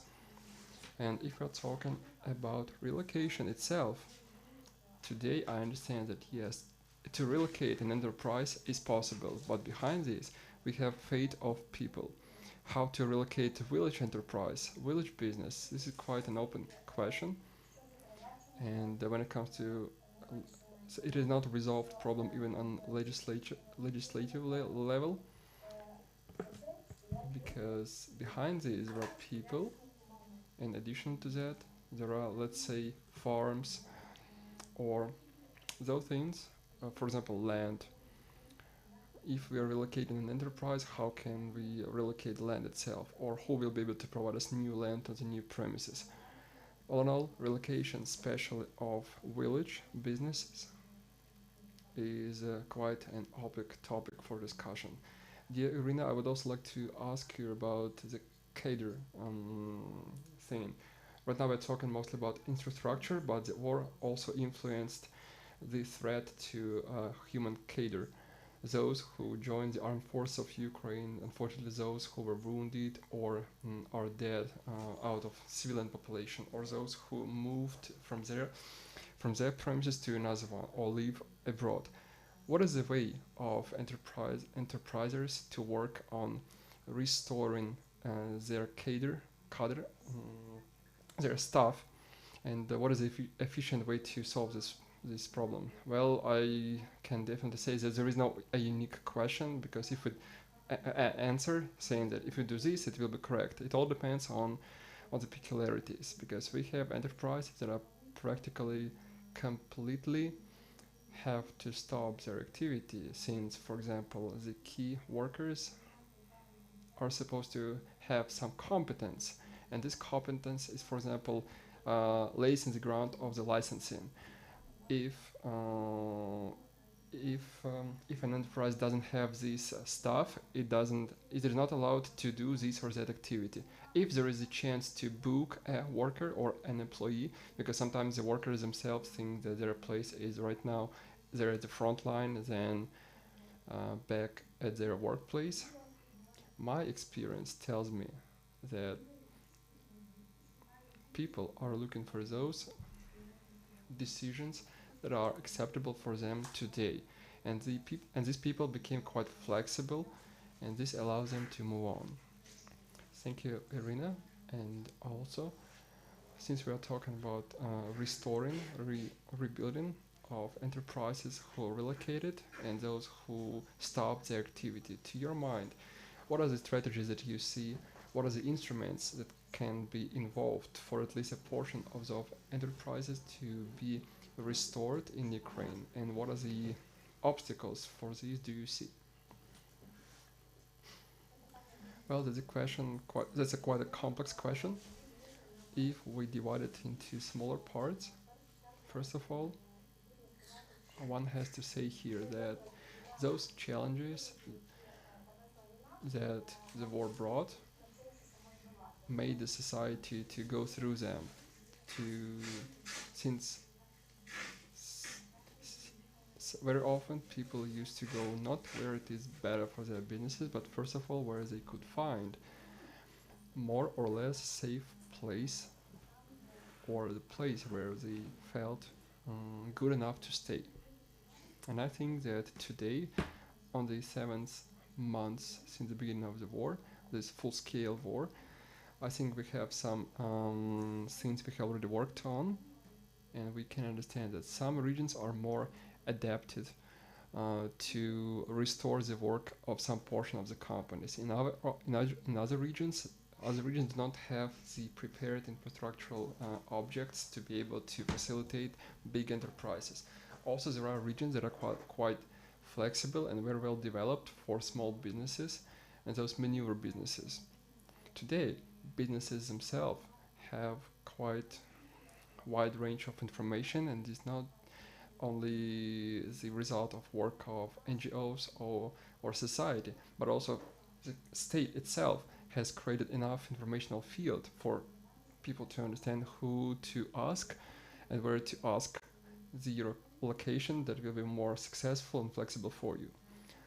Thank you so much. Thank you so much, Irina. I would like to remind that Irina Fishuk, the representatives of charity fund Natives, that is doing with the relocation of enterprises and happens the business owners in Ukraine from war areas relocate their businesses and restore their activity in less hostile environments. I would like to switch to another question of our topic of our discussion, and I would like to ask about militarization.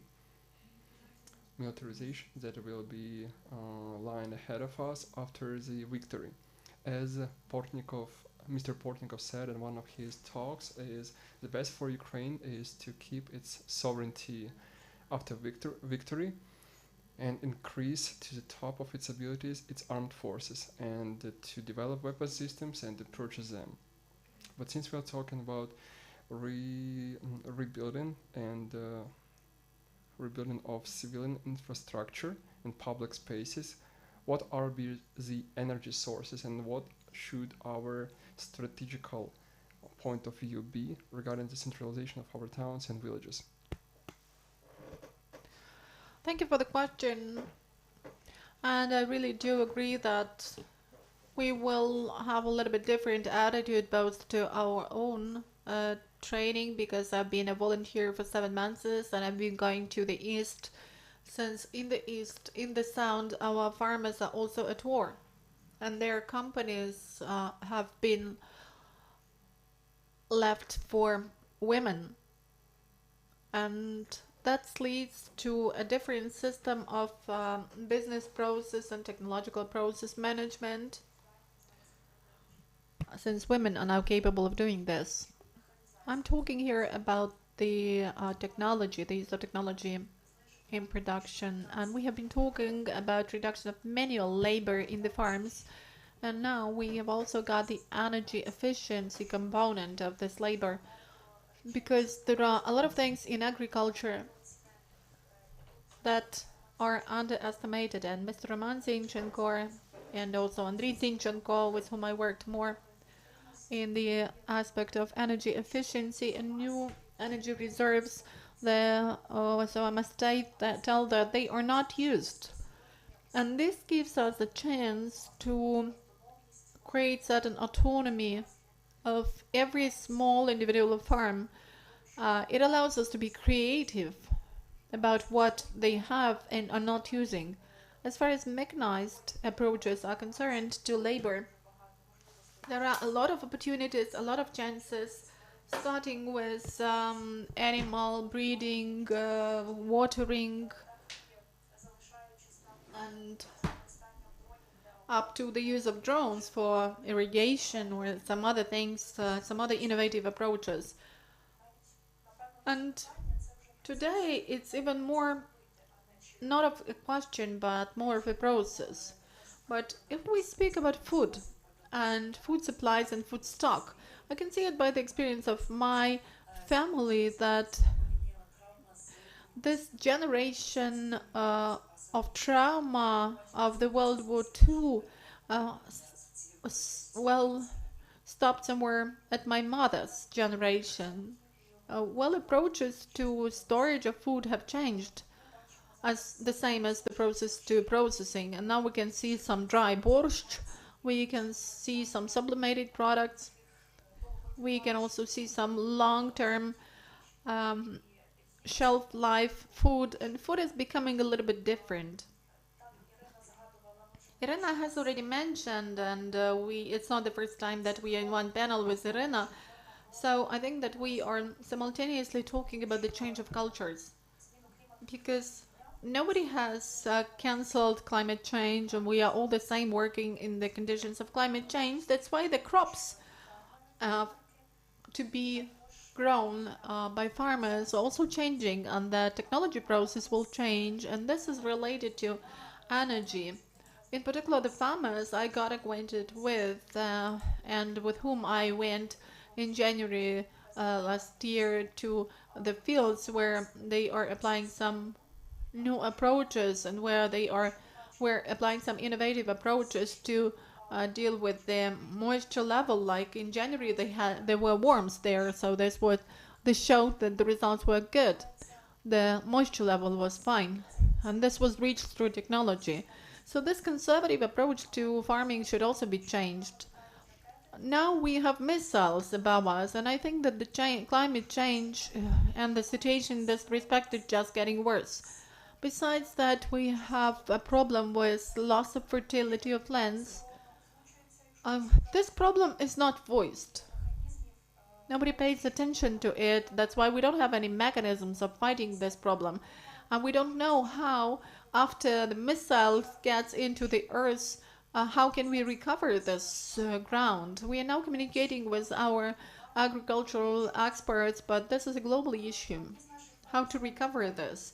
In one of our farms, Lanhai in Dnipropetrovsk region, the missile downed by air defense was going about the yard, and there was some leakage of fuel.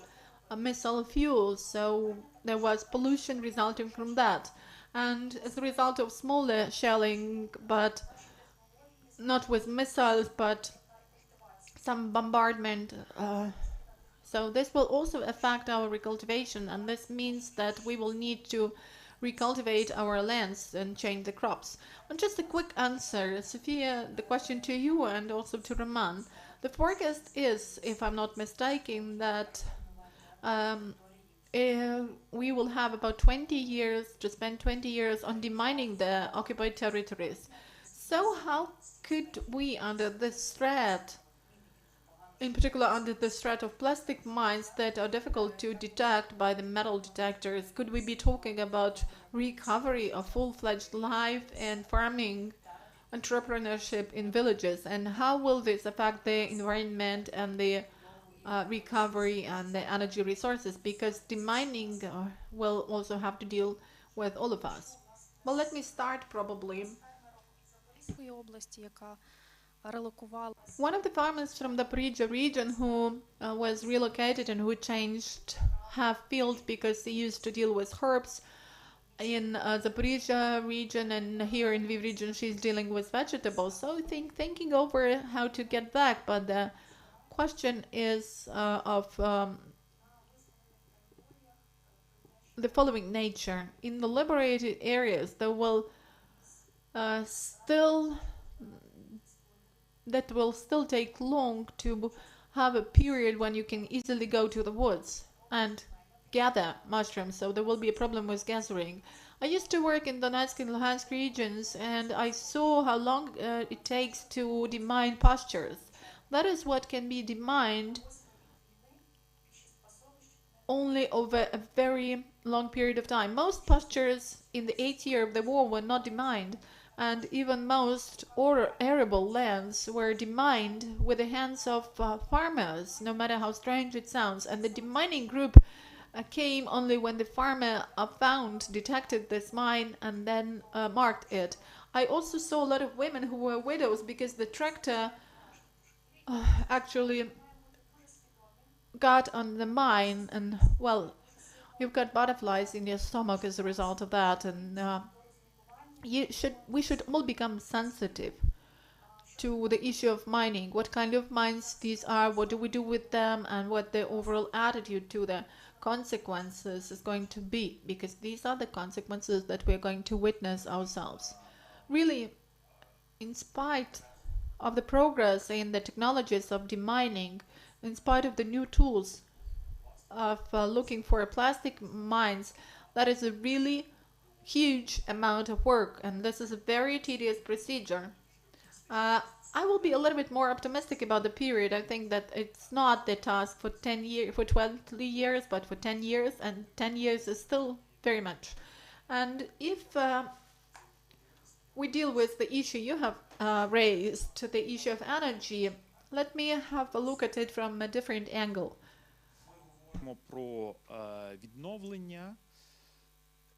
We are talking about recovery, and when we are talking about it, we need to recognize that not all the inhabited settlements that have been under occupation and that have been in the combat area should and have to be restored. And there are a number of factors behind that. And in fact, the main thing that makes it possible to recover or rebuild some cities or villages or towns is the energy they have. If we now have a look at the map of the non-governmental controlled territories that are under temporary occupation, we will see that the economic belt that has generated quite a share of the national wealth, I don't like this notion GDP, but the national health is under occupation now. And the basic generator of national health is export-oriented in Ukraine, which is first of all the agricultural sector, because we are the breadbasket of the world, then metallurgical industry. This was the second sector. Technology sector is also export-oriented. And now the major task is to find new energy for the cities and towns and villages that we're going to restore and reconstruct. Do you really believe that Mariupol will be the city of metallurgists? I think that the future role of Mariupol is to be the city fortress, the military port, the Ukrainian West Point, a militarized city nobody should ever approach. And a lot can be said about cities, other cities like that, Berdyansk, Mykolaiv, which is now a matter of pride for us, Kharkiv. So a lot of these stories will be reinvented and rediscovered. So for us to get back this energy, we need to find the source, in particular the source of national wealth. And there are no better sources as yet than entrepreneurship, which means that entrepreneurship is going to be the key driver for those cities to actually appear. And the concept is that either the city is a city fortress or a city is a trade city, and these are the factors around which inhabited settlements were appearing, were being established. And now we have got the question, okay, and how are we going to develop the national wealth of Ukraine further? And the issue of militarization we have mentioned is of utmost relevance. Now, why? Because we are an export-oriented country, so what can we export in the context of militarization? In fact, our weapons could work quite well against Russian technology, military technology, and there are some Western countries that would really want us to have export of weapons. Lockheed Martin cannot now be producing javelins, enough javelins. Why can't they have their facilities in Ukraine? Well, maybe they have some restrictions, but we could work in competitive sectors within the weapons industry, and the Ukrainian military sector should actually give birth to millionaires, a lot of billionaires, not the special expert, but the Ukrainian defense sector should give birth to billionaires. And there are other things where militarization could actually generate national wealth, and it could help us restore. This year we're going to lose at least 35% of GDP, but let's think where we can actually get something instead. We could have meals ready to eat for the other armies of the world. And one of our friends is going back to the front line, taking the car which our fund has bought, and he says that his daily ratio is just one tinned can and chocolate. That is failure on the one hand with the procurement policy of the Ministry of Defense and the state, Oberonprom, but on the other hand I think that Ukrainian farmers have to set an ambitious goal for themselves to feed all the armies of NATO.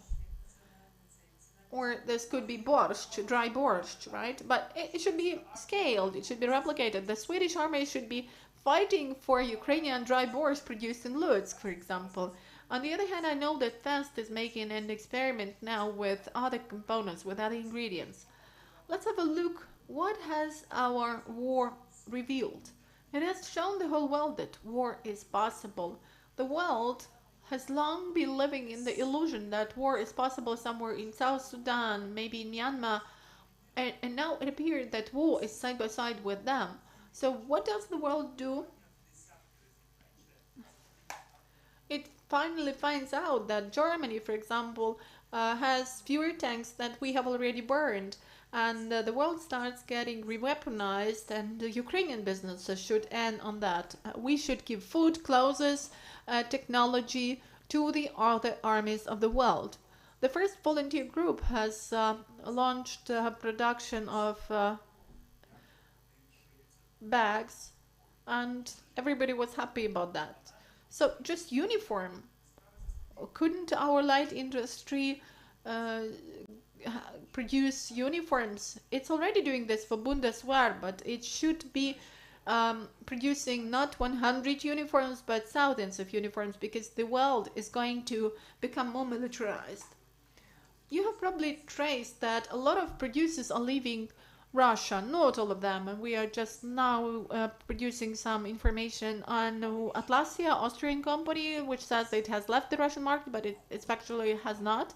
But there is another country with many producers, and it's called China, because de-Chinization, or creation of the reserve production facilities, in addition to the facilities available in China for outsourcing, is an important task, and it is a very interesting task. And here we speak not only about civilian technologies, but of dual use technologies. Is this about cheap labor? You've got illusion concerning cheap labor. China is a universal location for producing everything, and the salaries paid by Fujikura are not exactly what the Chinese collector of iPhone gets. We have got some outdated illusions about China. Actually, the Defense Army of the US is buying a lot of uniforms and helmets from China, but there is another component there. We have been announced to be a country partner, strategic partner of the US. That really matters in the economic sense, and we need to be fighting for those contracts. We need to be fighting for those companies and those businesses, and we need to be fighting for the reconsideration, reinterpretation of ourselves, because we need to inhabit with new senses the territories that have been destroyed. We need this Ukrainian Renaissance. And Ukrainian Renaissance should be based on Ukrainian dynamics of entrepreneurs, of people, of economic dynamics and human capital dynamics. Yes, we are really losing a lot of human capital.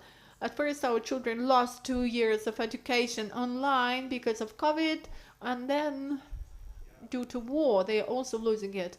I'm the administrator for my mother, who is the teacher, and I'm trying to arrange configuration of different Zoom groups and things like that. But we need those Ukrainian dynamics to urge people, incentivize people, come here, bring businesses here, establish businesses here, give birth to children here, and reinterpret the future. And I see great prospects for the generation of people who are now going to study at European universities. My elderly daughter has the motivation after Vienna University to come back and to rebuild Ukraine. And this is the component where we should be working for entrepreneurial talent, for human capital, and reformat the state. Because the state has a very dangerous idea. Let's reconstruct everything, let's have it done in a centralized way. We will tell the way it should be, and we will show you the grandeur of Stalin Empire. But instead, we need to build Ukrainian dynamics, Ukrainian Renaissance, through the prism of new ambitions for those cities and looking for the opportunities of solving the security issues, because for every business, Ukrainian investment, foreign investment, security is really important. And the Ukrainian army and the Ukrainian air defense systems are also important components. And we need to also communicate it to the state that, dear state, you cannot do it all yourself. If you want to have innovative economy, just buy innovations. Just help the new generation of billionaires to appear.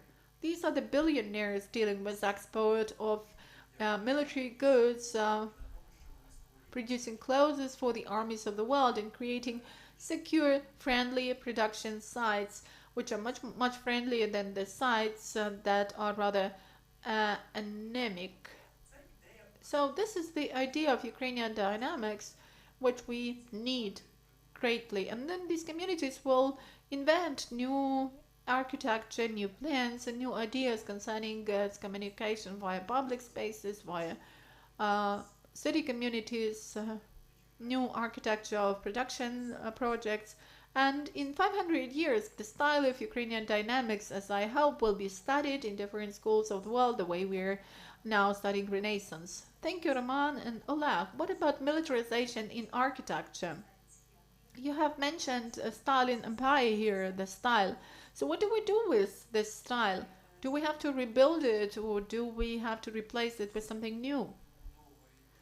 Well, as far as reconstruction is concerned, that always is a controversial issue, because on the one hand we have the Charter of Venice, which says that we don't need to produce fakes, and when we are rebuilding, reconstructing something,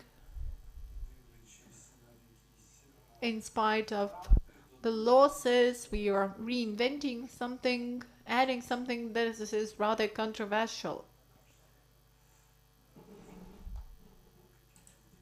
And there has been a great debate concerning some photographs on which we ground our idea of the past and try to rebuild it. So it doesn't always work when we need to take them as a symbol, and there must be some quality in place there and some sincerity in those solutions. Повертаючись до питання мілітаризації. Getting back to the issue of militarization, I could say that it really depends a lot on some factors.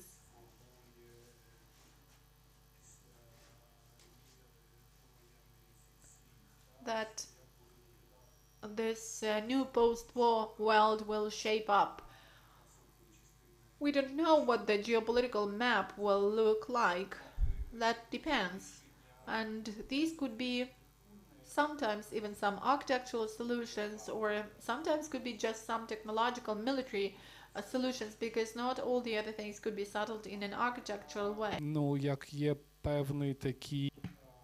But since we have a certain phantom sense after COVID that we should have, well, for example, some summer premises, some balconies, some terraces, because we need to live our autonomous life. І це залишиться на десятиліття, та у нас так само. And that will stay for decades.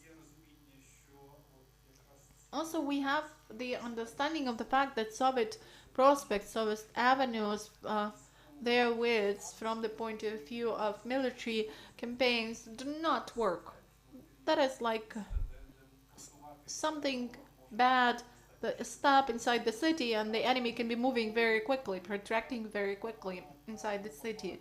And when one bomb reaches a typical micro-district with the buildings that are 9-story buildings, and we can see that about 400 apartments are left with no windows, because windows are shattered, and there are certain physical consequences because there are injuries and traumas. And when we see a bomb falling on the Khrushchev period micro-district, the measurements of destructions are absolutely different, which shows that actually a city should be dense from the point of view of master plan, but there should be some sustainability,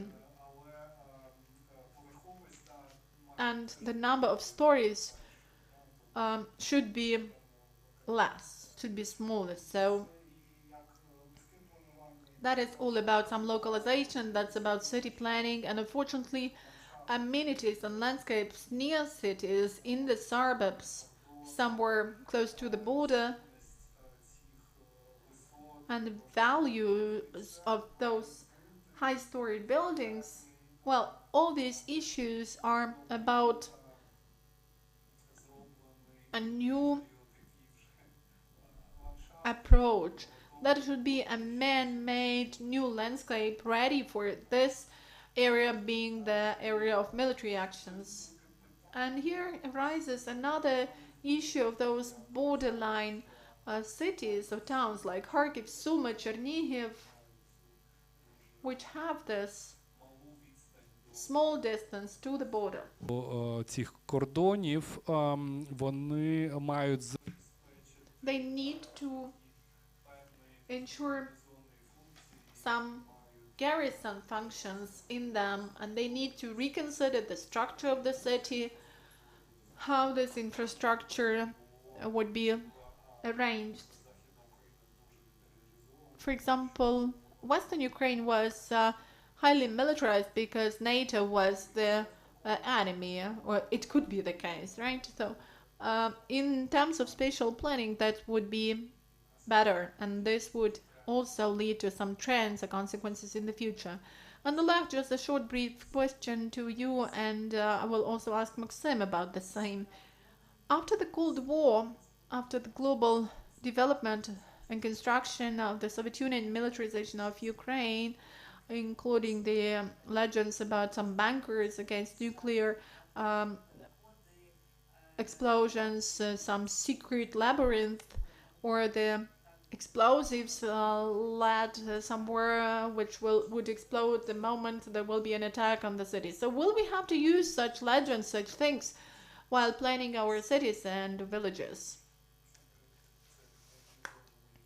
Well, this is not the field of my expertise, so I don't think that I can really answer your question. There must be some science, some survey, some research behind that. Ballistic studies, quite a number of different researches, spatial planning, military, engineering, architectural elements should be involved in that. Maybe there should be some reflections and studies, and then we could say how we should arrange this, and there should be some strategies, because you know the experience of Israel doesn't work. You know, they are firing there from some sewage pipeline, so it's an absolutely different thing, an absolutely different challenge. I can understand why I have asked this question. The point is that my friends lives in the city where there was mining, and now it's undergoing demining, and she says that there is a message in the chat that the flower bed is in mines. But these are anti-tank mines. So dogs and children and cats can actually enter this area, but tanks cannot. So just think about this. And before you give the answer, I will address Julian and will ask him about legislation. But I think that you could develop it further on than just but touch on legislation. I've been listening so carefully about Ukrainian Renaissance. I've started thinking about Zhovkva, Prince Zhovkevsky founding the fortress, then the law of Magdeburg. Well, I really distracted a little bit. I really support the statement that cities, towns could be established in new territories. As far as legislation is concerned, willy-nilly, I became the oppositionary to today's parliament. I didn't want to be in opposition to today's parliament because it's not the best time to quarrel. But according to the latest social survey of the Razumkov Center, I've heard that the level of trust in political parties is minus 55%, which means that we are in the period of the crash of the political system. Over the nearest 5 years, we're not going to have any political system at all. There will be even some elements of dictatorship or even military dictatorship. I'm not telling whether this is good or bad, but this is just a matter of fact, and that will definitely affect conduct. And Mr. Roman Zinchenko has voiced the opinion which contradicts what we're going to have. Everything is in the hands of the people who are ready to centralize everything. From the point of view of legislation, well, by the way, it seems to me that we should actually make our old academicians retire, because they are writing construction norms for us and it doesn't work. And we should, if we don't devise something ourselves, we should order it at the West, because they could help us with this.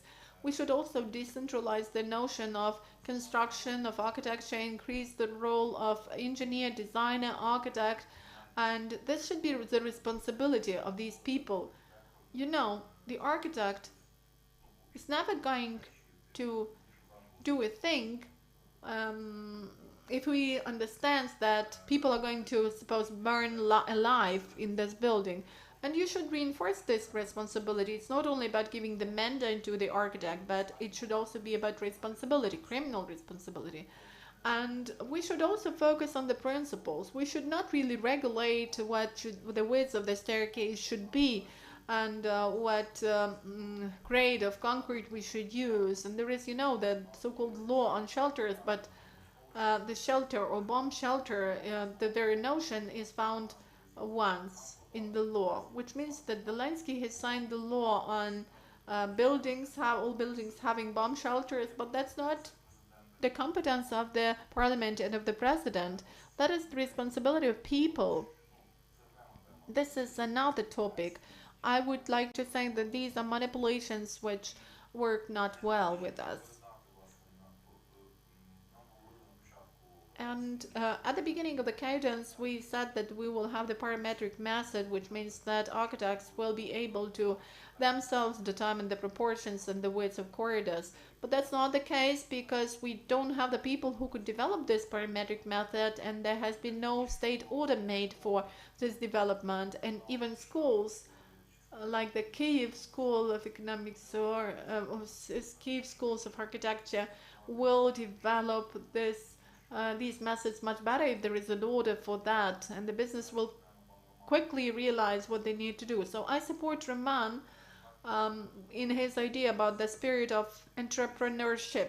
Militarization will really take place, and I think that when we have a great number of servicemen who like this, who are interested in the military technology, and IT guys will also be interested in this, this will be good. As far as architecture itself is concerned, it seems to me that the state just needs to be told about the principles. Cities should be safe.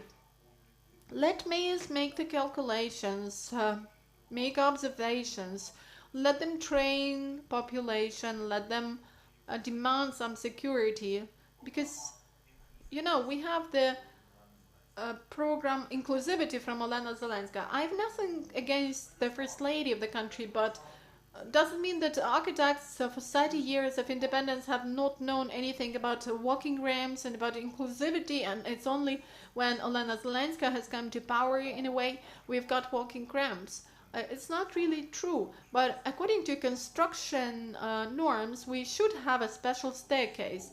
And by the way, for you to know, we were playing some tricks when presenting the premises of the Sheptytsky Center, because there was supposed to be a stair, but we wanted to have a different entrance.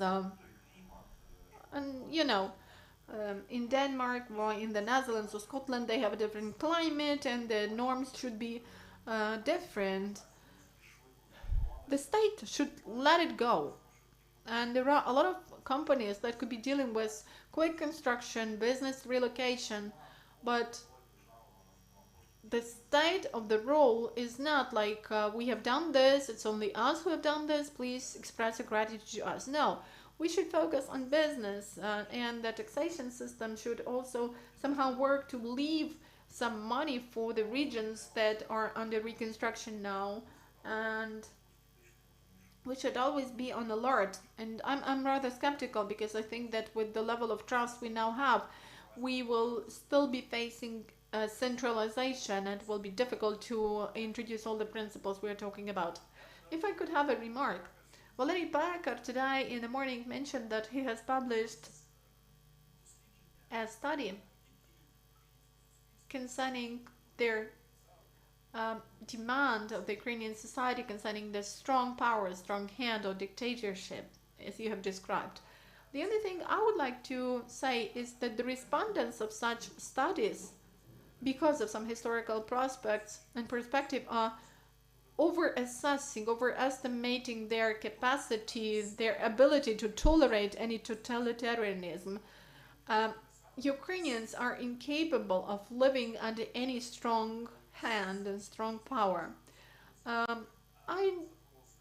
I'm rather indifferent to the threat of authoritarianism, though of course this is an attractive thing, an interesting thing, and we could then have a lot of monuments afterwards. But if we get back to the healthy fences in the architecture, there is another component I'm laying great hopes on, and we know that Ukraine has submitted the application for accession to the EU, so probably certain norms and practices will be transposed. But there is Hungary.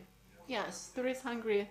I do agree that globally we are not ready for totalitarianism, but we already have got signals about restrictions of some rights of governors, of regional administrations.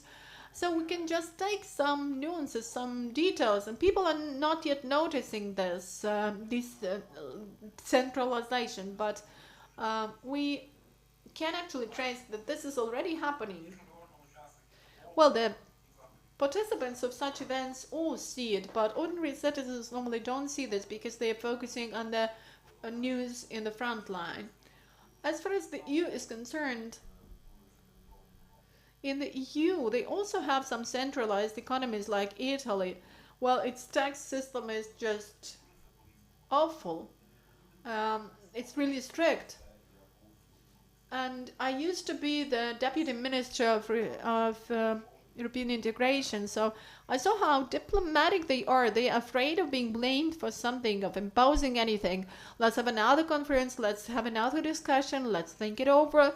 So they are really concerned about being tactful. And it's actually easy to manipulate with this. We still have some time. I think that we will get back to this topic in the end. But now let me finally give the floor to Maxim, who has been waiting for long to share his ideas about militarization and about the future of our cities. Yes, and in parallel we'll be answering other questions, so I will have it all together. The worst thing we will have is militarization of Ukrainian cities after victory. Because if we win and say that, okay, all our cities should be ready for the war at any point of time, this means that we have lost something. Because we need to win to keep living in a high quality and happy way and in much better way than we used to live. And then Ukrainians, if we burn Moscow, Ukrainian cities will be safe. Yeah, that's a part of the question, how to make our cities safe. Dear audience, this has been a joke, just in case. There can't be any evil city, there can't be any military city, city fortress, if it is a city for people. And the only possible vision of the city is the city created for people to live there comfortably.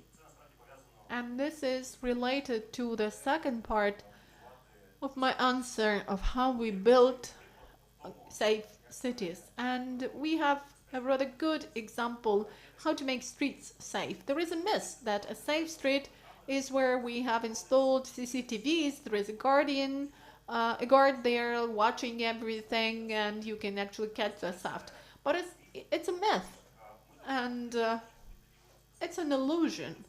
But a safe street is the street with people, with lighting, where people are controlling each other. That's why when we are approaching the point of time when we want our cities to be safe and we want to build bomb shelters, we need to have our buildings scattered and have avenues for our tanks be able to quickly maneuver there. This means that we are making safe cities in the wrong place. That should be in place, but that is just assistance.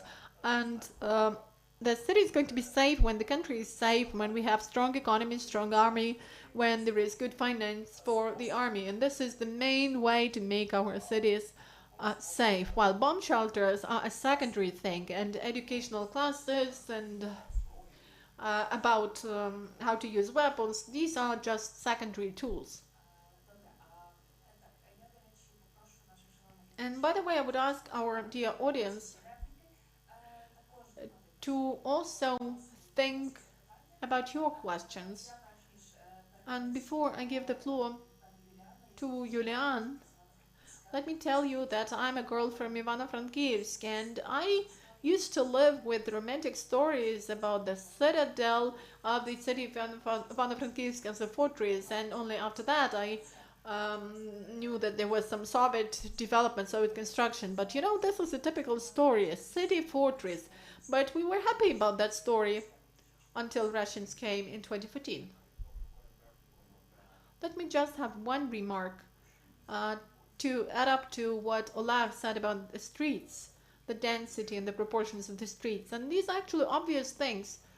If there are any restrictions like 200 people per hectare, the density of population like in Amsterdam, that would happen by itself. They wouldn't need buildings which would be more than 7-storied ones. And the topics would be absolutely different. So now we are talking about bomb shelters, about amendments into the norms, and at the same time, the costs are also rising for every building, and this will lead anyway to the growing storied nature of buildings. And when I went to Stefan Danisch in Germany, with whom we actually designed this building, and he claimed that Germans are starting to complain that petrol is going to be more expensive.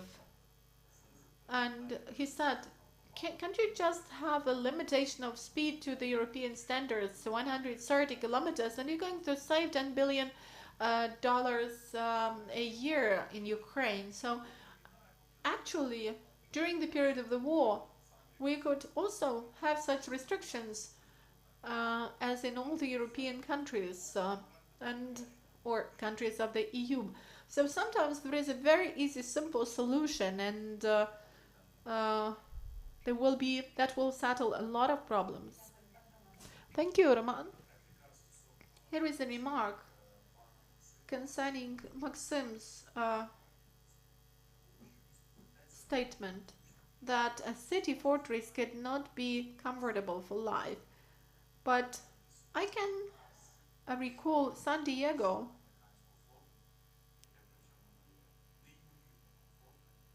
And this is a very comfortable city, but it is a port for the fleet, for the Navy.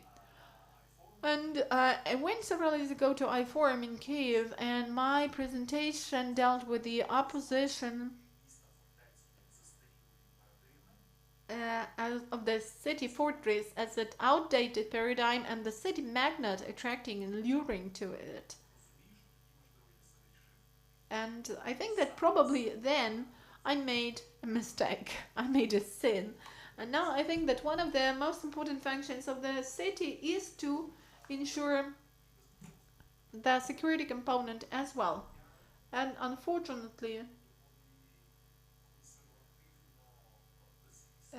I'm going to be rather conservatively pessimistic about our prospects for completion of the war. I think that probably we will have to undergo the process of Israelization when we realize that every day we could have a missile strike, but in general we are coping with this.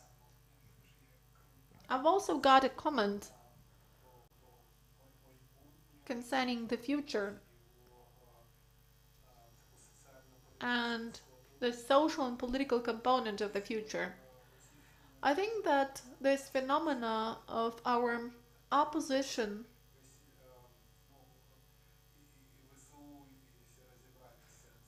and if we speak about the armed forces of Ukraine and the volunteer component, we can see all those helmets, bulletproof vests, all this machinery, armored vehicles, and this phenomena has been developed by the state through good work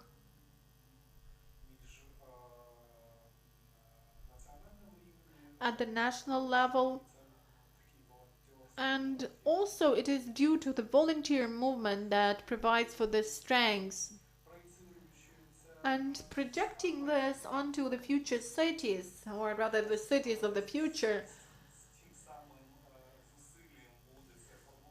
civil society, if it continues building this on with the same resilience, we could probably reach this phenomena not in the front line but in peaceful life of cities, and that would be really great.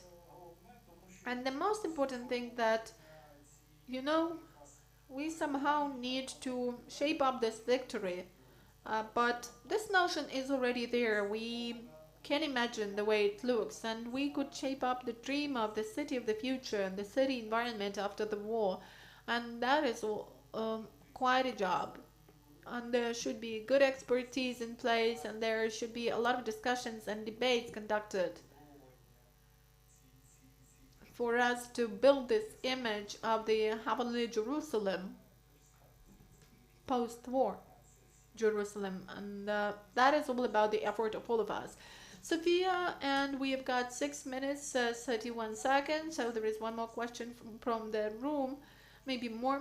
So let me just tell in brief that the rural architecture also needs to be upgraded.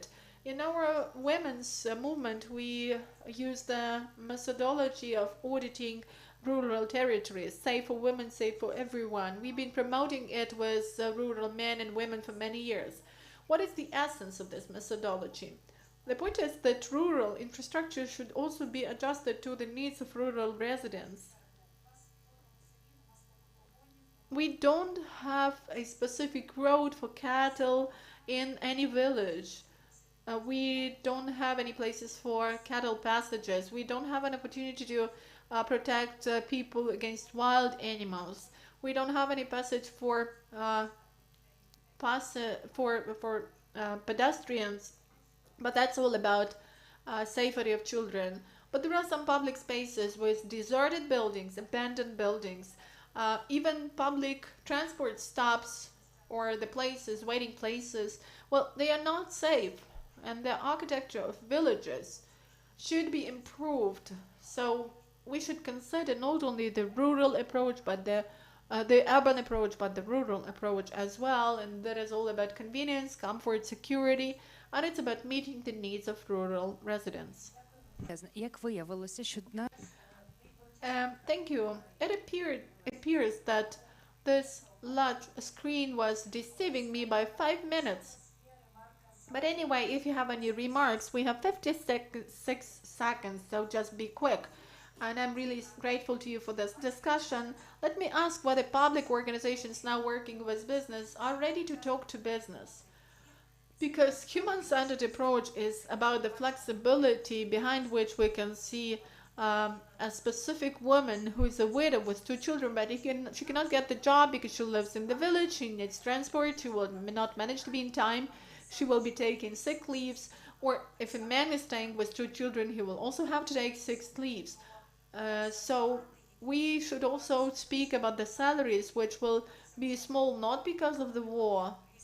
Like in LVIV region, one of the businessmen has told that I'm not going to increase your salaries because tomorrow Idps will come and they are ready to work with small salaries. So are you ready to work with business that is ready to change and to apply the human-centered approach?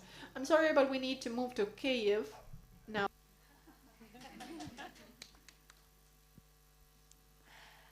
Вітаю, ми вас ще поки не чуємо. Організації є членами і цієї ініціативи теж.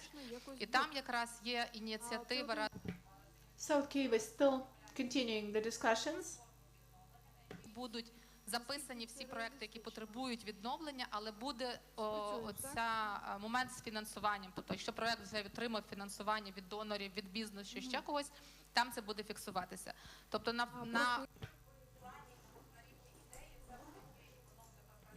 тепер треба просто це запускати, але So Kyiv is still finishing its sessions, 2 sessions, most probably. This is the test about efficiency, performance, and transparency.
are not noticeable, and they are discussing so much relevant issues.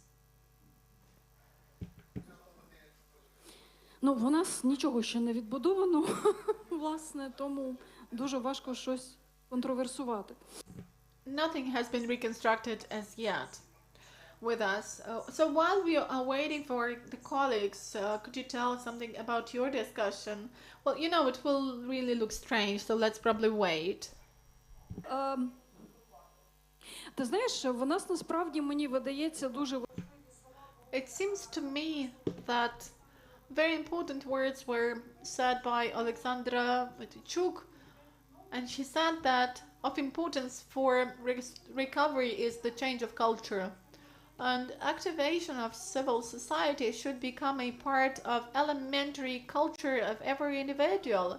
Culture of human rights, culture of eco-responsibility, culture of social responsibility in general, for each of us to really feel the shared responsibility. And then it's going to be easier for us to advocate this to everyone.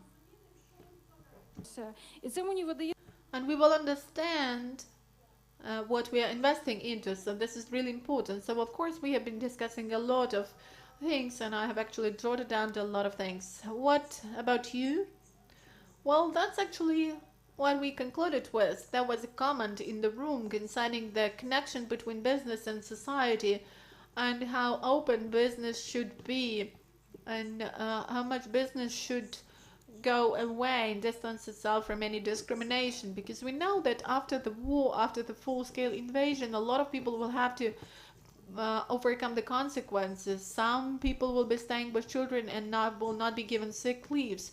Some businesses will claim that IDPs may have lower salaries, so they will not raise salaries for their ordinary employees. But that's what we concluded our discussion with. For us, also with importance was the issue of justice.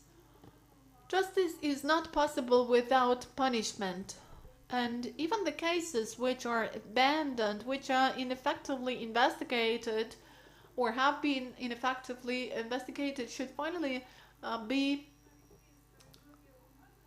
finished. And we can take Horigi Gongadze's case and some other cases which really have a deep imprint on the trust in the society, in courts, in the state. And we need good stories, success stories, for people to understand that every case and every crime committed will be investigated into, and we will see that those accountable are brought to account after the court proceedings, be it about military criminals, Russian invaders, or be it about crimes related to corruption abuse, or generally abuse, or some tortures, or murders of public activists interfering into active social processes. So this is also one of the important conclusions. People should see that the system of justice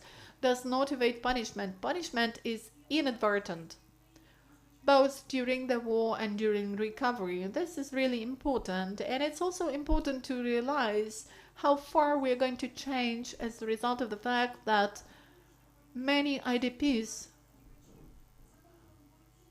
have come to different communities of Ukraine and have gone abroad, and we don't know whether they are going back or not. And this is not just a matter of statistics, but the matter of what we are going to do with this, because we don't know how comfortable it will be for all of us to be staying together. And we need to think what we will do with the changed composition, because the composition of communities has really changed. And another important issue is green transition, because we were also discussing the issues of ecology, environment. So if there is a chance like this, and we would realize that security related to environment has an impact on the security of the country, we need to take this into account for us not to have such great destructions and losses. And this affects the life of every human. What else have you got, Sophia? they are not paying attention to us at all. I've just been told that LVIV is ready to join us. So LVIV Wyszyński, can you hear us? Are you with us? I can see him, but it seems to me he's not with us. He's just smiling, but not at us. Definitely not paying attention to us.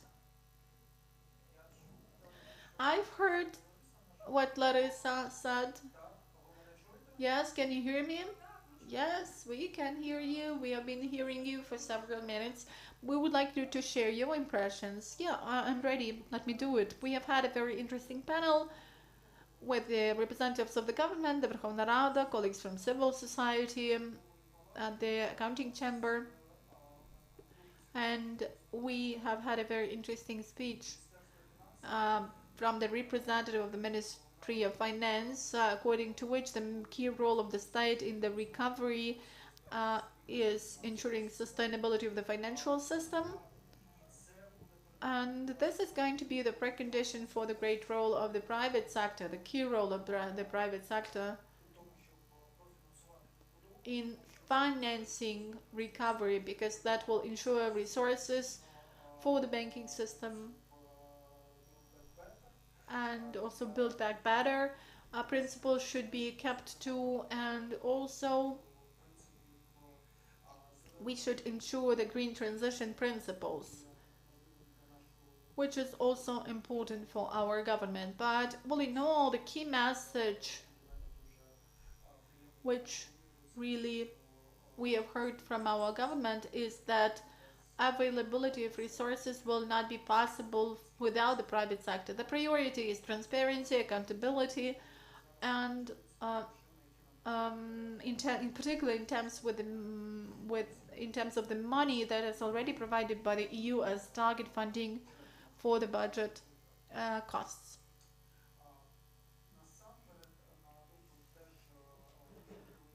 Also, here is a very important idea of the Ministry of Finance. And by the way, this is, Larissa, what you have mentioned. This recovery is something we need for our residents to be coming back to Ukraine. And the government is paying attention to their disbalance in the development of regions because of internal displacement of citizens. And we should somehow deal with these distortions. But in general, the role of the state should not prevail in this.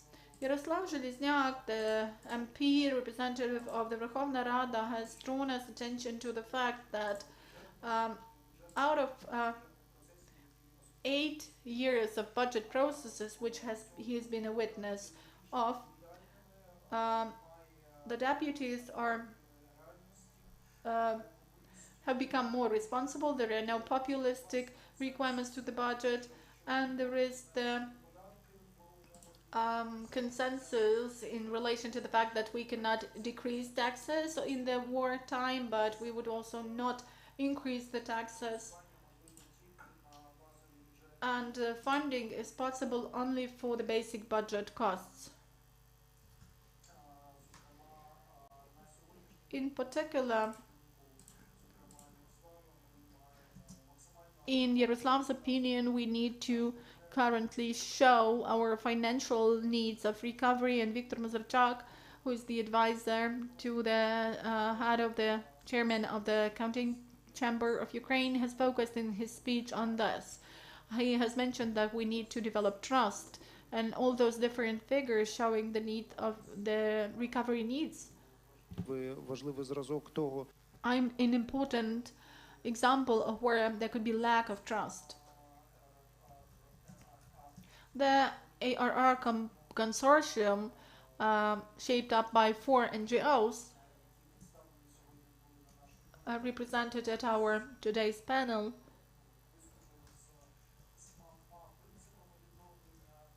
and presented all the principles of recovery.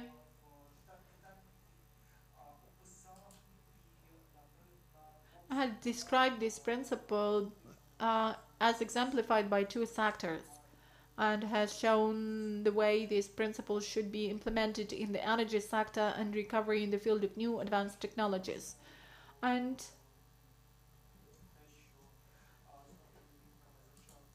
again, Viktor Mazurchak from the accounting chamber has mentioned that we should develop the database following the principle of including the objects, the facilities that need to be recovered, and we need to realize that there are different forms of ownership. So actually our panel has understood that there is a need for one-stop shop or one center, and probably the government should be the center for coordinating recovery, and for this process to be following in accordance with the principles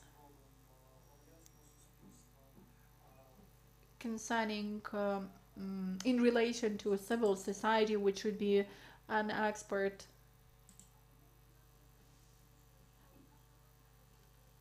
Our role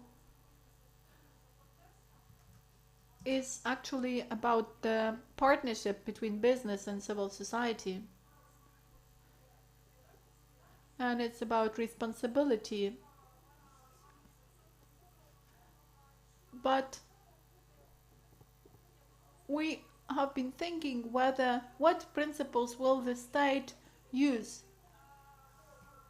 Unfortunately, there is a great echo. So it's all about people. We are talking about real estate facilities. We should probably take a different approach and analyze every specific case of every specific individual.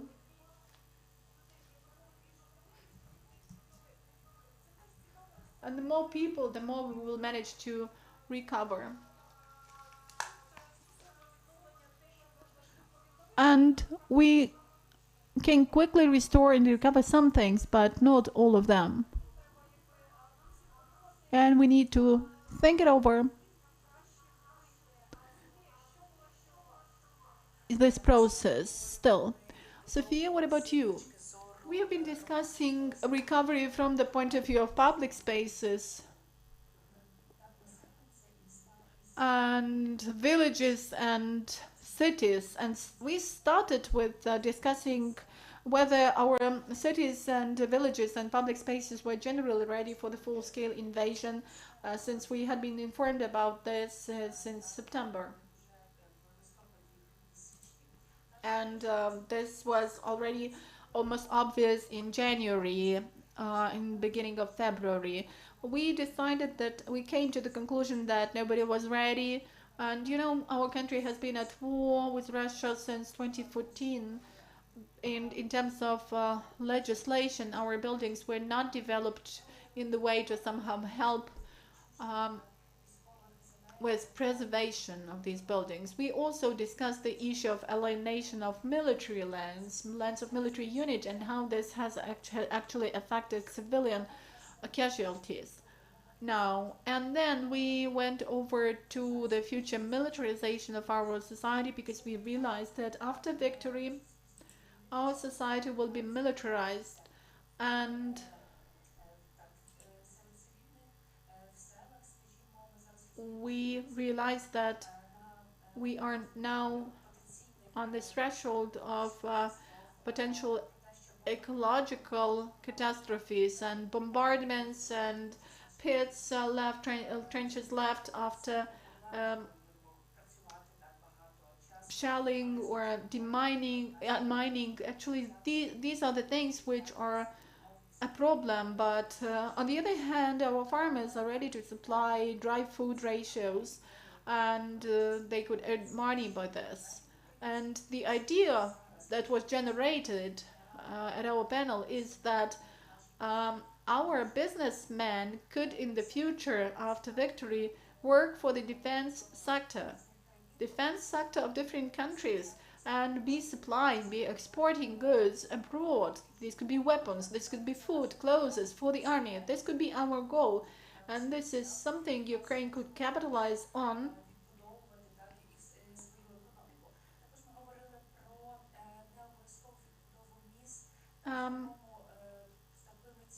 And we should think about reconstruction of cities not in the way they used to exist. Probably some cities should not be of the same target. I mean, Mariupol should be a port, a fortress, which will remind us of all this tragedy and all the effort that we took to win. Also, we discussed the possibility of authoritarianism of our authorities, and we agreed that the best version for ensuring safety in public spaces will be decentralization, and the state should recommend local self-governments to certain things, but the way these things are implemented would already be up to locals, up to the people who become the implementers and the people who will be passing these decisions. We mentioned that war acted as a kind of a filter as to whether we understand what our values are or not. And we have to do our best not to repeat the same mistakes. And war has allowed us to understand what great energy we have. And it's really important to work with this energy and to develop the energy of every individual during the recovery phase. And this means that we need to listen to people and to build strong partnerships. And this idea was also mentioned. What about you, Gleb? What else has been mentioned? Well, Sophia has now said that in many issues Ukraine turned out to be stronger than expected, not only in terms of military opposition, but in the energy. There was a feeling that our energy system, its degree of readiness to the aggression is low, but we have refuted this myth. We have kept this system going on. We have the intention to keep doing this, but you know, this transition to the autonomous mode and then connection to the NSOE system happened, and this showed, since this was happening almost overnight, that on the technical level, on the level of knowledge, Ukrainians are much stronger than we sometimes expect.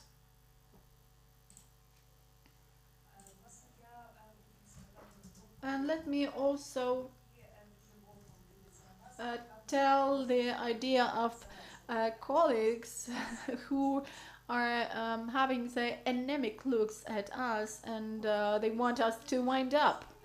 Well, we are all accustomed in Kyiv to speaking longer. Probably in Lviv you and do not have this habit. But anyway, thanks a lot for your remarks, for your work, and I just wish that all our ideas are united for us to move on. And if we can think about recovery now, so probably we do have the vision of our future, and it's a very good vision and it's a very good future. Thanks a lot to all of you.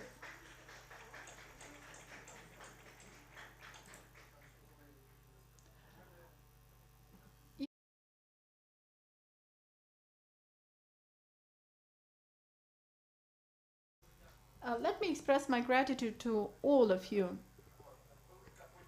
So my great thanks go to all the participants, all the speakers for this very interesting discussion. And I actually wanted to tell everyone that I'm really happy with the content we have discussed. The topics have been different, but they are all related to one pillar, related to the future of our country, our vision of this future, and the ways to reach this future. That's why I'm happy to invite all of you for some networking. You're very much welcome. And let me remind you that tomorrow we will still have a full-fledged day, and I hope that tomorrow we will also have quite good materials and content. Thank you. So the working part of our today's day is over. Thank you very much.